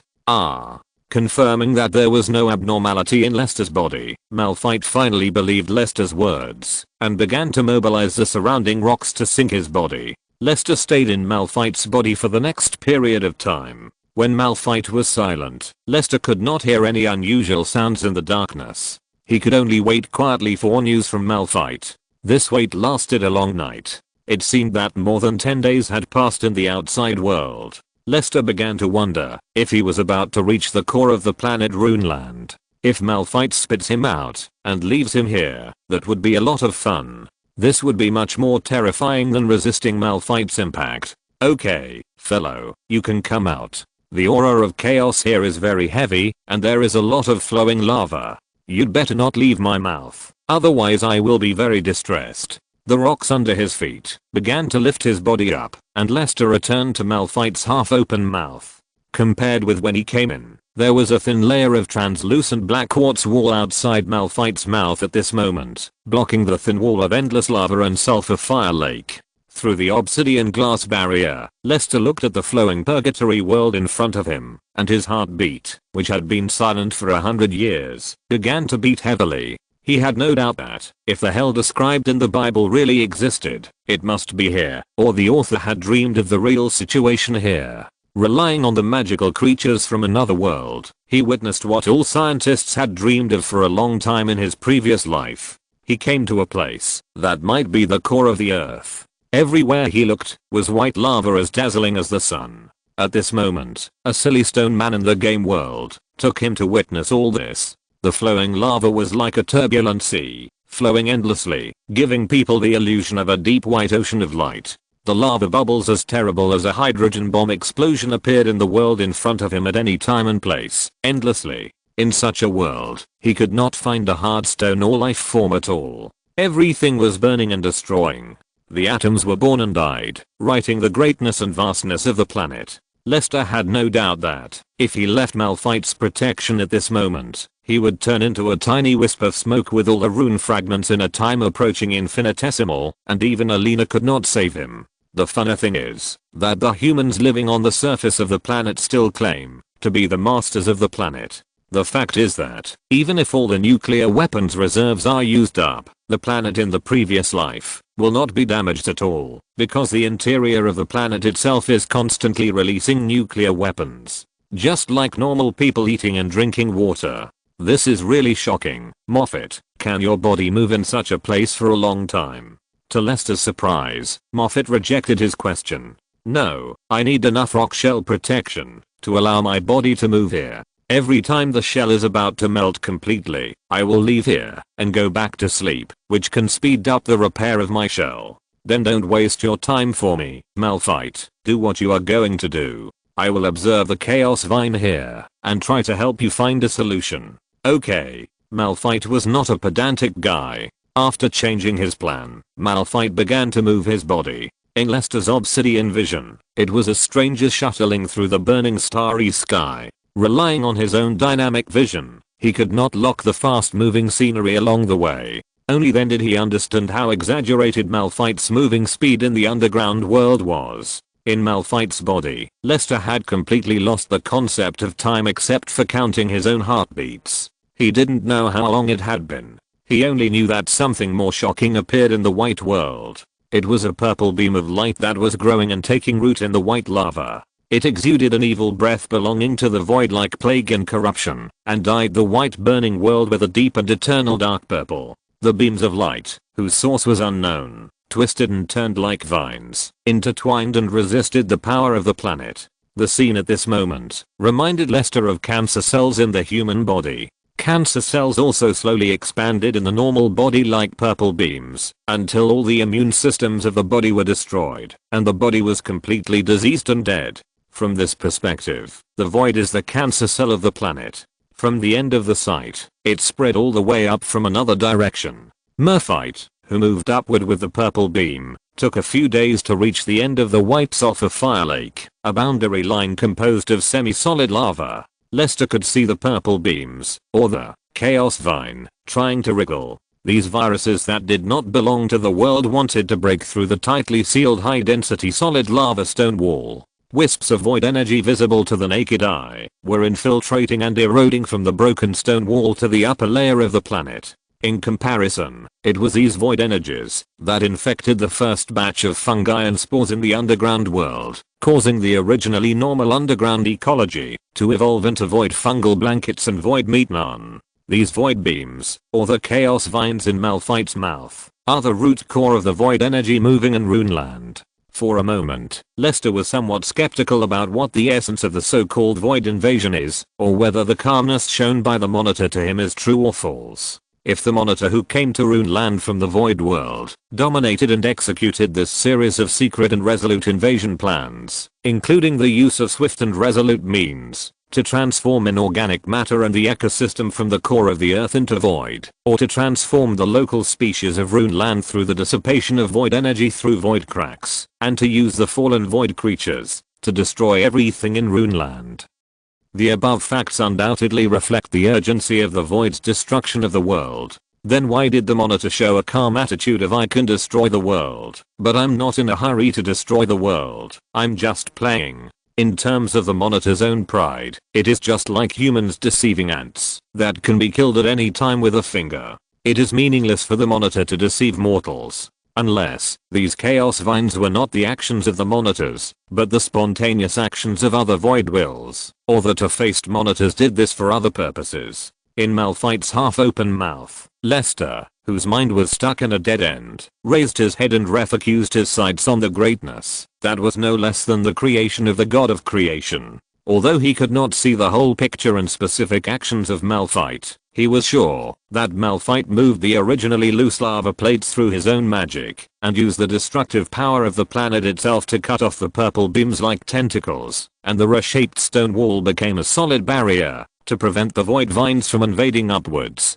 Compared with the current actions, Malphite, who controlled the rocks, killed hundreds of void creatures in the underground world as easily as playing. In Lester's opinion, the current Malphite is more useful than its predecessor, Stone Fortress. The Stone Fortress cannot destroy the void cracks in Icathia with powerful magic bombardment, but Malphite can use his own way to delay the erosion of the void on the foundation of the world. 1, 2, 10, 11. Perhaps Malphite had forgotten that there was a fellow human in his body. Lester and Malphite were silent along the way. Time had become an illusory thing. When Lester was already numb, Malphite finally began to move upwards and swallowed Lester again when crossing the lava plate.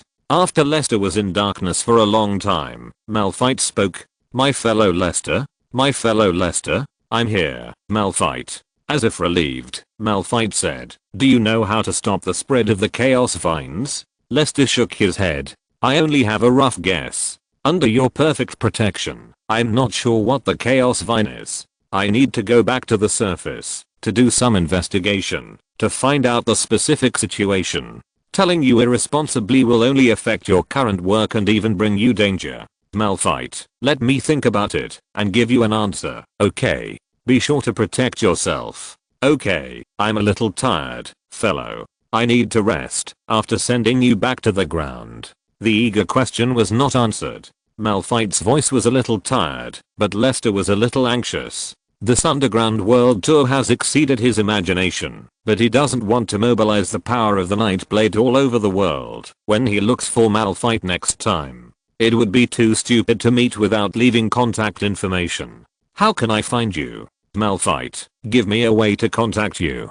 The moment the voice fell, a black glass ball the size of a finger fell from Lester's head and fell right in front of Lester. Lester picked up the pure black glass ball with a high density. "This is a part of my body. Through this thing I can sense your location. If I wake up, I will go find you." Chapter 566 The Yodel People's Little Problem. Narkson Calendar, 772 AD, March 15th. This day is of particular concern to all Zorn people. At dawn, the Fred Institute of Science and Technology in northern Zorn was decorated with lights and the gates were wide open. The statue of the scientific pioneer stood at the entrance of the institute, gazing at the glory of reason and science. The ancient institute once again shone brightly in the new era. One after another, luxurious carriages stopped in front of the institute in an orderly manner. The guests holding invitations were well dressed, elegant and dignified.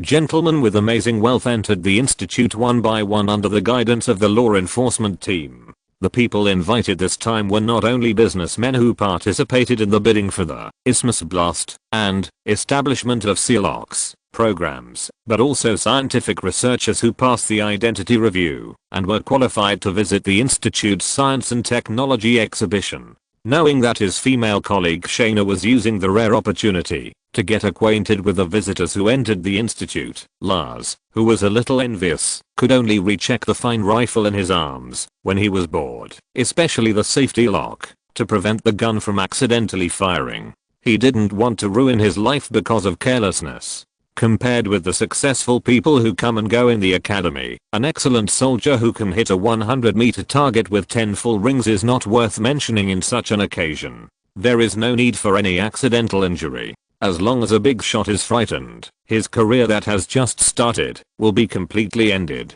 Thinking of this, Lars was a little discouraged. After all, carrying a gun is not profitable. The most proud thing is to build a big house that is bigger than all the buildings in the northern city of Zorn. And such a big house is not just something that can be bought with money. Having said that, with money, other things will be easier to get. The rifle in his arms has been loaded. Except for the safety lock, the symbol of Zorn violence that is close to his chest has become a qualified killing weapon. The bright spot is drawn into a line. After the muzzle is aimed at the target, as long as the trigger is pulled, the terrible bullet can take a person's life. In order to maintain the order of the academy, the Zorn Parliament has long formulated clear laws. Any uncertain factors that threaten the normal operation of the academy can be directly controlled by violent means, and if there is resistance, they can be killed on the spot. After confirming that the gun was correct, the male law enforcer checked his clothes again, and only felt relieved when he confirmed that there was nothing wrong with his clothes. In such an important occasion, he had to be extremely alert to deal with all challenges, including showing his most shrewd and capable side to any bigwigs who might help him rise to prominence. As for whether there would be visitors forging invitations in order to enter the academy, this was not something he needed to consider at all. This was the responsibility of another colleague, because she was the one who checked the invitations. If there was no extra responsibility, it would be nice to stand here stupidly. Lars thought so, until two dwarfs wearing small hoods sneaked to the entrance of the academy. He knew that his job was here. If there was anything more suspicious than two guys hiding their bodies, it was undoubtedly that the two guys hiding their bodies were hairy-faced yodels. Who knows if these naughty yodels would suddenly use terrible magic to turn this scientific feast into a terrible farce. You two. Stop right there.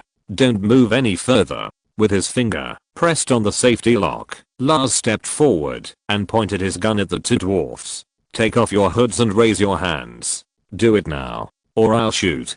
Timo and Imadina were also shocked by Lars's overly serious reaction. With no other choice, the two little guys could only take off their small cloaks according to Lars' instructions and raise their hands in confusion. We have no ill intentions and no weapons. We just want to go in and see the technology exhibition in Zorn. To be honest, there's no need to make such a fuss. Call your dean out. I want to talk to him. Imadina, who has a hot temper, is very dissatisfied with the hostility of humans, because he came with good intentions from the beginning, but humans always have misunderstandings about the yodels. It seems that he needs to develop a shock grenade before the rocket thruster. This trip to the human world is really full of inspiration. When the two exposed their identities, other Zorn people also noticed the arrival of the yodels. Oh my god. Two yodels. What are they doing here? Turning the Temple of Science into a magic garden? But these two yodels don't seem to have any hostility, and don't you think they are cute?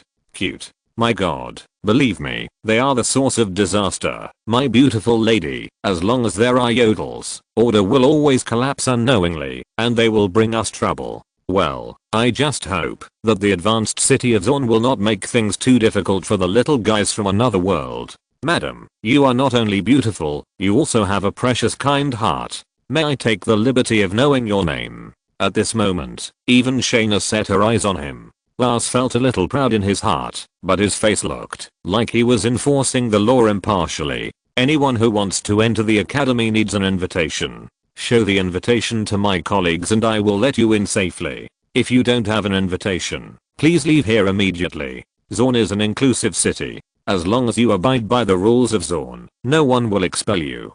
But sir, we don't have the invitation you mentioned, and we don't know how to get the thing in our hands.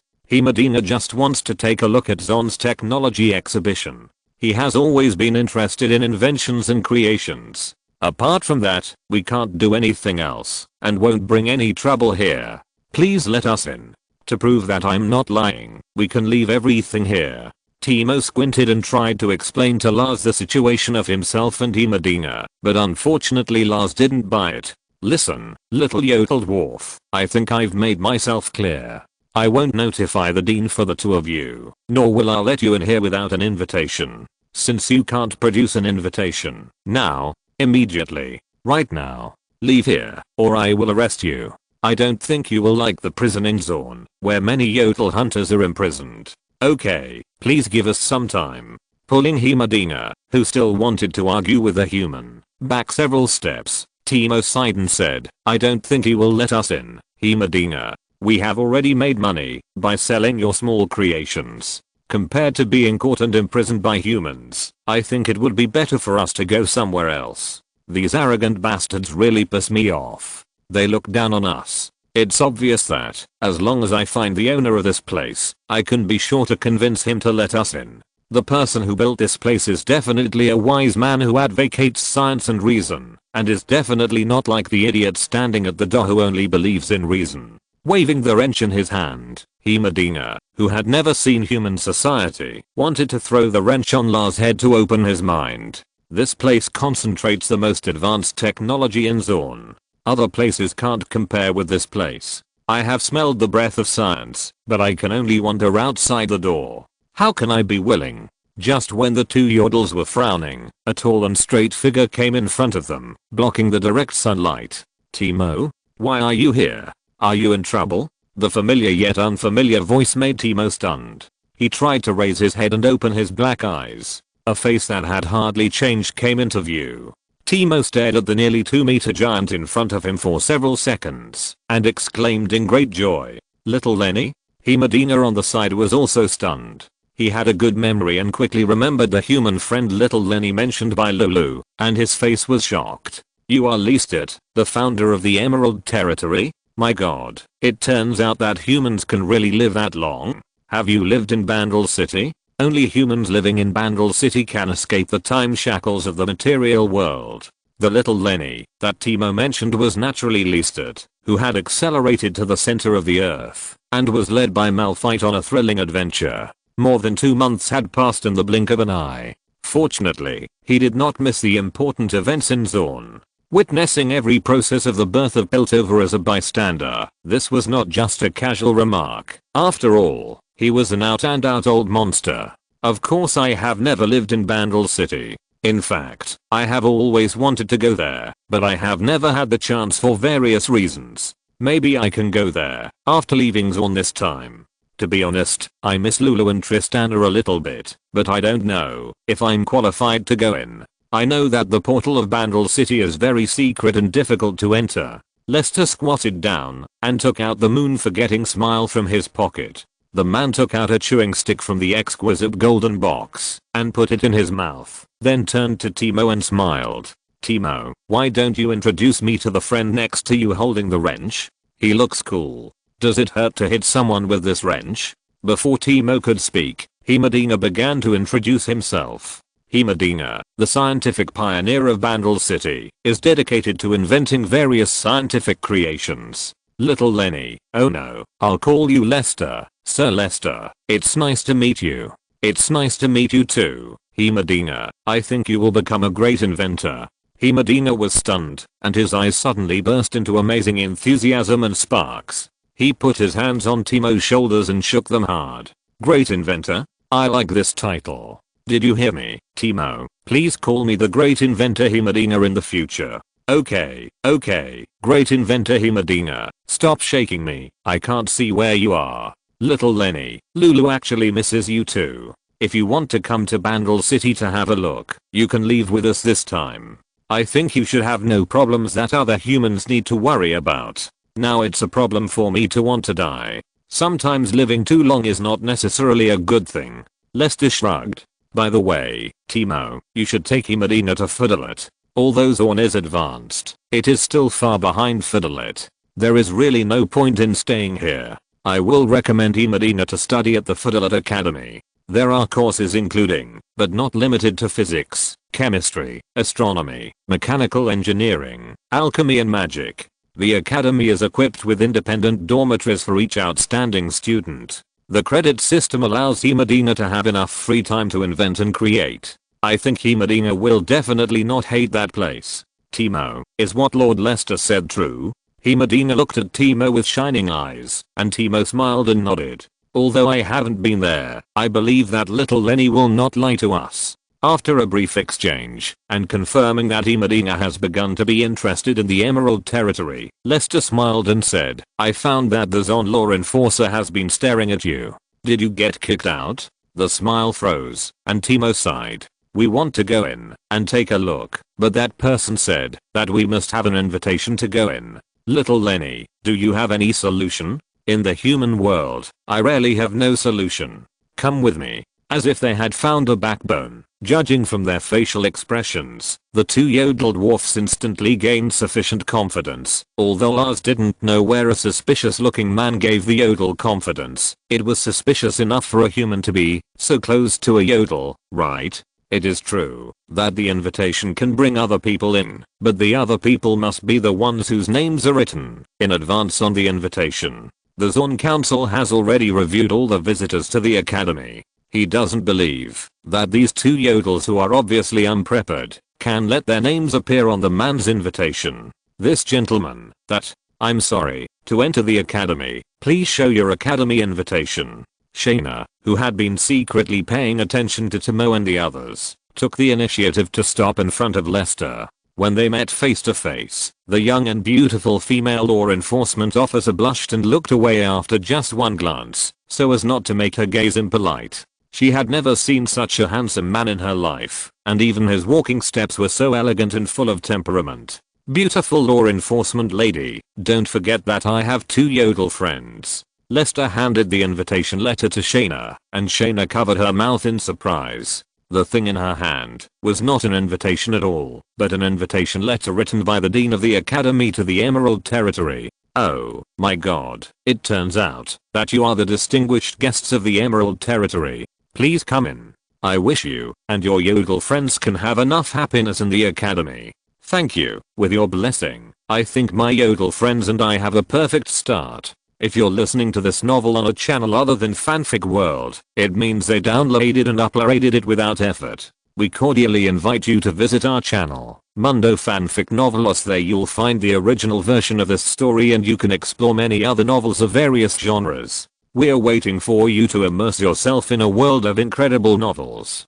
Chapter 567 Straight Blasting Project. Sensing that Medina was a little absent-minded, Lester stopped and said, "The technology exhibition is in the east courtyard. To the north is the dormitory building, to the southeast is the teaching building, and to the west is the exhibition hall. I need to go to the exhibition hall to attend a discussion meeting. Do you want to go with me?" Medina shook his head and looked up in the direction of the east courtyard. "Lester, I want to go to the east courtyard to see the technology exhibition. Compared to those meaningless meetings, I prefer a little bit of reality." The man shrugged. He was not going to force Medina to stay.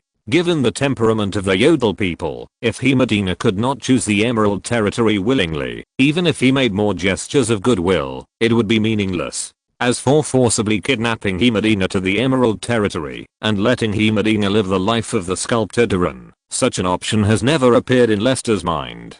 Duran and Yodel people are not the same species at all, so they are naturally not comparable. "Well, I believe Timo will take good care of you. Timo is the most outstanding scout in Bandle City. He knows how to do things in human society. As long as you don't walk out of the gate of the academy, if you encounter someone who checks your identity, you can tell me the name of the Emerald Territory. If that doesn't work, you can come to the exhibition hall to find me. I think I will spend the whole day there." "Thank you, Lester. You are as reliable as Lulu said. Hurry up, Timo. I can't wait to see what these arrogant Zorn people have done." After watching the helpless Timo being taken away by Medina, Lester turned around and walked west. The exhibition hall is located in a flat building. Through the principle of optical refraction, the topographic map of the Zorn Strait located in the main seat is projected on the huge tent. Lester can see more than 50 digitally marked marks. These marks are distributed in different positions. From the overall point of view, the marks fully cover both sides of the strait. In the hall, many bidding merchants are already whispering. When Lester arrived, more than half of the bidders in the exhibition hall had already arrived. Looking around, there were already about 20 representatives of business families sitting in the seats. If all seats were filled, there would probably be more than 30 Zorn forces. Connor Fellows sat upright at the edge of the back row waiting for the meeting to begin, while Kelsey sat on the second floor, which was a special seat that only VIPs could reach. From the arrangement of the seats, it was obvious that Connor Fellows did not receive any special care. Before Lester could say anything, a maid with an emerald collar came down from the second floor to lead the way. Following the maid of the Gerist family to the second floor, Lester sat down behind Kelsey, shook his head at the worried Kelsey, and whispered, "Just do your thing. Don't worry about me. Today, I'm just a spectator." Hearing what Lester said, Kelsey could only suppress her doubts. She knew that it was better not to be too curious about some things. As time went by, the last bidder who accepted the invitation also took their seats. At 10 o'clock, the door slowly closed. The dean of the academy, a member of the Zorn Parliament, a middle-aged man named Terence, came to the main seat in front of everyone's eyes. His voice was extremely loud and his spirits were high. Welcome all distinguished guests to participate in this project bidding. In order to complete this greatest straight expansion project in history, the Zorn Parliament has raised enough project funds. Every force participating in the project can receive a sufficiently generous salary. I think before this, everyone has understood the specific requirements of this bidding. As the current Dean of the Fred Institute of Science and Technology, I'm honored to be here to explain all the projects of this project to you again. Mr. Senior, please move the light spot to the first mark. Okay, Mr. Dean. The thin young man responded quickly. By turning the horizontal and vertical brass handles at the same time, the complex star track slowly began to move, thus changing the angle of sunlight. Lester soon discovered that the newly appeared sunspot was pointing at the first mark of the projection tent. It must be said that this design is quite clever. Please look, this is a blasting point map designed by our craftsmen. There are a total of 52 blasting points in the whole map, and the place where the sunlight shines is the first blasting point. This place is located on the south bank of the strait. Because the terrain there is too steep, and the cliffs are all hard rocks, it is close to the harbor buildings. It is very difficult and risky to blast without damaging the buildings. The first section is from the first point to the 8th point. In this most difficult section, the Zorn Council will give full engineering funds. At the same time, we also need very professional blasting engineers and excellent explosives.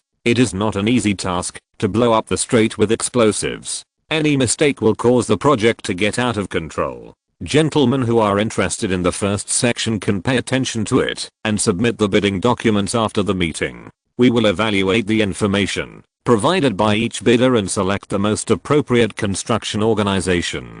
The second section is from the 9th site to the 15th site. Lester listened quietly to Terence's speech. He did not expect that the bidding process would be so interesting. The 52 blasting points are divided into 8 sections. The blasting difficulty and requirements of each section are different, and the project funds are also large and small.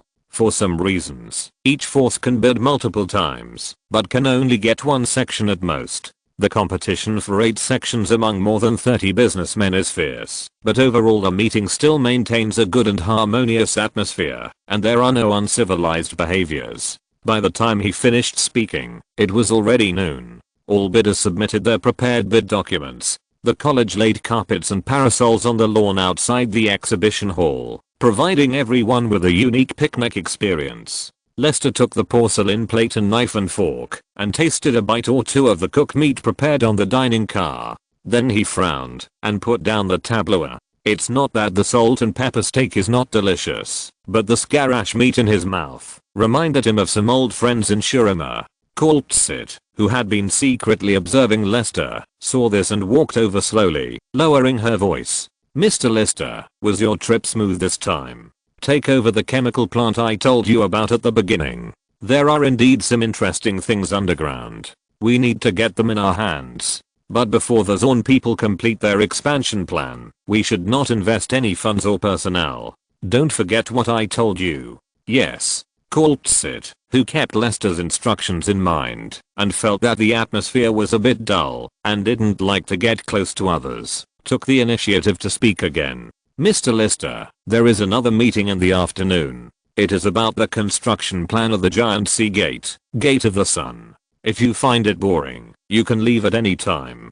Just leave this to us. Seeing that Coltsit still had no intention of leaving, Lester finally set his eyes on the girl's delicate face, and there was a bit more teasing in his eyes. Little girl, it seems that you care about me a lot. Well, considering that you have performed well this time, tell me, what do you want from me? If you want me as a person, I can consider it, and let you and Hina be good sisters. Coltsit was a little overwhelmed by the unprecedented shyness. The girl rubbed her hot cheeks, stood up and used the time to adjust her skirt to avoid the man's funny eyes. Well, sir, please don't make fun of me. I actually want to hear your story about the past, about the founder of the Gelust family, the story of the ancestor Morris. I grew up listening to his stories, but the feeling others tell is definitely different from the feeling you give me. You are a great eyewitness and must know more about the story of the ancestor Morris. So you are a family admirer of Morris. Hi, I didn't expect that guy to have such an outstanding descendant like you. If he knew, I'm afraid he would laugh his mouth off. Smiling and patting the seat next to him, Lester took 2 glasses of freshly squeezed sweet milk from the dining car. Sit down. Since you want to know about Morris scandals, I'll tell you a few. Don't tell anyone else. The scandals of our ancestors? Sir, oh, you really don't want to hear it? This is a black spot in the life of the great Morris. Do you really not want to hear it? With a red face, Coltsit lowered her head like a little girl and made a sound like a mosquito's hum. I want to. Lester handed the milk in his hand to Coltsit, took a sip, and looked up at the blue sky. Hey, that's right. Believe me, if it was Morris, he would put his ear close to me without hesitation. Without any hesitation at all. Coltsit, in my opinion, there is no truly great person in this world. Everyone makes mistakes. Morris will, I will, even the gods in the sky will. Strip away the halos deified by legends. Everyone is just an animal dominated by emotions. Tear off the bright and beautiful shell. They're in a world as uglier than we think. Well, I don't think you young people like the old guys preaching. This is a rare opportunity, so I will tell you the story of my encounter with Morris. It was not long after I arrived at the Immortal Fortress. At that time, the Narxans were still a group of barbarians who couldn't even put their clothes together and showed their buttocks when they danced. Can you imagine that at the bonfire party? The dance that the Narxans were most proud of was the gorilla dance. The dancing Narxan ruler slapped their chests like gorillas and moved their legs awkwardly. A man and a woman kept spinning around the campfire. When they were happy, they gave birth to their children on the spot amid the cheers of the crowd. In order to demonstrate this dance, the then chief of the Larxie clan, Nadaz, personally demonstrated it for me. Big Gorilla, or the legendary great man, Lord Nadaz. Coltsit widened her eyes, her cheeks spreading from the tips of her ears to her collarbone like a sunset glow. In her impression, the old nobles of Narxus always embodied classicism and elegance in all aspects of life. The rules of the old nobles were harsh.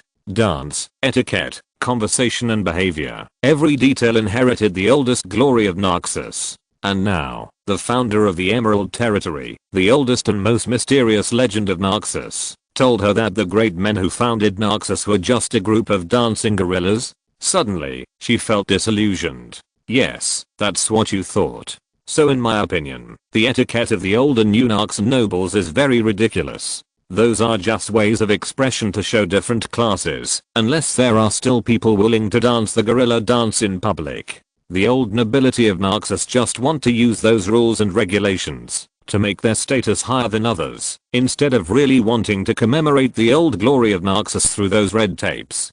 Don't regard complexity and profundity as mystery and awe. The simpler and clearer things are, the more worthy of respect. Okay, sir, I'll remember that. Nodding with satisfaction, Lester talked a lot more about sex for the girl who always gave him positive feedback. In that era, the Larxie clan defeated the Dark Tyrant with the help of the Black Rose and successfully occupied the Immortal Fortress. It is conceivable that there were many forces that had long coveted the Immortal Fortress. In the endless battles, the Larxie clan led by Nadaz finally defeated other challengers and gained a foothold in the Immortal Fortress. But the good times did not last long. At that time, the two major barbarian forces in the Darmo Plain in the north coveted the land in the south. When the Immortal Fortress was at its weakest, they colluded with the bandit group and went south, looting and massacring the villages along the way. The two major barbarian forces were blocked by the army of the Immortal Fortress at the eastern foot of the Goral Mountains, while the bandit group attacked from the western foot.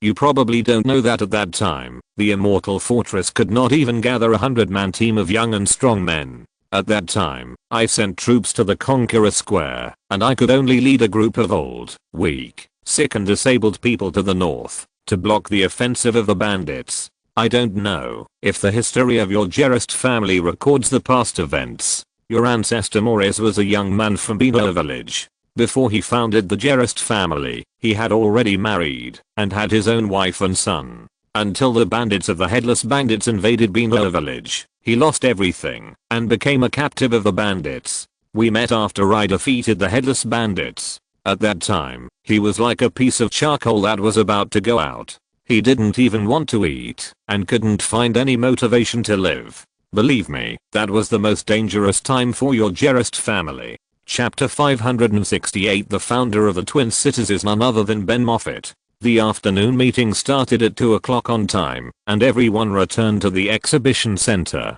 This time, the projection screen above the tent changed to a giant building blueprint. This time, Lester saw the shock on the faces of the people on the first floor. Obviously, the Zorn Council had not disclosed the relevant information to anyone before, and this was the first time it was made public.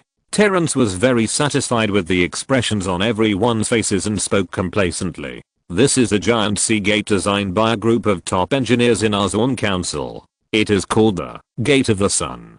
I believe you have seen how complicated the Gate of the Sun is. This is an extremely huge project. According to our conservative calculations, it will take more than 10,000 people to complete the construction of the Gate of the Sun in the Zorn Strait at the same time, and the construction time will take at least 3 full years. You will definitely not be satisfied with this result, right, Mr. Terrence? Terrence smiled slightly and raised his index finger to the solemn businessman. Of course, every day of delay is an unimaginable loss for Zorn.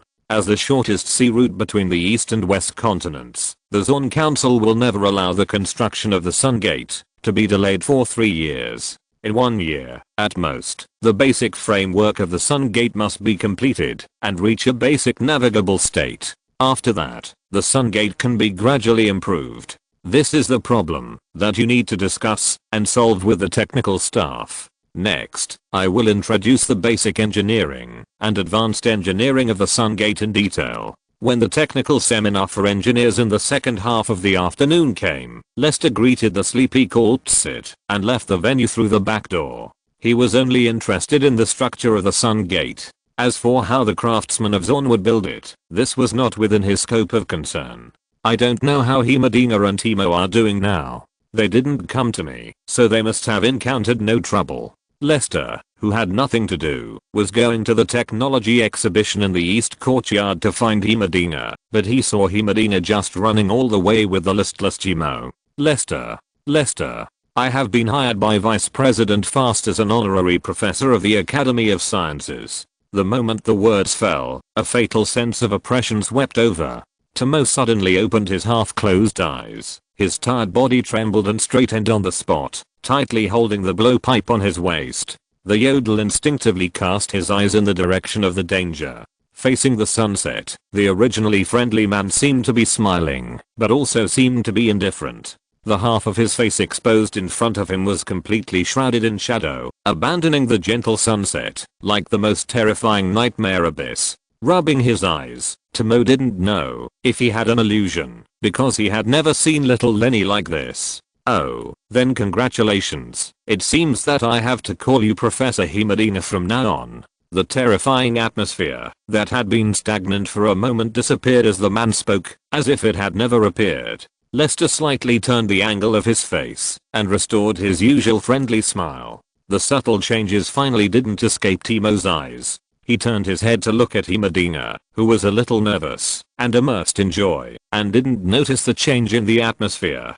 He carefully pulled Medina's hand to prevent his friend from getting too proud and continuing to offend little Lenny. It was obvious that little Lenny, who was well-intentioned, had already had the idea of inviting Medina to the Emerald Territory for study and research. At this moment, Medina, who accepted little Lenny's help, was so excited that he directly agreed to stay in Zorn with the vice president of the academy, Fast. Even according to the somewhat unconventional moral standards of the Yodel people, such behavior was somewhat ungrateful. Professor Medina? It sounds good. Although I prefer the title of great inventor you gave me, professor is not bad either. By the way, how long are you going to stay in Zorn this time? Timo has found the fluorescent mushroom seeds he wants, and is going to go back to Bandle City to plant invisible mushrooms. Do you want to go back to Bandle City with him? Without paying attention to the noisy Medina, Lester looked at the embarrassed Timo. "Are you leaving now? Why don't you stay and play for a while?" Timo scratched his head, feeling a little guilty. Perhaps he shouldn't have brought Medina to Zorn. He would never let go of either Medina or little Lenny. A rift between the two was the last thing he wanted to see. Unfortunately, he wasn't sure if little Lenny really held a grudge, and since Medina didn't notice anything at all, he couldn't do anything to mediate. "Little Lenny, I'm sorry. Although I really want to stay a few more days, I still have work to do in Bandle City. I can't let Tristana patrol Bandle Forest for me all the time. She's good at dealing with physical invaders, but she's a little overwhelmed by those little elves made of magical element." "Well, it seems that you do have a reason to go back. I need to stay here for a while. I'm afraid I can't go with you this time." Before Timo could say anything, Medina said excitedly, "Then you stay here first, Lord Lester. When you want to go to Bandle City, tell me. I will contact Nora for you and ask her to open the portal in Zorn. After you come out of Bandle City, I decided to follow you to Fiddlet. We'll talk about it then." After taking a deep look at Medina, Lester said goodbye to the two Yodel people. Before the strait exploded, he decided to leave time for Loy, who had not yet turned into a human form. More than 6 months later, dense chemical explosives have been installed on both sides of the Zorn Strait. The Zorn fleet has taken the initiative to block the waterways at both ends of the strait. Hundreds of merchant ships are floating on the sea, waiting for the earth-shaking explosion in Zorn. 52 scattered sites were covered with explosives, which were connected to the wires through electric detonators from north to south, and detonated separately in the prescribed order. This was to avoid the explosion caused by the explosion between the explosives, which would cause the explosion to be completely out of control. After all, the bearing capacity of the rock was limited. Except for Lester, no one knew what the result of this blasting project would be. Lester had already ordered through Kelsey to let all members of the Emerald Territory to board the ship and stay away from both sides of the strait. This naturally did not include Connor Fellows, who had more important work to do. "You can do it, Connor. Don't let Lord Kelsey and the adults of the Emerald Territory down. This is your only chance to turn over. Don't make any mistakes. Maybe I should have someone check the lines and blasting sites again. Damn, it's a blue flag. Is it going to start now? It's a bit too anxious." On the land 10 miles away from the strait, the team of engineers led by Connor saw the signal flag on the Zorn changing color through a telescope. As an observation ship, the Zorn will issue a series of orders to ensure the smooth progress of the blasting. At the same time, a part of the tandem explosives on the north bank began to emit black smoke. After a short period of burning, the explosives reacted violently and expanded rapidly, reaching the critical point. Boom boom boom. The rocks that stretched for hundreds of meters were instantly shattered into pieces, and in the flames of the explosion, they turned into deadly rubble and shot towards the sea. The north bank of the strait was like a giant snake shedding its skin, with pieces of broken rocks falling off and smashing into huge splashes on the sea. The slightly shaking north bank ground could feel obvious tremors. Fortunately, this level of earthquake was within the engineers' expectations, and the first explosion did not cause other disasters. The terrible sound spread throughout the Zorn Strait, giving a jump to all those who had been prepared. When the explosion completely disappeared, and the earth returned to calm, countless Zorn people cheered. For every Zorn, this was a good start. On the tallest building on the west bank of the South City, Lester put down the wine glass in his hand, took a sip of the oncoming breeze, and his eyes were restrained. The signal flag issued the order for the second time, and the explosion was heard again. Countless boulders collapsed again. Connor wiped the sweat from his forehead and calculated the time to start the explosion. As the third explosion ended, the load-bearing rocks on the north bank collapsed completely, and the turbulent 1,000-meter strait successfully widened the seaway by dozens of meters. As long as the rocks under the sea surface were slightly cleared, the channel could obtain 3 times the ship throughput of the previous one. But in the eyes of the Zorn Council, the canal was still not wide enough. In the violent earthquake, the Perch River changed its course from southwest to southeast, and there was not much damage except for a small area of coastal buildings being flooded. At this point, everything seemed to be under the control of the Zorn Council. It's the turn of the South Bank. At noon, under Connor's gaze, the signal flag issued an order again. The person in charge of the project in charge of the relevant section pressed the detonator, and the billowing smoke rose again. The ground on the South Bank began to shake in the rumble, and returned to calm after more than 10 minutes. As smooth as ever, every shock that was not dangerous explained the great wisdom of science. The Zorn people, who were originally a little worried, were completely relieved this time. Compared with magic that is easy to get out of control, rigorous scientific calculations are more reliable. With the signal flag raised, the 5th section in charge of the Phyllis family entered the final preparation for blasting. It's our turn. Check if the line is damaged. The line is not damaged, and the connection is normal. The engineer's order gave Connor enough confidence. With a great sense of peace in his heart, the helmsman of Phyllis gave the order loudly. Start blasting. Boom. The explosion from afar made the ground shake again. In Lester's hand, a glass of blood-red dragon blood wine, Valkyrie blood rose, had been drunk for most of it. The man half squinted his eyes, looking for the traces of the blue bird. The more things came, the more urgent they became. However, he gained some enlightenment in his anxiety. This enlightenment dispelled his disgust for Medina. Now that he thought about it, his dark thoughts, before, were a bit too petty. Whether Medina chose Zon or not, it actually didn't have much impact on Lester. What he coveted was just the technological value that Medina could produce. In Zorn, he could still get what he wanted. Just because you can't get something now doesn't mean you can't get it in the future. What you get in the future may not be worse than what you get now. The so-called overall view is nothing more than standing in the right position and stubbornly doing something that seems to have no reward. As long as the position and direction are right, all the losses will be fed back in another form in the future. And what he lacks the least is time. Just like Janna, who has never appeared, it is still unknown whether this wind elf belongs to the Sea of Zorn. Malphite, I never thought that it was you, a fool, who created the Twin Cities. It's fate that makes people laugh. The 6th, 7th, and 8th explosions came one after another, and the sound returned to calm. Cheers that resounded through the sky came from above the city. Lester heard the sound of the earth collapsing deep in the ground. After drinking the contents of the cup in one gulp, the man laughed and threw away the cup and directly picked up the Noxon crystal wine bottle and held it high. Zorn, do you hear it? This is the cry of the earth. The disaster of the void that the stone men blocked for you has come upon you in another way because of your greed. Hoo-hoo. A strong wind blew, and a wind elf with a pair of delicate long ears fell from the sky, with white and tender bare feet hanging above the ground. Janna came lightly in front of the man, her face full of pity, apology and indescribable emotions.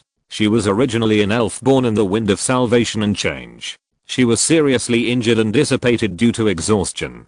For hundreds of years, she did not regain her life in the land under her feet, because the prosperous and peaceful Zorn did not need the wind's salvation. The people of Zorn needed money. Therefore, when the earth was about to collapse, she chose the other side. In this land she protected, she could only hear the call and longing of one person.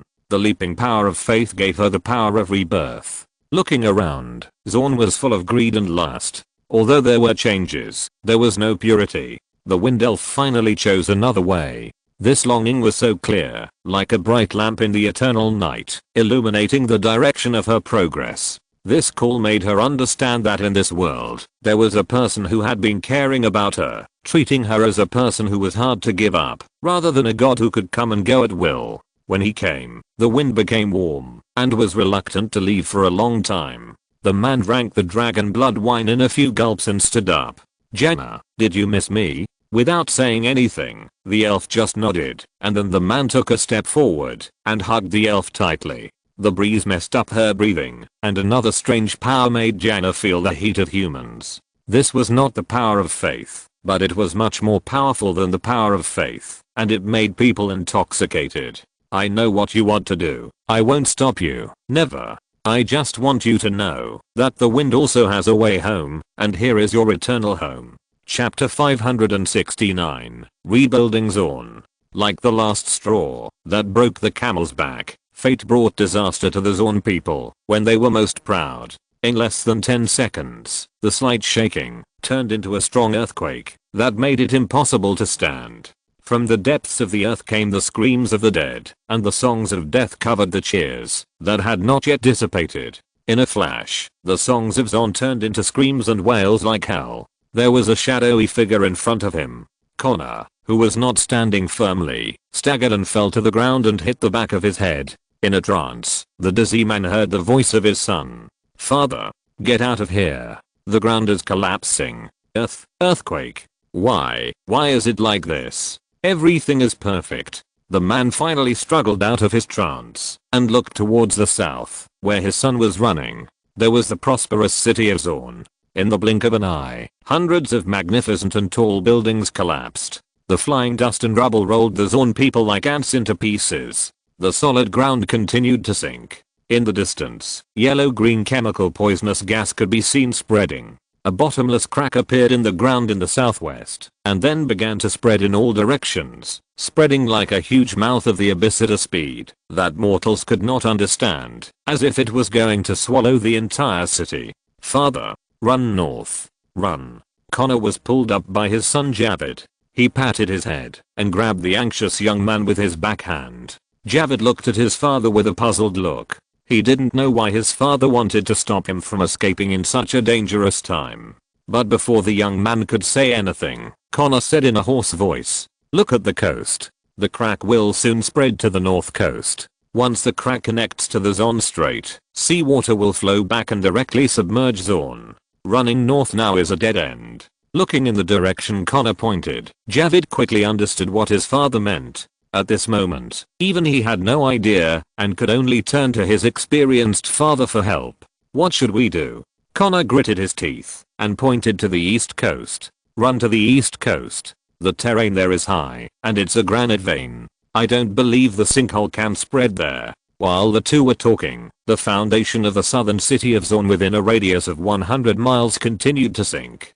Tens of thousands of people had no chance to escape at all, and they followed the collapsed city and sank below sea level. The cracks on the ground were still spreading to the west coast, and the speed was getting faster and faster like a broken eggshell.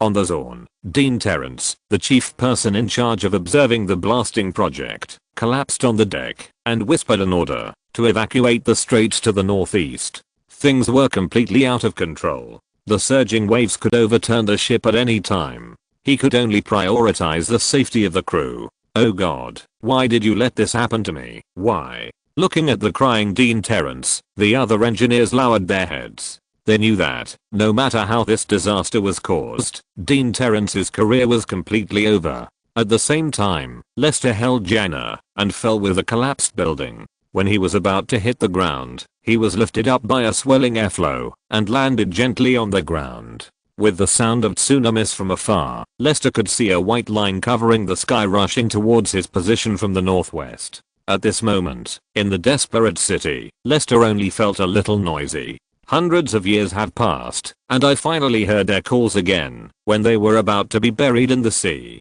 When saying this, Jana put her chin on the man's shoulder, and her voice was very light, like a gust of wind that could dissipate at any time. Lester let Jana lean on his shoulder and gently stroked Jana's smooth back. He didn't expect that the materialized Jana would have such a good touch, as smooth as silk.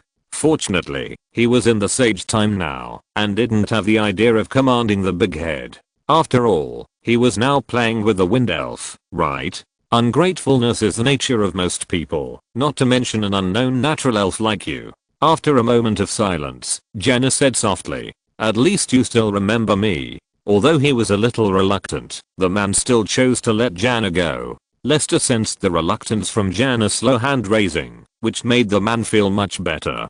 "Go, do what you want to do. If you don't have enough strength, come to me to draw. I'll wait for you to come back here. This time, I'm not for the people of Zorn, but just for you, Lester. I just want to protect you." The wind elf gently pressed her cherry lips on Lester's lips. Before the man could carefully taste the taste of the wind, the elf turned into a breeze and disappeared on the spot. Is this the mark of Jana? A strange feeling appeared in his mind. Although the elves had left, Lester could still feel Jana's location. He stretched out his right hand and tried to summon the wind element. After a few seconds, a small cyclone flowed around his palm. This was the gift and power of the wind elf. Lester stroked his lips, and his face was full of smiles. Janna. Janna. Save us. Aleem. Aleem. Where are you? I need your help. A small number of elderly believers who believed in Janna finally remembered their long forgotten names. Holding the bluebird amulet in their hands, the Zorn people who believed in Janna called the name of the Guardian of Zorn again and again. The collapsed land and buildings, the blazing fire, the yellow-green chemical gas everywhere, and the surging waves. The disaster came too suddenly. The technology and machinery that the Zorn people were proud of could not play any role, and they could only watch the lives disappear quickly. There are 50,000 people living in the southern part of Zorn, and there are 20,000 permanent residents near the west coast alone. At this moment, the seawater is back flowing, and the waves have submerged the city boundaries. Those who survived many disasters are completely desperate. High in the sky, Janna stared at the earth for a long time and sighed softly. I'm afraid this is the last time she will be the god of the Zorn people. Wind, please listen to my voice. The scattered wind element began to gather around Janna. Janna guided the wind element and condensed them into powerful whirlwinds. Driving the whirlwinds, Janna approached the waves spreading towards the city. Go, wind. Please stop these surging waves and open up a way out for mankind. Hundreds of whirlwinds obeyed the order and formed a wind wall. The wind wall was like an invisible city, blocking the seawater and waves on the west side of the city, preventing them from advancing an inch. Then, Janna used the wind to extinguish the raging fire in the city and brought the spreading poisonous gas to the sky where no one was. An escape route to the east appeared in front of the Zorn people. This is a miracle of the wind. It's Jan-Alam. Jan-Alam, the patron saint of Zorn, has come to save us. Janna. Thank you. Praise you. I will always remember your kindness. Let my descendants worship you. The Zorn people who witnessed the miracle knelt on the ground, shouting and praising Janna's name. Unfortunately, no one could find Janna's whereabouts when Janna didn't want to show up. The strong wind that blocked the seawater blew for 3 days.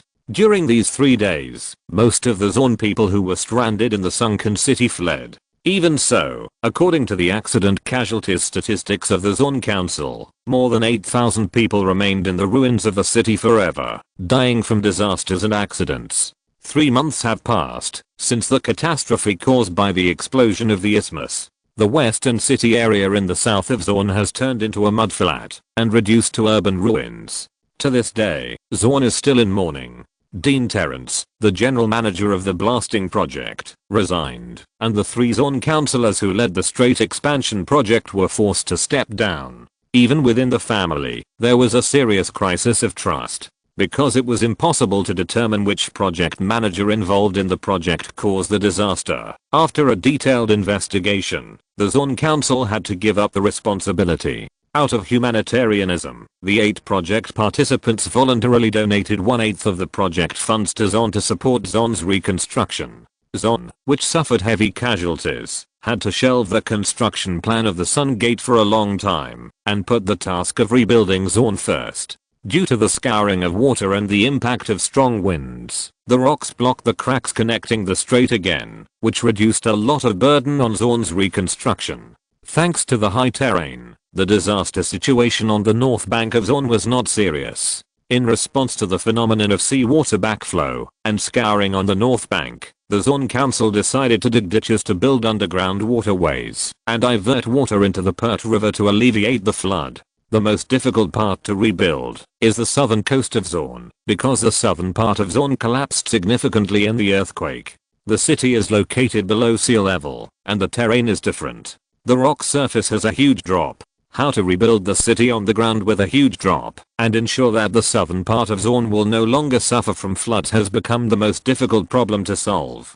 Through the survey and investigation of geological engineers, the Zorn Council decided to modify the blueprint of the Sun Gate and move the construction location to the west by about a kilometer, so that the Sun Gate Sea Gate will become the first line of defense to prevent the canal from backflowing. The second line of defense is composed of cement reinforced river embankments, and the third drainage line is composed of underground channels. After completing the work of isolating the water source, the Zorn Council discussed and announced the construction plan of the underground channel. The underground channel will be built on the ruins of the original southern heavy industrial zone, connecting the Sun Gate to the north and the collapsed southern city of Zorn to the south. The underground channel, with many connections, can include all the Zorn city areas on the north coast of Shurima. All water flows will be introduced into the underground along the gradually lowering terrain and eventually drained to the East China Sea. Under a series of resolutions of the Zorn Parliament, the Zorn people gradually came out of their pain and started a new life in the reconstruction work. Just as Lester expected, it was difficult for the Zorn people to do anything for Jana after the disaster. Standing on a hill on the north shore of the Zorn Strait, Lester looked at the smoke-filled south. On his left shoulder, a small blue bat was shaking its head and looking at the white-faced owl on the man's right shoulder. Some council members proposed to build a giant statue for you, but they were rejected by other council members on the grounds that Zorn is most proud of science and technology, not gods who don't know when they will appear or disappear. Some of the people you saved have protested, but unfortunately, it's useless to go to the door of the parliament and shout a few times. Lester, you should know that I'm no longer the god of the Zorn people. The root of my composition is now tied to you, which is why you can control the wind element. If you die or forget me, I will completely dissipate. The blue bat tilted its head and didn't speak, but the voice was transmitted directly to Lester's mind. I'm really happy that you did this, but it's not a good thing for you. Since I chose you, I will never regret it. Jana's voice was so firm that Lester sighed. Thank you, Jana. Thank you for trusting me so much. The wind blowing in his face made Lester squint his eyes, and he suddenly recalled the past in the magic garden of Ionia. He still didn't know why Jana left him. Now that Jana chose him, he could ask. Jana, do you still remember that more than 700 years ago, you followed me to the magic garden of Ionia? At that time, Ionia was holding the Soul Blossom Festival, and the Soul Blossom disaster was caused by the demons. I went to the spiritual realm to fight against Mordekaiser, and when I came out, you had disappeared. The blue bird suddenly flew away from his shoulder and turned into Jana's elf form. Lester saw deep apology on Jana's face. The demon, it launched a soul attack on you, trying to cut off the spiritual connection between your body and soul. I tried to stop it, but unfortunately I failed. After my strength was exhausted, I fell into a deep sleep. Hearing this, Lester lay on the ground, staring at Roy hovering in the sky. So that's how it is. I thought you abandoned me because you left me. I was sad for a long time. I was going to take you to find trouble with those captains, but I lost interest after you left. Lester. Jana bent down and blocked Lester's sight with a majestic object. Lester had to admit that it was difficult for him to look away from the beautiful scenery, but at this moment, the eyes of the female elf attracted him more. This was a kind of true expression of feelings, and for the dull Jana, this kind of situation rarely occurred. Until now, I still don't understand. What am I in your eyes? Is it a transcendent? Is it a god?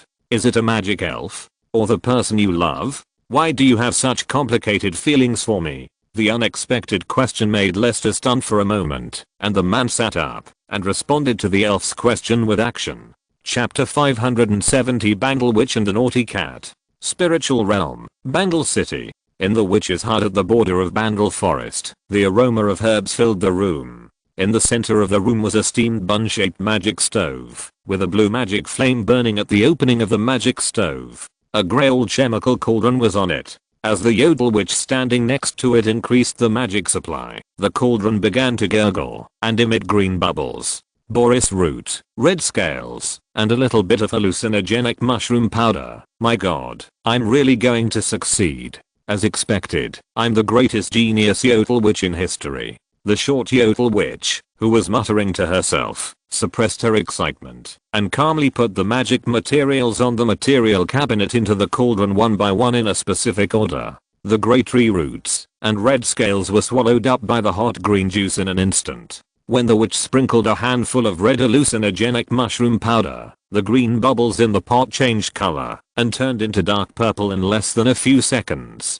The cat rolling the ball of string saw this scene. The cat with beautiful blue fur jumped on the spot and almost hit the ceiling less than 3 meters high. Wow. Master Nora, are you secretly making poison again without telling me? Where are the seeds of the sunflower? Wow. I put them in the wrong place. The angry cat scared Nora, who was picking sunflowers from a pile of seeds. The witch's hand trembled, and more than a dozen mixed seeds fell at the same time, perfectly sinking into the pot in the witch's dull sight. Yumi. Meow. With the screams of the witch and the cat, the alchemical pot exploded directly, and the witch's hut burst into thick purple smoke. The smoke quickly spread around. At the critical moment, Nora quickly unfolded the magic book. The magic shield activated by the magic book isolated herself and the bad cat from the smoke. Even though she was experienced in potion studies, she didn't know what effect these purple smoke filled with skull bubbles would have on people. At the same time, Tristana, the captain of the Bandle City Gunner Squad, was carrying a hand cannon and slowly approaching the secret path of the witch's hut. The gunner girl's face was full of joy, and she seemed to be in a good mood.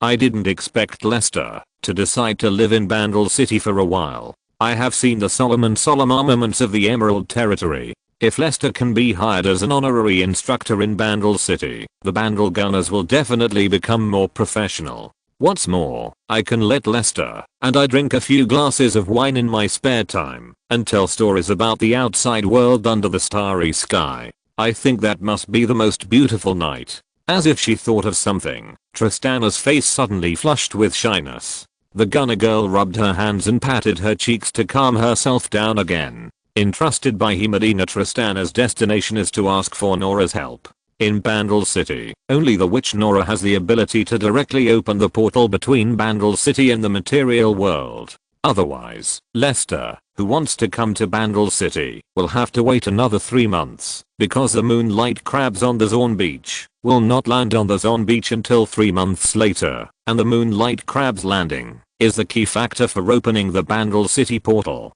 Unknowingly, Tristana has arrived outside the witch's hut. Looking at the magic wall without even a window, Tristana put the heavy boom on the ground and knocked on the door. Nora. Yumi. There was no response from the house. Even the cute cat that would usually rush out to hug her was silent. Tristana frowned and looked up at the sky, once again confirming that it was not Nora's sleeping night. Is Nora doing a potion experiment? Thinking of this, Tristana became more cautious.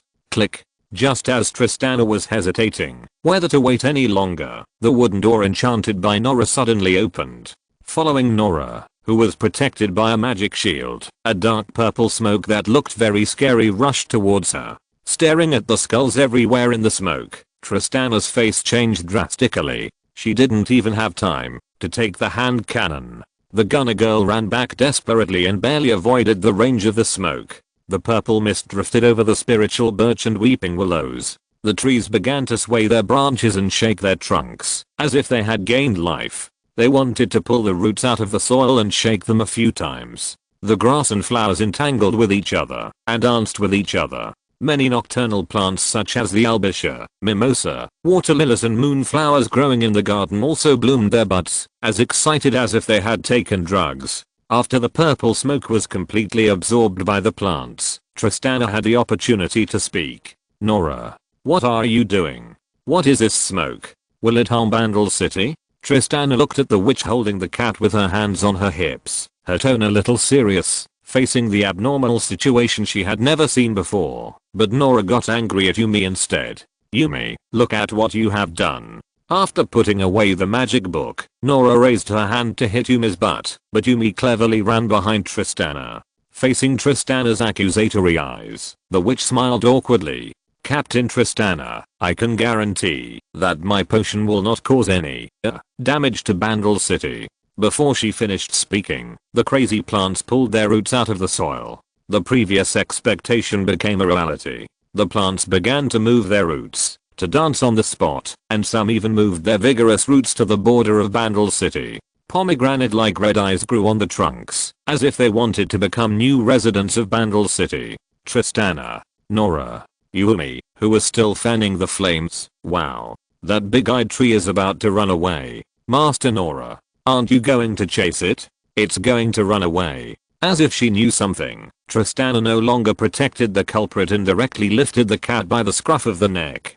The cat, which had lost its ability to move, immediately drooped its limbs and slumped down. It seems that I seem to have encountered a little trouble. Nora finally lowered her head. This time the potion had exceeded her expectations. Although she wanted to continue observing the behavior of plants, it was obviously not the right time. Bangle City was full of old guys. If they were scared by these dancing plants, it would be difficult to deal with them. At that time, they might have to move again, and move their house to the depths of Bangle Forest. With a sigh, Tristana threw Yuumi to Nora. Nora caught the cat, but when it really got in her hands, Nora couldn't do it. Do you need help? My magic book can stop it. As they spoke, even the dancing grass and flowers struggled to come out of the soil and ran around with their stamens or grass leaves cracked open with terrifying big mouths.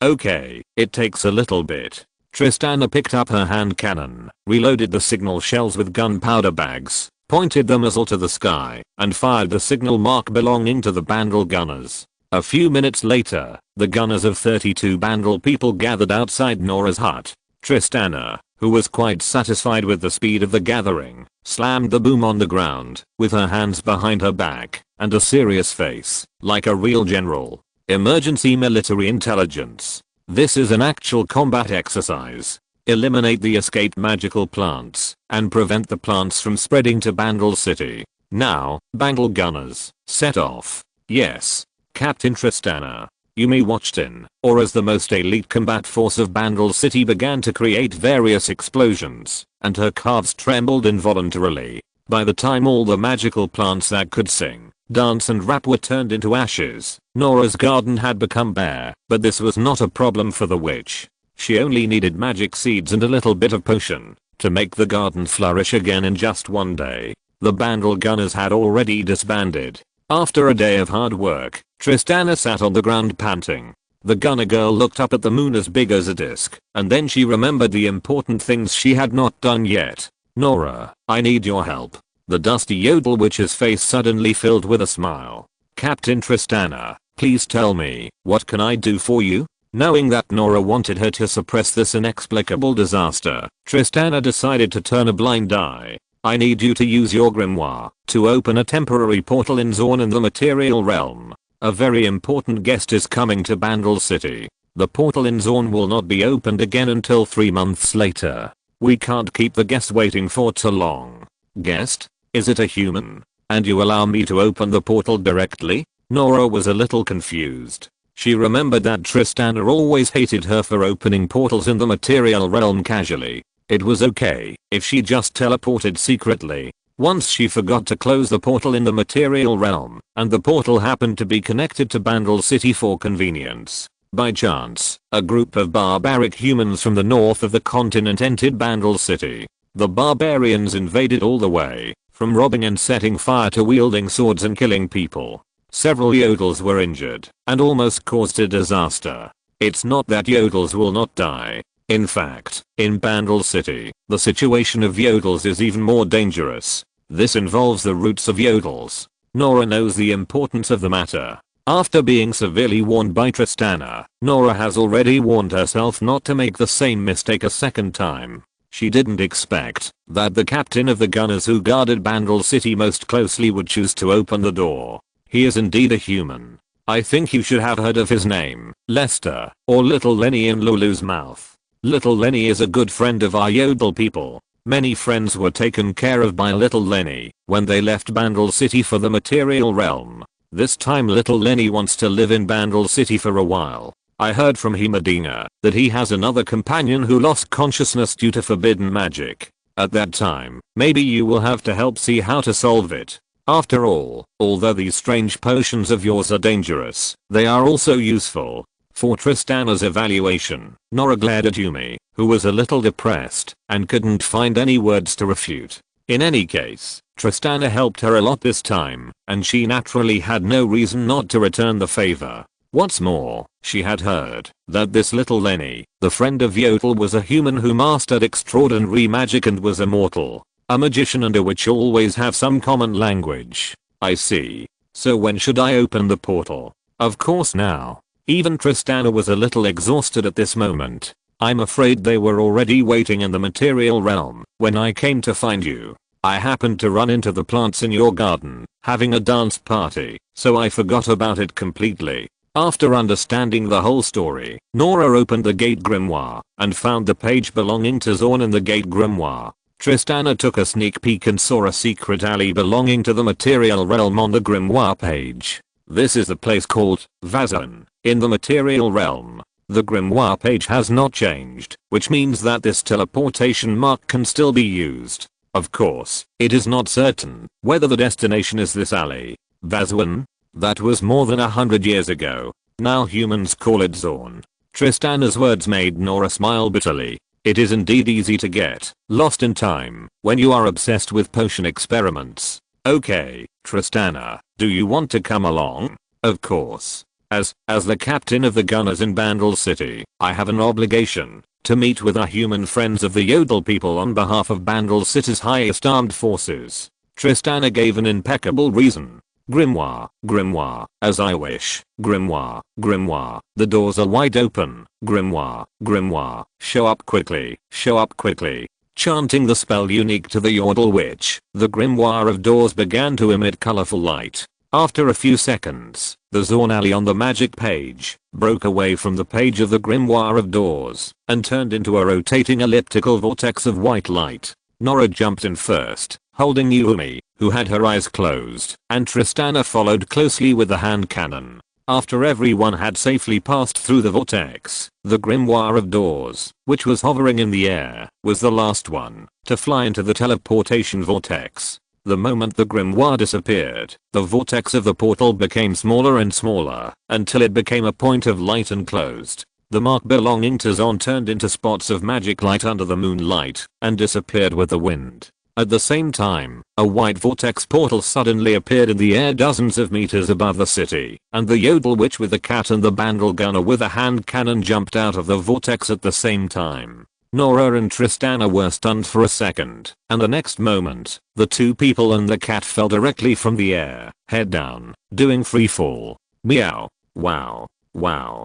I clearly marked the ground. Nora. Think of a way. Gate Grimoire. Catch us. The last grimoire that came out of the portal rushed all the way down again, rushing towards Nora and her friends. Chapter 571 Soul Sealing Curse. Under the protection of the door grimoire, the two people and the cat finally landed on the ground without any danger. Using the Yodel magic to locate Imadina, Nora led Tristana to find Imadina in a mansion somewhere in the northern part of Zorn.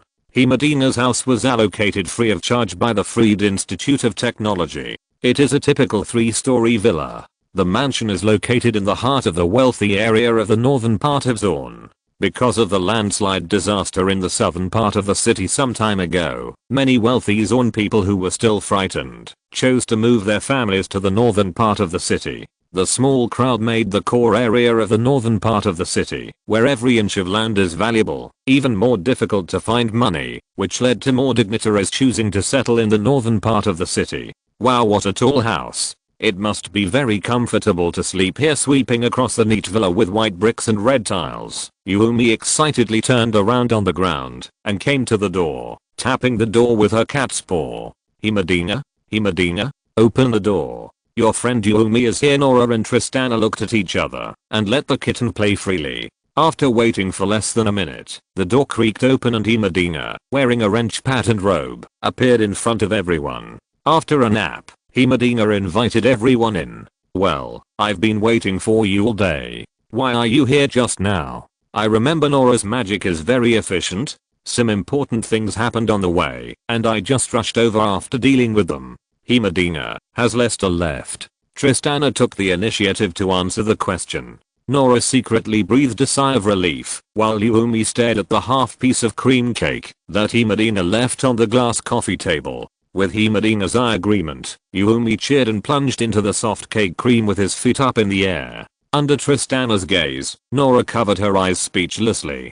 Her owner really didn't discipline this little kitten in Bandle City well. No, Lester has been here with me. He's on the 3rd floor. I'll call him down now. The sleepy Imadina didn't want to waste time talking. He turned around and went upstairs with his short legs, leaving Nora and Tristana looking at each other in surprise. Why do I remember that Imadina never slept before? But now he's wearing such a cute pajamas? Maybe it's a new habit he developed in the material realm. Tristana shrugged and said indifferently. Just like Poppy, who settled in Demacia, likes to swing hammers and shields, and Cled, who settled in the Emerald Territory, likes to ride Scarl to fight, the Yordles have different living habits in the material realm. Nora smiled and nodded. Anyway, it's a bit strange that the two of us who are the least like Yordles are discussing topics about Yordles. On the other side, Yuumi, who had finally defeated the cunning cream cake, began to feast on it. Woo. His sight stopped at Nora, Yuumi's owner,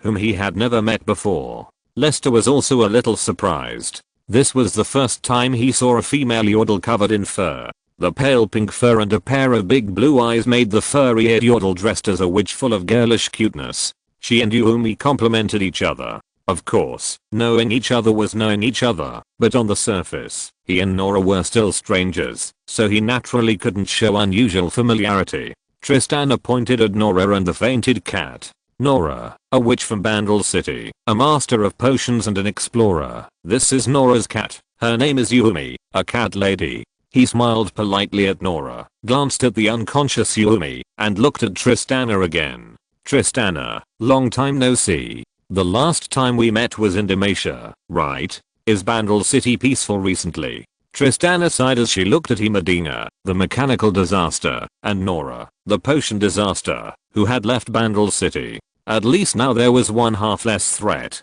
If you don't count some internal attacks. Yes, little Lenny, Bandle City is peaceful.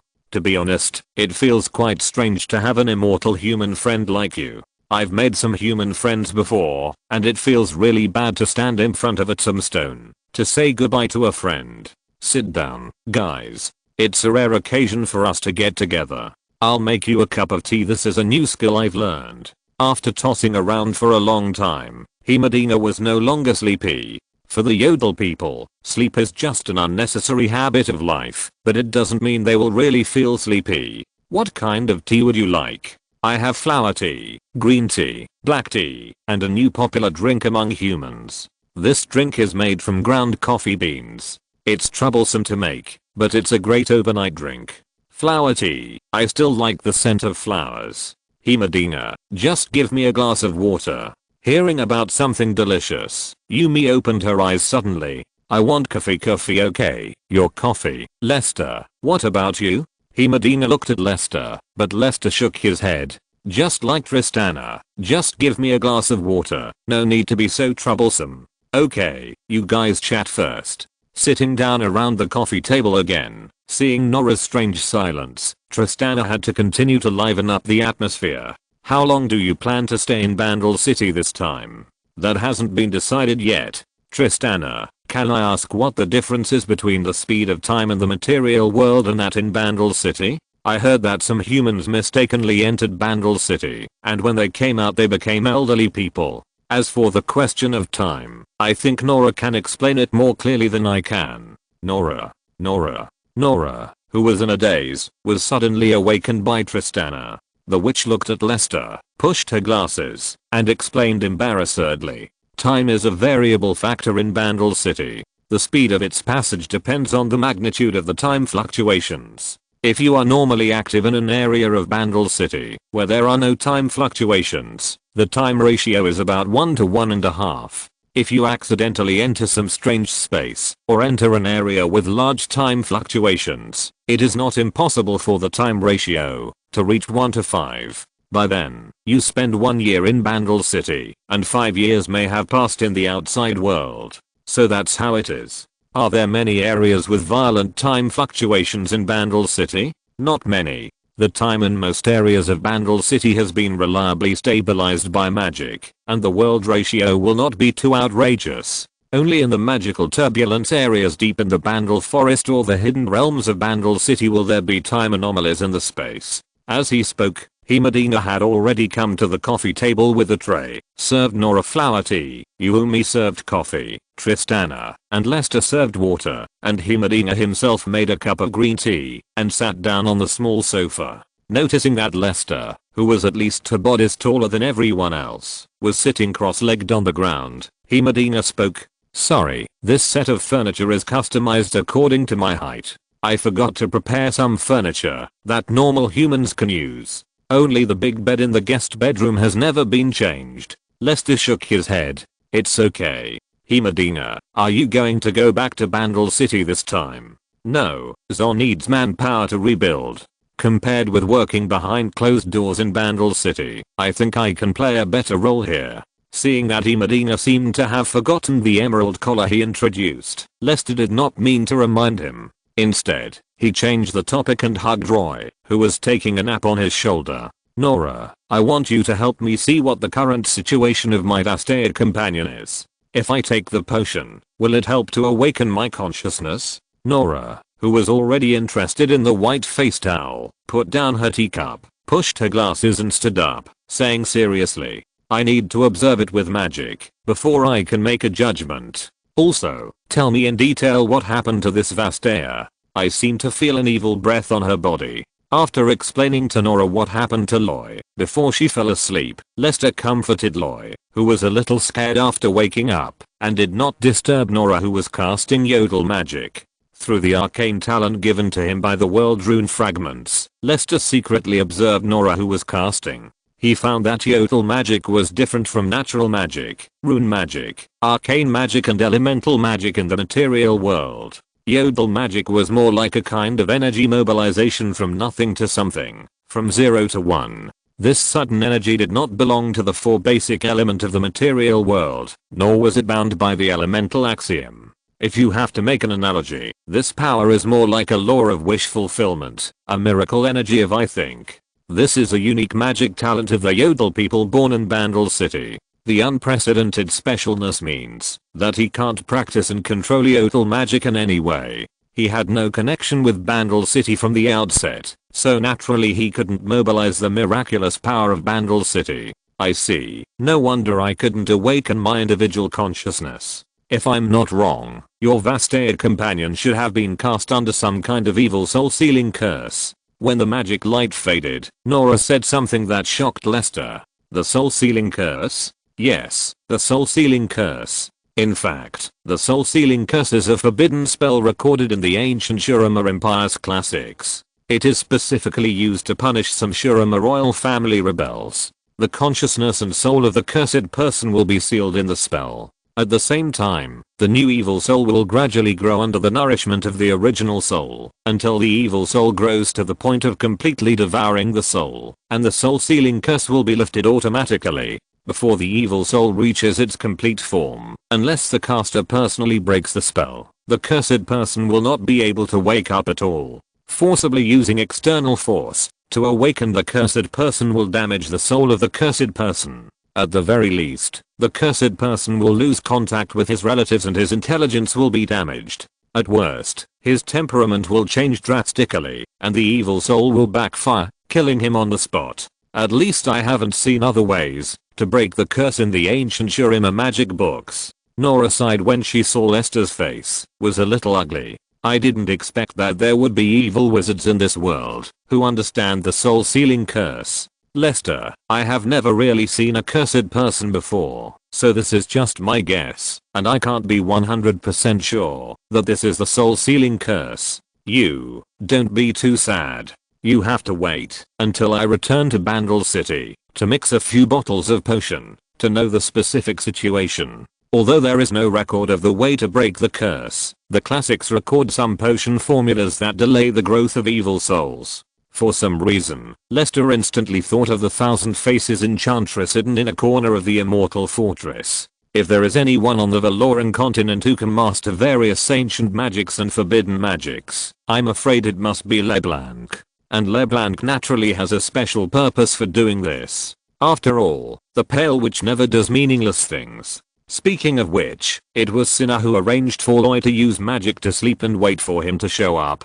Lester knew that Cinna could not possibly join forces with LeBlanc to betray him, otherwise he would have been alone by now. It could only be that LeBlanc used a fake body to represent the Black Rose forces in a cooperative way, to trade with the Emerald Territory, and did something when helping Loy. The soul-sealing curse is a forbidden spell of ancient Shurima that has been lost for thousands of years. Not to mention, that sinner does not recognize it. I'm afraid that even among the Black Roses, few people know the origin of this spell. Anyway, thank you, Mage Nora. Shaking her head, Nora returned to her seat and sat down. You're welcome. It's a good opportunity for me to try whether the ancient Shurima potion is useful. Lester, you are Lulu's good friend, and naturally my good friend. Just call me Nora. Nora, call me Little Lenny. I like the name Lulu gave me. Lester forced a smile, but Nora became more worried. Little Lenny, your friend is fine now.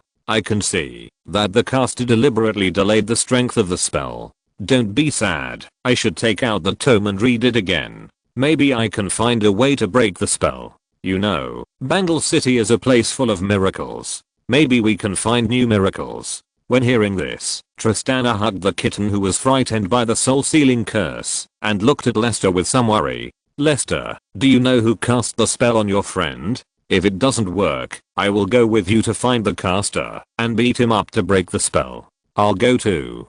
Medina pulled out a wrench from somewhere, and rolled up his sleeves angrily. Tristana, Medina, thank you. The man sighed and hugged the cute white-faced owl tightly. If Bangle City can't break the soul-sealing curse, I'm afraid I have to go to the Immortal Bastion. Chapter 572 The Ranch Cottage in Bangle City. The road to Bangle City was simpler than Lester had imagined. Nora, holding the magic book, came to the backyard of the villa, opened a page of the book, and just tapped the vivid forest scene with her hand. After a few seconds, an elliptical portal half the height of an adult appeared out of thin air. Judging from the difficulty of operation, it seemed to be much better and simpler than the fixed point teleportation skill in League of Legends.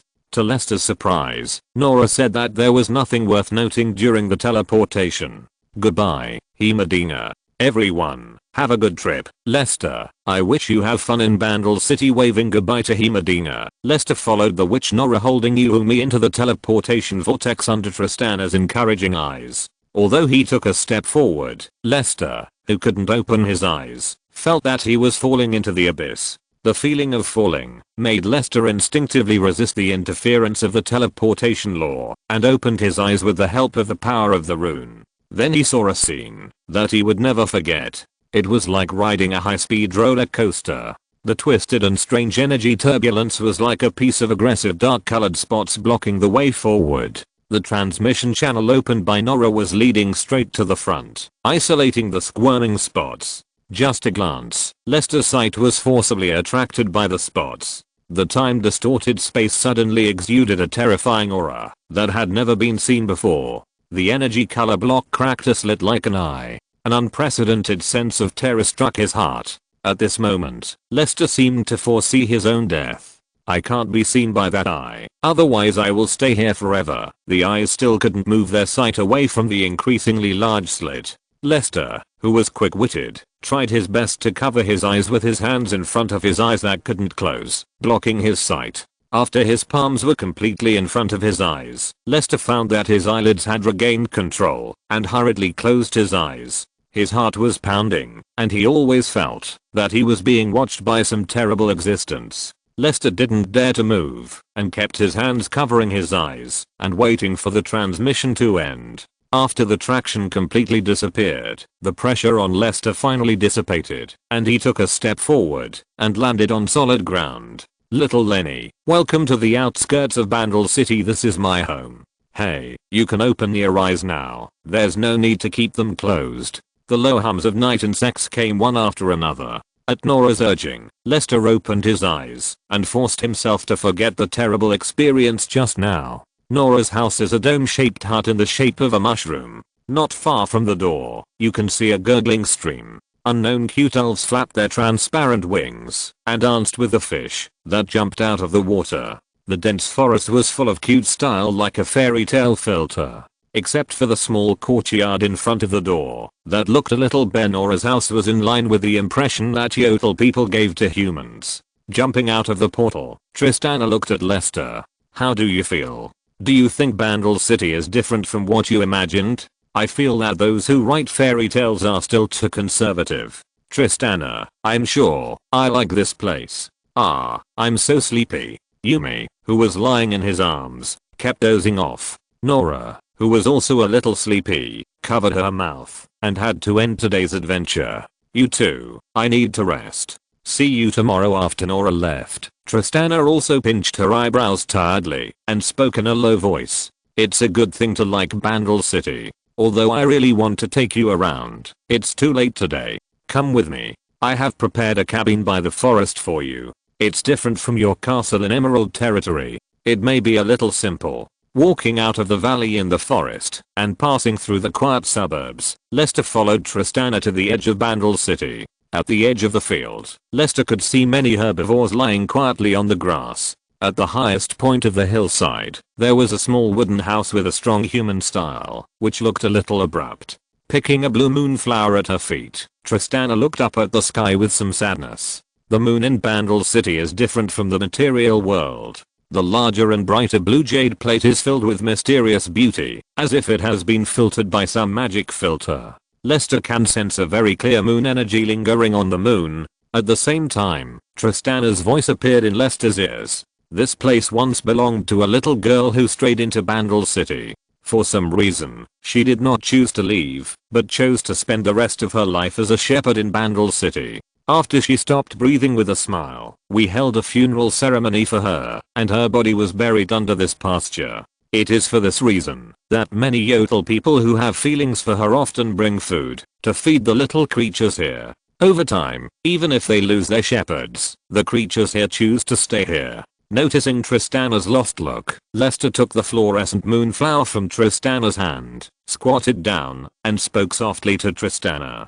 Thank you, Tristana. I think she will be very happy to have such good friends like you. Her face turned red, and she shyly tilted her head, forcing herself to stay calm. Let's go. Although no one has lived here for a long time, I have been cleaning here. The door of the cabin was not locked. Tristana opened the door with just a light push. Because there were not many furnitures, the house area of about 50 square meters was not crowded. Adhering to the serious oak style of the cabin, the basic furniture was complete. There were brand new cotton beddings in the wooden square wardrobe. There was also a small kitchen in the side room for cooking. The small kitchen did not need to burn firewood.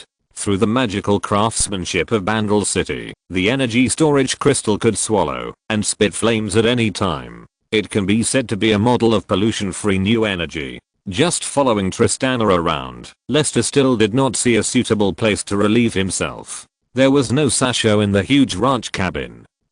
Seeing Lester's hesitation, Tristana took the initiative to ask nervously, "What's not to your liking?" No, I'm satisfied. But, isn't there a toilet here? A place where you can relieve yourself? Oh, by the way, I forgot to introduce it to you. Knowing that Lester was not hesitating because of dissatisfaction, Tristana breathed a sigh of relief and quickly pulled Lester back to a small compartment in the room. Pointing to the small leather stool in the compartment, Tristana scratched her head a little embarrassedly. This is where you can relieve yourself. This thing is called a cleaning stool. Cleaning stools have been used in Bandle City for thousands of years, but I forgot that this is not common sense for humans. Sorry, I'll show you. As she spoke, Tristana's face blushed again, and she took the initiative to sit on the leather stool and clamped her legs together.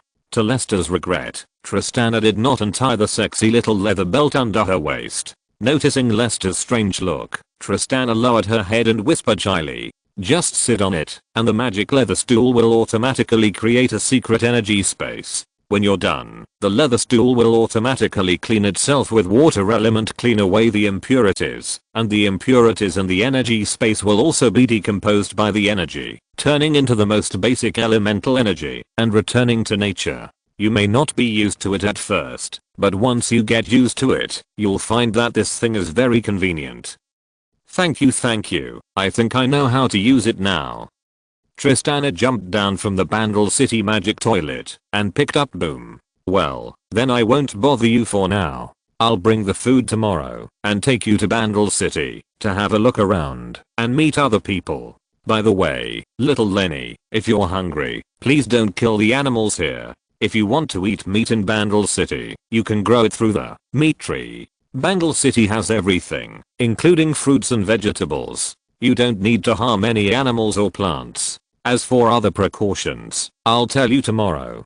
Goodbye. Watching Tristana hurriedly carrying the hand cannon away, Lester smiled softly. The seemingly serious male in Gunner was unexpectedly cute when it came to certain things. Closing the door of the wooden house, Lester sat on the bed and teased the somewhat excited Roy, talking to himself. How do you feel? Is there any difference between here and the material world? I can feel many powerful companions, Lester. I like it here very much. The wind elf appeared out of thin air on the bed, wearing a blushing veil. The barefoot wind girl knelt behind the man and gently hugged the man's chest. Her expression and movements were very natural. Lester also leaned into the arms of the wind girl who had materialized the elf. The white-faced owl flapped its wings and flew away from his arms and landed on the windowsill. For some reason, he seemed to see some human dissatisfaction on Roy's little face. But when he looked again, Roy turned into a white-faced owl acting on instinct again, tilting his head and staring at the moon without blinking, looking silly. It's an illusion. With his head falling in the soft and vast world of wind, Lester put his index finger into Janna's cherry mouth. Janna obediently opened her mouth and began to lick, her tongue constantly wrapped around the entire index finger. Her face flushed. Don't think too much. This is just an efficient way of charging created by Lester. As for whether there are other more efficient ways, only Riz knows. Unfortunately, although she has turned into a physical body, Jan lacks the warmth and crystal saliva that belong to humans. I'm glad you like it. In fact, this time I came to Bandle City. In addition to trying to solve Roy's soul-sealing curse, I also want to make you a real body. You can think of it as a second incarnation outside the core, with the same senses as humans. Otherwise, it will be difficult for you to enjoy the fun of ordinary people in your current form. Pulling his fingers out of the wind girl's panting mouth, Lester sat up and kissed Janna on the face, speaking softly with a serious face. Janna, this is a rare opportunity. I want you to try to become a real woman. Are you willing? Of course, Lester. From the moment I chose you, I chose to accept everything about you. Responding fiercely to Lester's enthusiasm, the moonlight turned into a new veil for Janna to cover her cool body. Roy turned back to look at the two flames bursting with passion, then turned his head back and looked at the moon with his dirty eyes. The next morning, Tristana, still wearing a serious battle uniform, came to the ranch hut with a large bag of food. When the Macklin gunner arrived, Lester, surrounded by beasts, was lying quietly on the grass and staring at the sun that had just risen halfway. For some reason, Tristana saw a bit of holiness in the man. Obviously, Bandle's gunner captain didn't know what sage time was. Accompanied by Tristana, Lester enjoyed his first sunrise in Bandle City. Although he had known for a long time that many magical instruments in Bandle City did not require any magical talent, Lester was still a little shocked when he saw the magic stove that could control the size of the flame with just touch. He made a meat soup and rice with the ingredients brought by Tristana. Lester also became interested in the so-called meat tree. These square pieces of meat looked exactly the same when they were picked from the meat tree, but the taste could become completely different ingredients according to the chef's personal ideas.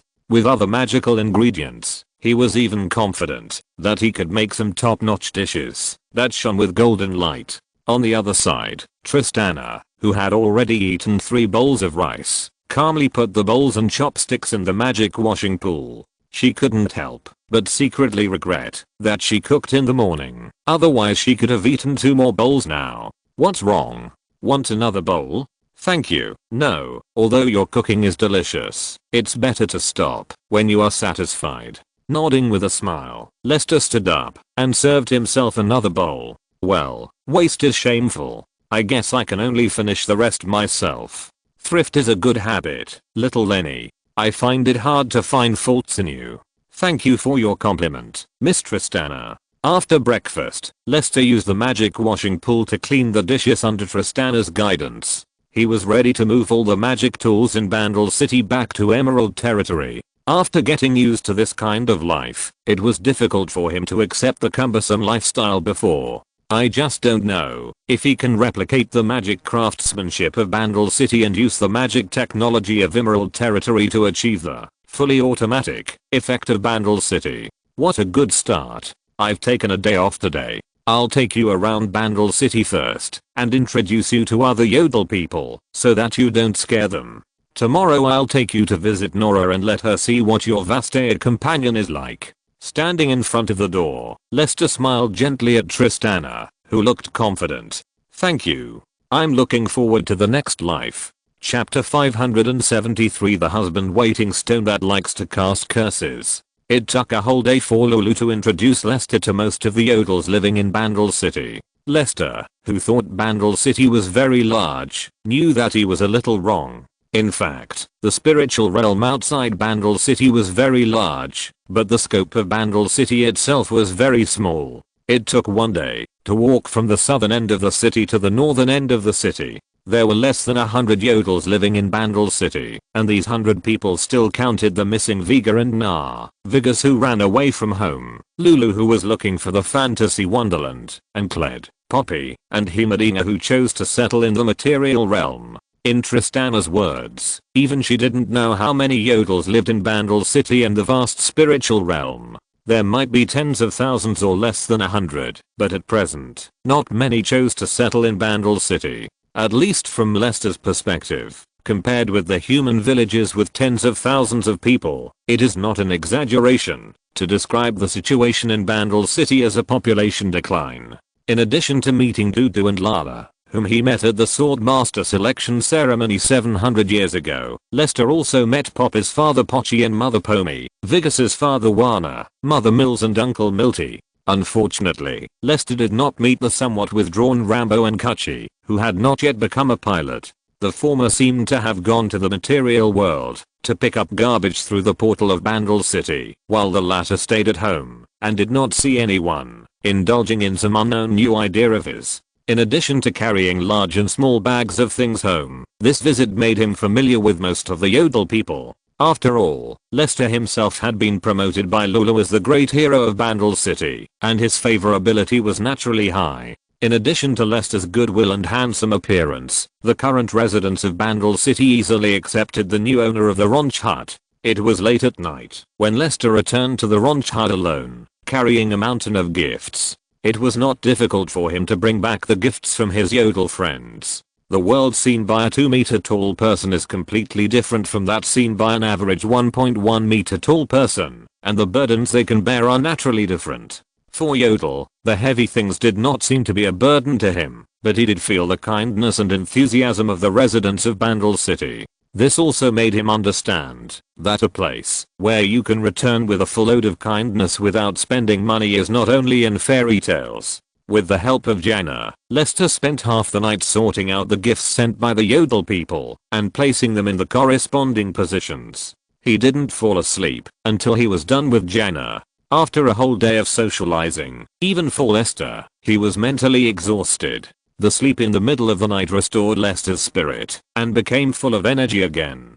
Early the next morning, Tristana, who deliberately did not cook for herself, climbed up the hillside and soon saw Lester lying among the deer and lambs, looking at the sky, a picture of harmony between man and animal. As a human being who was able to integrate into Bandle City so quickly, Lester's ability should not be underestimated. However, how to ask Lester to be the coach of Bandle City's gunner team still requires careful consideration and long-term planning. After calming down, although she couldn't bear to destroy such a beautiful scenery, Tristana still decided to let the man notice her as soon as possible. Ahem. Good morning, little Lenny. Patting the deer's chin, Lester stood up and waved to Tristana in the comfortable deer call.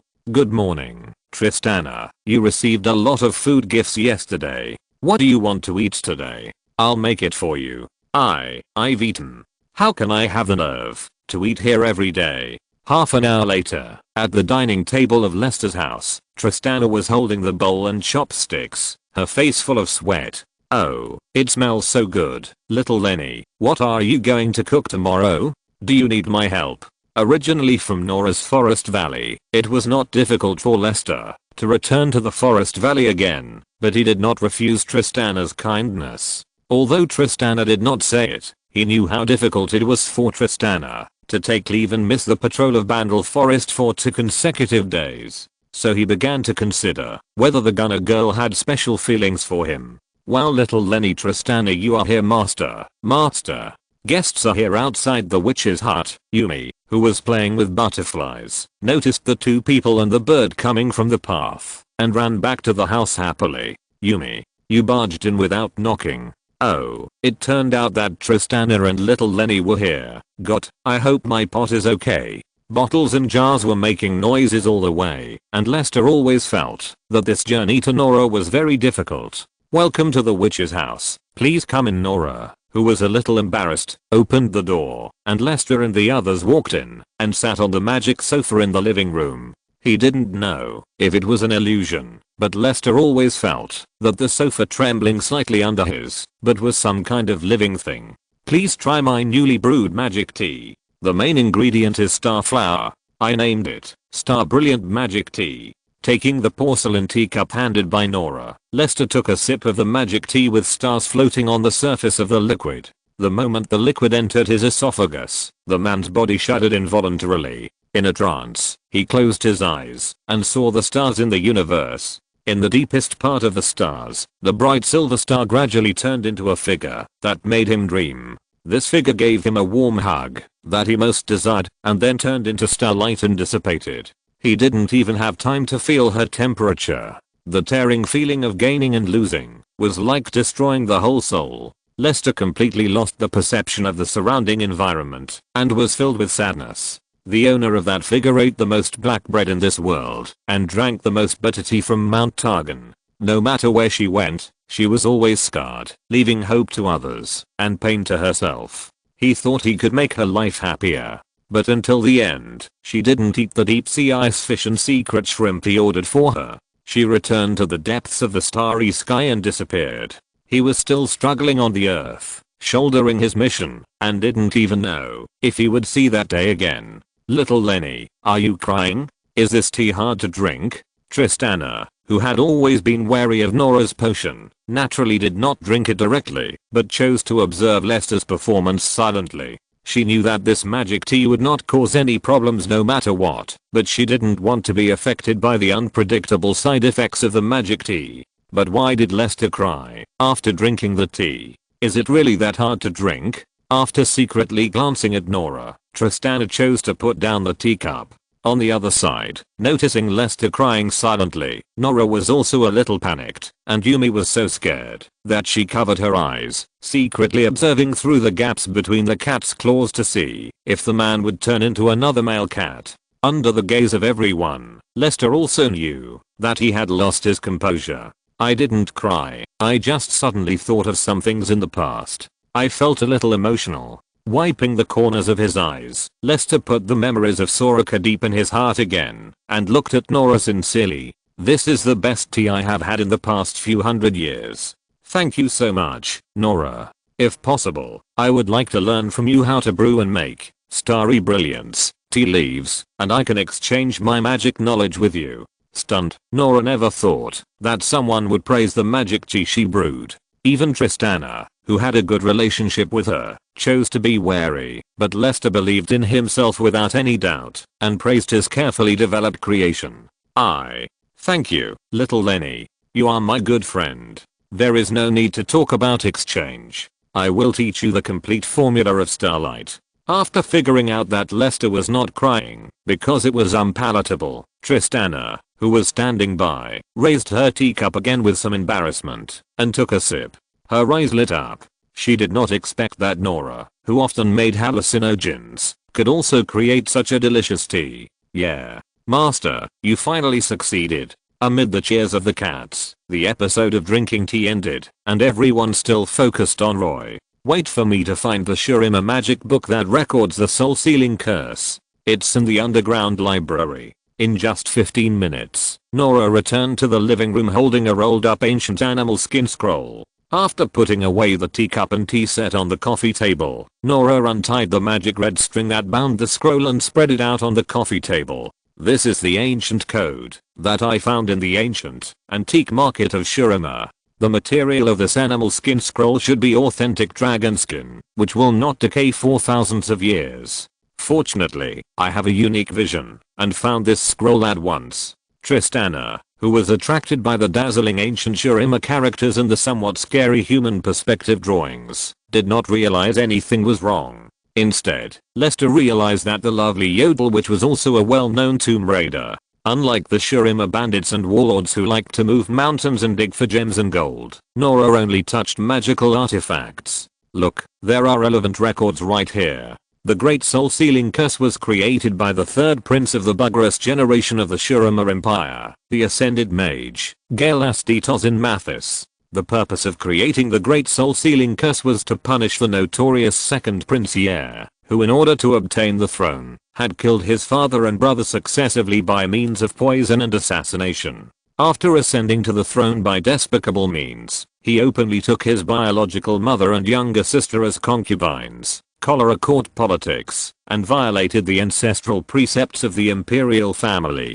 that brothers and sisters must never be harmed, and the throne is inherited by the eldest son. In order not to violate the ancestral precepts of the royal family, the third prince, the ascended mage of the empire, Gaelastia, who was on a military expedition, raised the banner of the rebel army, and formed a rebel army with various vassal lords. They were invincible all the way, and various cities surrendered. The coalition forces finally broke through the capital of Shurima and captured Yair, who had inherited the throne for less than a year. After the lords discussed together, Rastal publicly tried his brother, and deprived his brother of his mind with the great soul-sealing curse he created. Rastal used the evil soul created by the soul-sealing curse to turn Yair into an evil machine that only knew how to kill, and let Yair atone for his sins on the battlefield, until he died in battle. As expected, Rastal, who became the new emperor of Shurima, used the great soul-sealing curse as the best way to deal with royal traitors.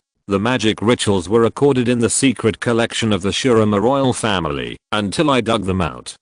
I found them on the antique market. Tristana and Yumi were still immersed in the ancient history of Shurima, but Lester, who understood the ancient Shurima language, found the key, and felt a sinking feeling in his heart. The caster has control over the evil spirit. Any external magical influence will cause the evil spirit to expand rapidly, until it devours all the souls of the caster. The spell cannot be cracked from the outside, and can only be lifted by the caster himself. Regularly taking special potions can slow the growth of the evil spirit. So, Loi still can't wake up. The cold reality turned the somewhat excited Yumi into a frostbitten eggplant. Tristana pursed her lips and said nothing. Nora asked with some concern. Little Lenny, do you know who cursed your Vastair friend? Rose's face appeared in his mind, and Lester nodded without saying anything. He just made a move casually, and Rose forced him to go to her house, which made him feel a little bad. Tristana stood up suddenly with a serious face. Little Lenny, don't worry, I will organize a Bandle expedition to help you defeat the evil cursor and let him lift the soul-sealing curse. You just need to tell me who cast the curse on Roy. Yes, little Lenny, Yumi will help you too, meow. Jumping into Lester's arms, Yumi nudged the man's chest with her head. Lester scratched Yumi's chin with a wry smile, and whispered to the worried people. This matter is more complicated. The cursor is not a simple person. Even if all of you go together, it may be useless. I have to go there myself. Everyone felt a little disappointed when they heard it, but Lester comforted them instead. Don't worry about me, I'm sure I'll be fine, but I'm still not sure what's going on with Loi. Nora, I can't use magic, so I have to rely on you to find out how much Loi's evil soul has grown. I want to know how much time Loi has left. Okay, let your Vastair companion drink this soul-searching potion first. Nodding, Lester took the glass potion bottle, which was less than the size of a palm, from Nora's hand, and fed it to the obedient Loi in small sips. After drinking the potion, Loi began to emit a light blue magic light. Lester hugged the frightened Loi tightly and asked Nora to put her hands on Loi's back and began to cast a spell. After a moment, Nora frowned and everyone's heart sank. Is the situation very bad? How long ago was your companion cursed? About 350 years ago. Fortunately, your Vastair companion is a natural psychic with a strong soul, otherwise he would have become the body of an evil spirit long ago. Lester did not relax after hearing what Nora said.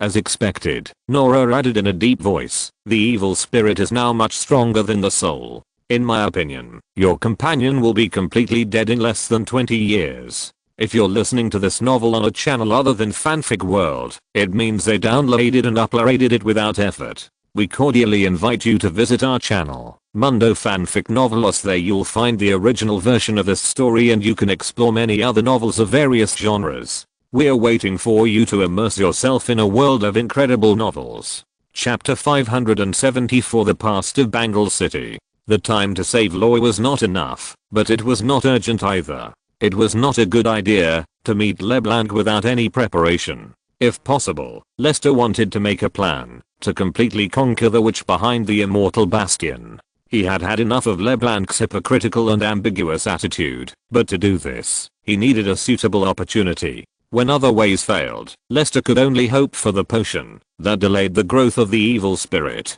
Nora, can you make a soothing potion? I've never tried it, so I can't guarantee that I can make it 100%. But I will do my best to study this ancient formula. Unfortunately, in order to make a soothing potion, I still lack several rare medicinal materials. These medicinal materials are not near Bangle City, and can only be found in the material realm. If I go to collect the herbs myself, I won't have time to study the formula. These potion materials from the ancient Shurima period are not easy to find now, and I also need to replace some extinct medicinal materials. Leave the task of collecting herbs to me. I can't bring you more trouble, Lester said softly, stroking the head of the white-faced owl. I will bring back all the necessary potion materials. You just need to tell me the relevant information about the materials. Hearing Lester say this, Nora also breathed a sigh of relief. It will be much easier this way. With enough time, I can try to replace the extinct materials in the formula. Little Lenny, I will open the portal for you regularly, which can save more time. However, I still need to reorganize the information of the potion materials. You can have a good rest in Bangle City during this period of time. I will come to you after I finish sorting it out. Little Lenny, do you need my help? Shaking his head at Tristana beside him, Lester rejected the Gunner girl's kindness. Thank you, but no, I can do this alone. I have nothing to do during this period of time. Tristana, do you have any work on your hands? I think I should do something for Bangle City. With her eyes lit up, Tristana, who was worried about how to make a request, directly told Lester about the training plan of the Bangle Gunners. Lester, who was ready to help Tristana from the beginning, naturally had no reason to refuse, so he agreed to go to the military camp in Bangle City to take a look and exchange the training skills of the soldiers appropriately. Before dark, Lester said goodbye to Tristana and Nora and set off on his way home. Roy stayed in the witch's hut. After taking the sleeping potion, Roy lay in Nora's magic box. The magic box can transform magic element into vitality, replacing Roy's eating and sleeping. Before finding a way to solve the soul-sealing curse, letting Roy sleep is the best choice. The next morning, Lester followed Tristana, who came to his house for a meal, to the Bangle Barracks in the northern suburbs of Bangle City. The spiked wooden stake fence surrounded the land within a radius of 10 miles. The wooden square-roofed buildings with various small mushrooms were quite human castle style. Obviously, the Yodel people also put in a lot of effort in learning human military technology. At the gate of the barracks, 2 Yodel artillerymen with muskets and flat hats were standing. After asking Tristana, Lester learned that not all Yodel people had enough strength to use large caliber artillery to fight. At least the guards with hair on their faces could not. Lester could only sigh inwardly. Tristana was indeed a serious hero. Unfortunately, he had never seen Tristana fight in person. He didn't know if Poppy could really fly into the sky by bombarding the ground. Sure. Everyone. Emergency assembly. When they arrived at the gate of the barracks, Tristana, who was standing at attention, blew the whistle on her necklace. Although it was a bit impolite, Lester still wanted to laugh when he saw Tristana's solemn appearance. The main reason was that Yodel people were born with a funny aura, and the secondary reason was that the 2 dozing guards were so scared that they dropped their many guns. If the metal things that looked like horns could be considered guns. Dissatisfied with her lax subordinates, Tristana's face was as gloomy as water, which made Lester feel a little pressure. It's Captain Tristana. Everyone, come. Gather. She also brought little Lenny. Oh. It's Sister Tristana. La la la. Sister, I successfully knocked down the target today. Wow. Little Lenny is so handsome. Why are you here? Oh my god.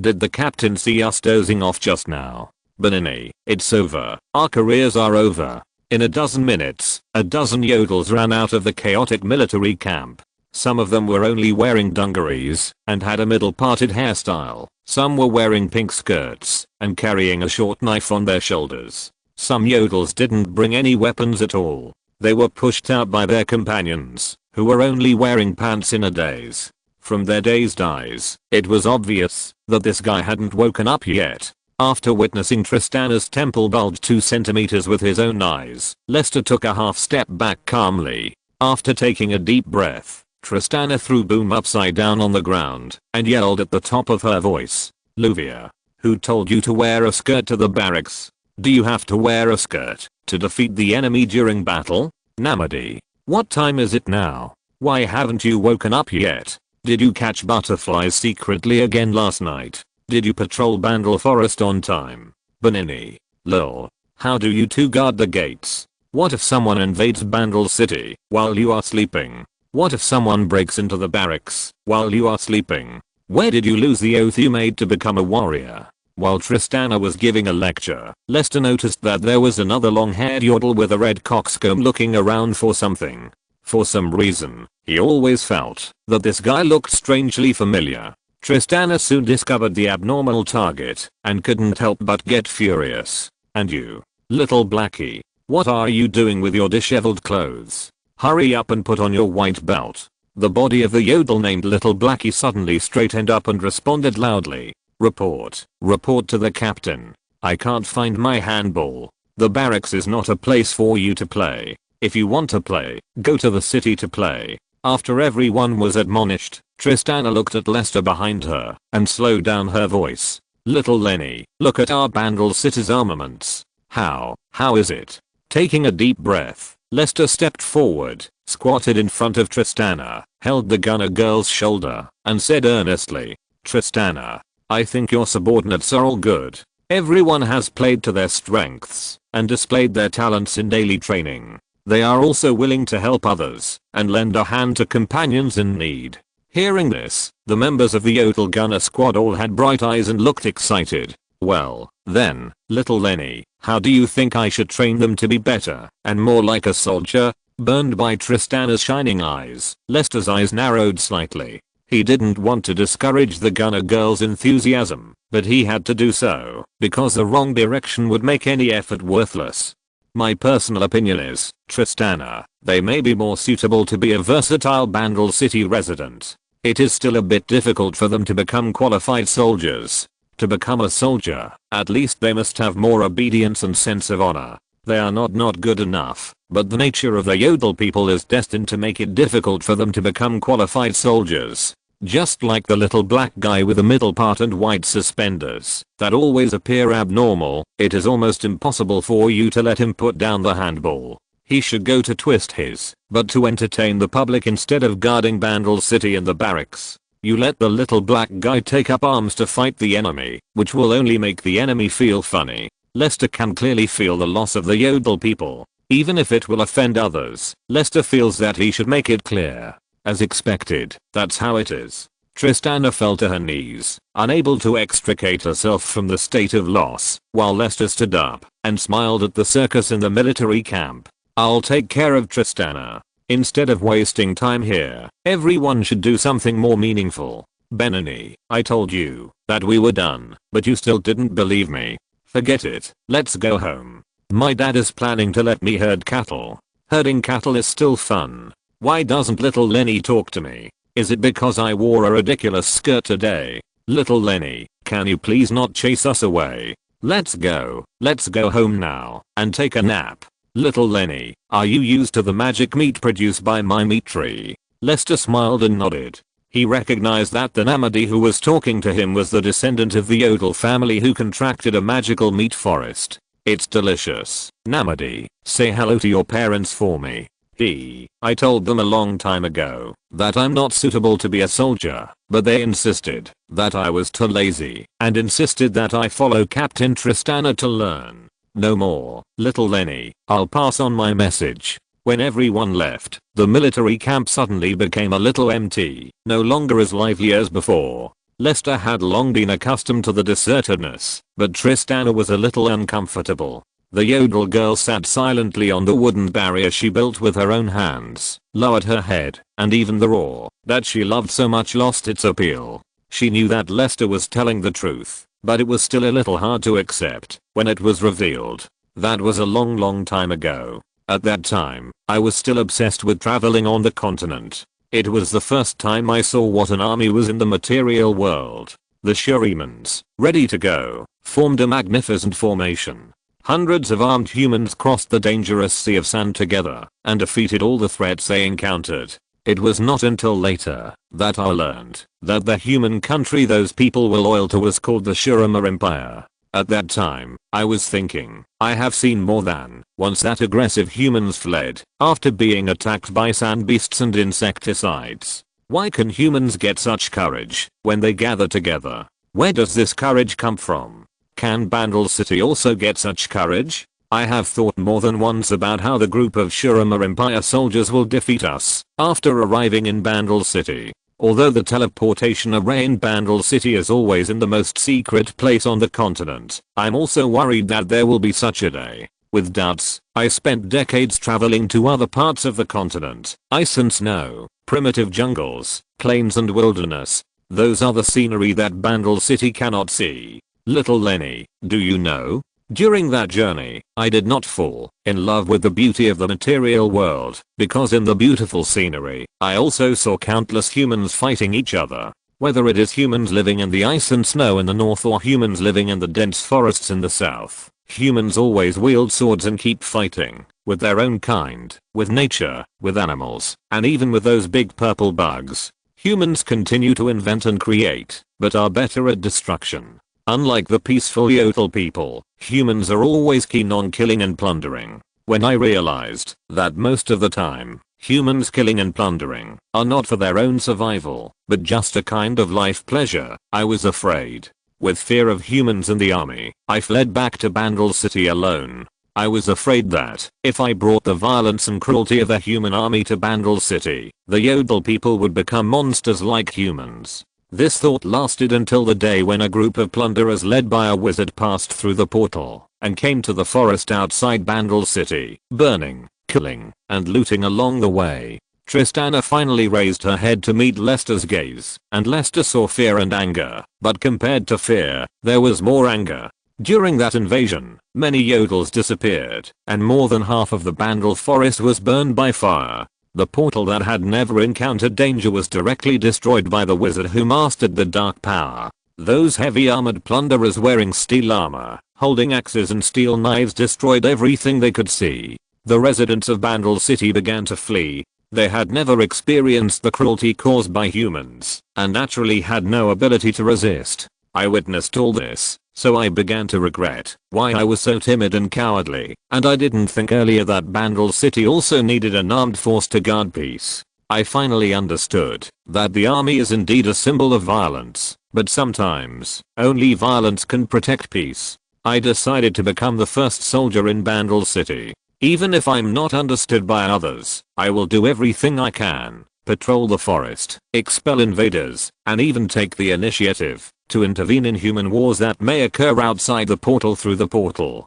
Little Lenny, I did everything I could, and my behavior resonated with other Yodels. But now it seems that Yodels are really not suitable to be soldiers. After hearing Tristana's most important memory, Lester's face became solemn. There were very few people in Runeterra who could organize a heavy armed army to invade Bandle City hundreds of years ago. Mordekaiser was definitely one of them. After all, judging by the ruthless way the pillagers destroyed everything along the way, it was in line with the dark beliefs of Mordekaiser's legion. If there were con believers in this world, Mordekaiser would definitely be the chosen one of chaos. Tristana, I want to know who stopped the invasion of the pillagers at that time. Chapter 575 Garbage people also have dignity. Little Lenny, I don't know if you will believe what I said. It's not that I don't want to tell you, but we haven't figured out what happened that day. Thinking that this was just an ordinary question, Lester didn't expect Tristana's face to become serious. I only remember a bright light flashing, and we all lost consciousness. All the residents of Bandle lost consciousness, and when we woke up, the invaders had disappeared. Many Yodel people then tried their best to investigate the source of the magic light, but they had no clues for several months. We don't know where the invaders went, and we don't know who stopped the invaders from further destroying Bandle City. Everyone's memory stayed at that moment, and it was because of this incident that many Yodel people became afraid of magic. With Tristana also confused, Lester knew that it would be difficult to draw a conclusion on this matter for a while, so he could only temporarily expose it. He didn't want Tristana to remain in a low mood. Tristana, instead of letting your companions fight against their nature, why not let them follow their nature? In my opinion, the Bandle gunners are not the end point of Bandle City's military strength. I think you can try to take the initiative to find warlike and honorable Yodels like Kled to form an expeditionary force. The number does not need to be too large, but every Yodel must be an elite who can fight. You can lead the Bandle City Expeditionary Force to take the initiative, to go to the material realm, to experience the cruel war, and let your companions understand the importance of forming an army. Staying in the harmonious and peaceful Bandle City will not make the army stronger. Only fighting can hone a strong army. At Lester's words, Tristana, with a bright look in her eyes, perked up again and stood up. Little Lenny, I think what you said makes sense. In fact, I already have some candidates for the expedition. The Forest Scout Timo, Ziggs who likes bombs, Medina who is obsessed with inventing weapons, and Corky who always wants to fly in the sky. No, I can't waste time anymore. I need to go home immediately to draft a plan for the establishment of an expedition. It's good that you can cheer up, Tristana. I will also write some military training plans and army establishment plans that I understand. When I go back, maybe you can use them when you form an expedition in the future. Thank you, little Lenny. In the following days, Tristana was busy preparing to form a Yodel expedition. Nora and her mischievous cats were committed to studying the ancient Shurima potion formula, and Lester became a big idler, constantly promoting the relationship between the leaders of Bandle City, or entertaining Yodel friends who came to eat and bring their own ingredients. This day, Lester left the ranch cabin, and through inquiries, he successfully found a more remote place in Bandle City. Unlike the natural scenery of Bandle City with flowers and plants, Lester could see a lot of messy mechanical garbage in the simple fence that covered a large area, such as the broken wrenches that Zorn people didn't use, metal pipes in the sewer, discarded metal parts and gear metal rods. Unlike the last time he came, this time the fence gate and the door of the garbage station were open, and Lester could hear the sound of some steam engines running. Dwarf. He actually called me a dwarf. He has no idea how terrible the Yodel standing in front of him is. When my harpoon pierces his mouth, he will understand what price he will pay for underestimating a Yodel. Before entering the door, Lester heard Rambo's unique voice. He walked a few steps into the short fence gate. The Yodel, who was less than 1 meter tall, was waving a metal hammer to drive a long nail into a metal lever. The other end of the lever was a more complicated hollow cylinder, which was welded with a gun grip shaped metal strip, which looked like a launching weapon. Hey, who are you? Who let you in? Want to fight? Don't look at your height. I'm not afraid of you. Hearing Lester's footsteps, Rambo put down the unfinished harpoon gun and raised the hammer in his hand towards Lester. Lester took a few steps closer, and his 2-meter height blocked the sun in Bandle City, creating a large shadow for Rambo. Looking at the expressionless intruder, Rambo's heart trembled. Taking 2 steps back, Rambo, with trembling legs, tried hard to stiffen his neck and refused to give in. What are you going to do? I don't remember provoking you. You'd better leave here. Don't say I didn't remind you. This is Bandle City. No one can hurt a Yodel in Bandle City. No one. Facing the timid Rambo, Lester squatted on the ground and looked down at the stubborn Yodel for a long time. When the Yodel could no longer bear the pressure, he picked up the hollow cylinder that Rambo had placed on the ground and looked at the somewhat miniature Yodel-style weapon. The end can be connected to a steam backpack through a hose, and the steam can shoot out the projectile in the cylinder. Although the cylinder is a bit rough, 4 rifling grooves have been ground out by hand files, and the sealing of the tail end is also handled very well. The only problem is that there is no sight, and the trajectory of the projectile cannot be determined. Rambo, can you tell me what this thing launches? Fish, harpoon, who are you? Aren't you here to fight me? Lester shook his head and returned the unfinished mechanical weapon to the somewhat dazed Rambo. He didn't mind the dirt and sat down on the upside down rotten iron barrel.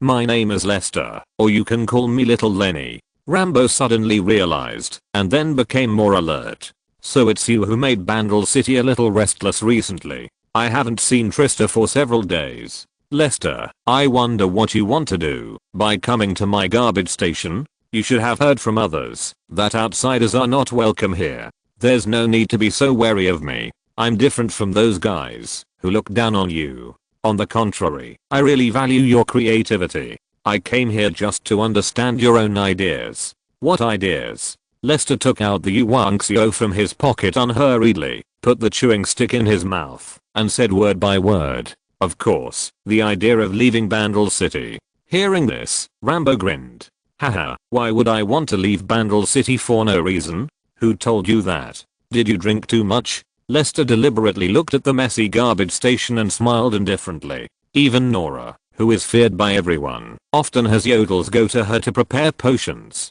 Compared with Nora's house, this place is in Bandle City, but I don't see any yodels coming and going. Obviously you have encountered some troubles. What does this have to do with you? Knowing that Rambo was still full of vigilance, Lester was not ready to do it all at once. Before I came to Bandle City, I participated in the technology exhibition in Zorn, where I met E. Medina. Rambo, who was a little impatient, was stunned after hearing E. Medina's name. Lester could see the competitive spirit hidden in the yodel's body. He knew that he should have made the right move. At that time, E. Medina couldn't even get into the Institute of Technology. He could only wander outside the institute with Timo. I used my ability to bring E. Medina in, and I also invited him to go to the Emerald Territory for further study. Hearing Lester say this, Rambo felt hostile. He had naturally heard about E. Medina's deeds. Unlike him, E. Medina, who also liked inventions, was very popular. The fact that he went to the material realm and became a professor at the academy had already spread widely in Bandle City.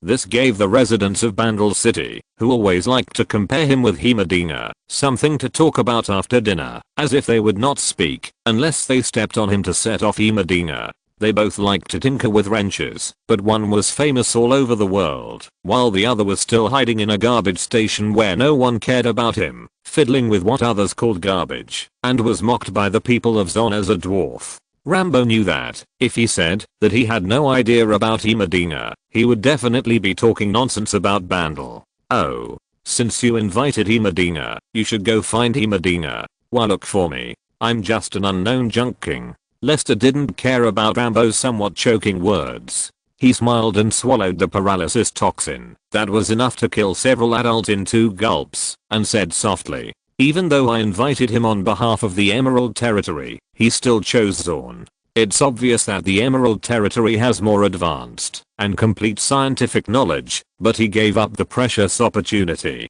You don't need to look at me like that. I can only say that it's his own loss if E. Medina doesn't go. The Emerald Territory has enough outstanding talents. It doesn't necessarily need a scientist named E. Medina for the Emerald Territory to continue to develop. Rambo interrupted Lester directly. What do you want to say? I still want to continue working, but I don't have time to listen to your nonsense. Hearing this, Lester shrugged, stood up, walked a few steps to the door, and turned his head contemptuously. I also said that there is a mechanical master named Rambo in the Emerald Constellation who can earn back this breath for me. Let E. Medina see how bad his choice is, and let the residents of Bandle City know that E. Medina is not the only one who can become a big shot. At present, it seems that I have made a mistake. The garbage man still likes to associate with garbage. Goodbye. Seeing Lester walking further and further away, Rambo became more and more angry and smashed the hammer in his hand directly on the hollow pipe, and the harpoon gun that had not yet been formed became a waste. Rambo yelled with red eyes. Stop. Who do you say is the garbage man? He paused, and a smug look flashed by. When Lester turned around, the man's expression had returned to a sarcastic look. Look at what your living place is like. I don't even have a decent seat when I come here. Who do you think I'm talking about? Rambo, your greatest ability is to get angry with others and yourself. You never dare to do something that people will look at with admiration. You can only close the door to avoid the sight of everyone and work alone. You always think that you can make something amazing from the garbage dump. In fact, I think we have nothing to talk about now. I'm just wasting time here, and you will never surpass E. Medina, who has the support of Zorn. You can only be a garbage man in the eyes of others for the rest of your life.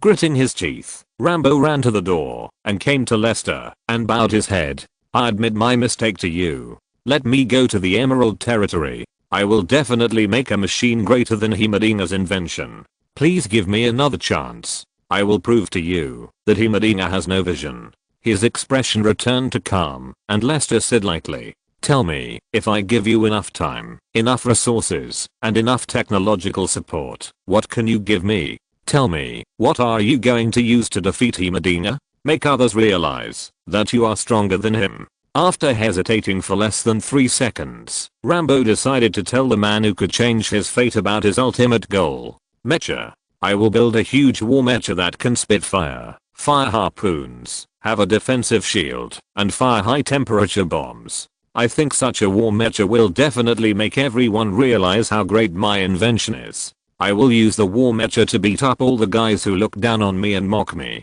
After a moment of silence, Lester shook his head in amusement as Rambo breathed nervously.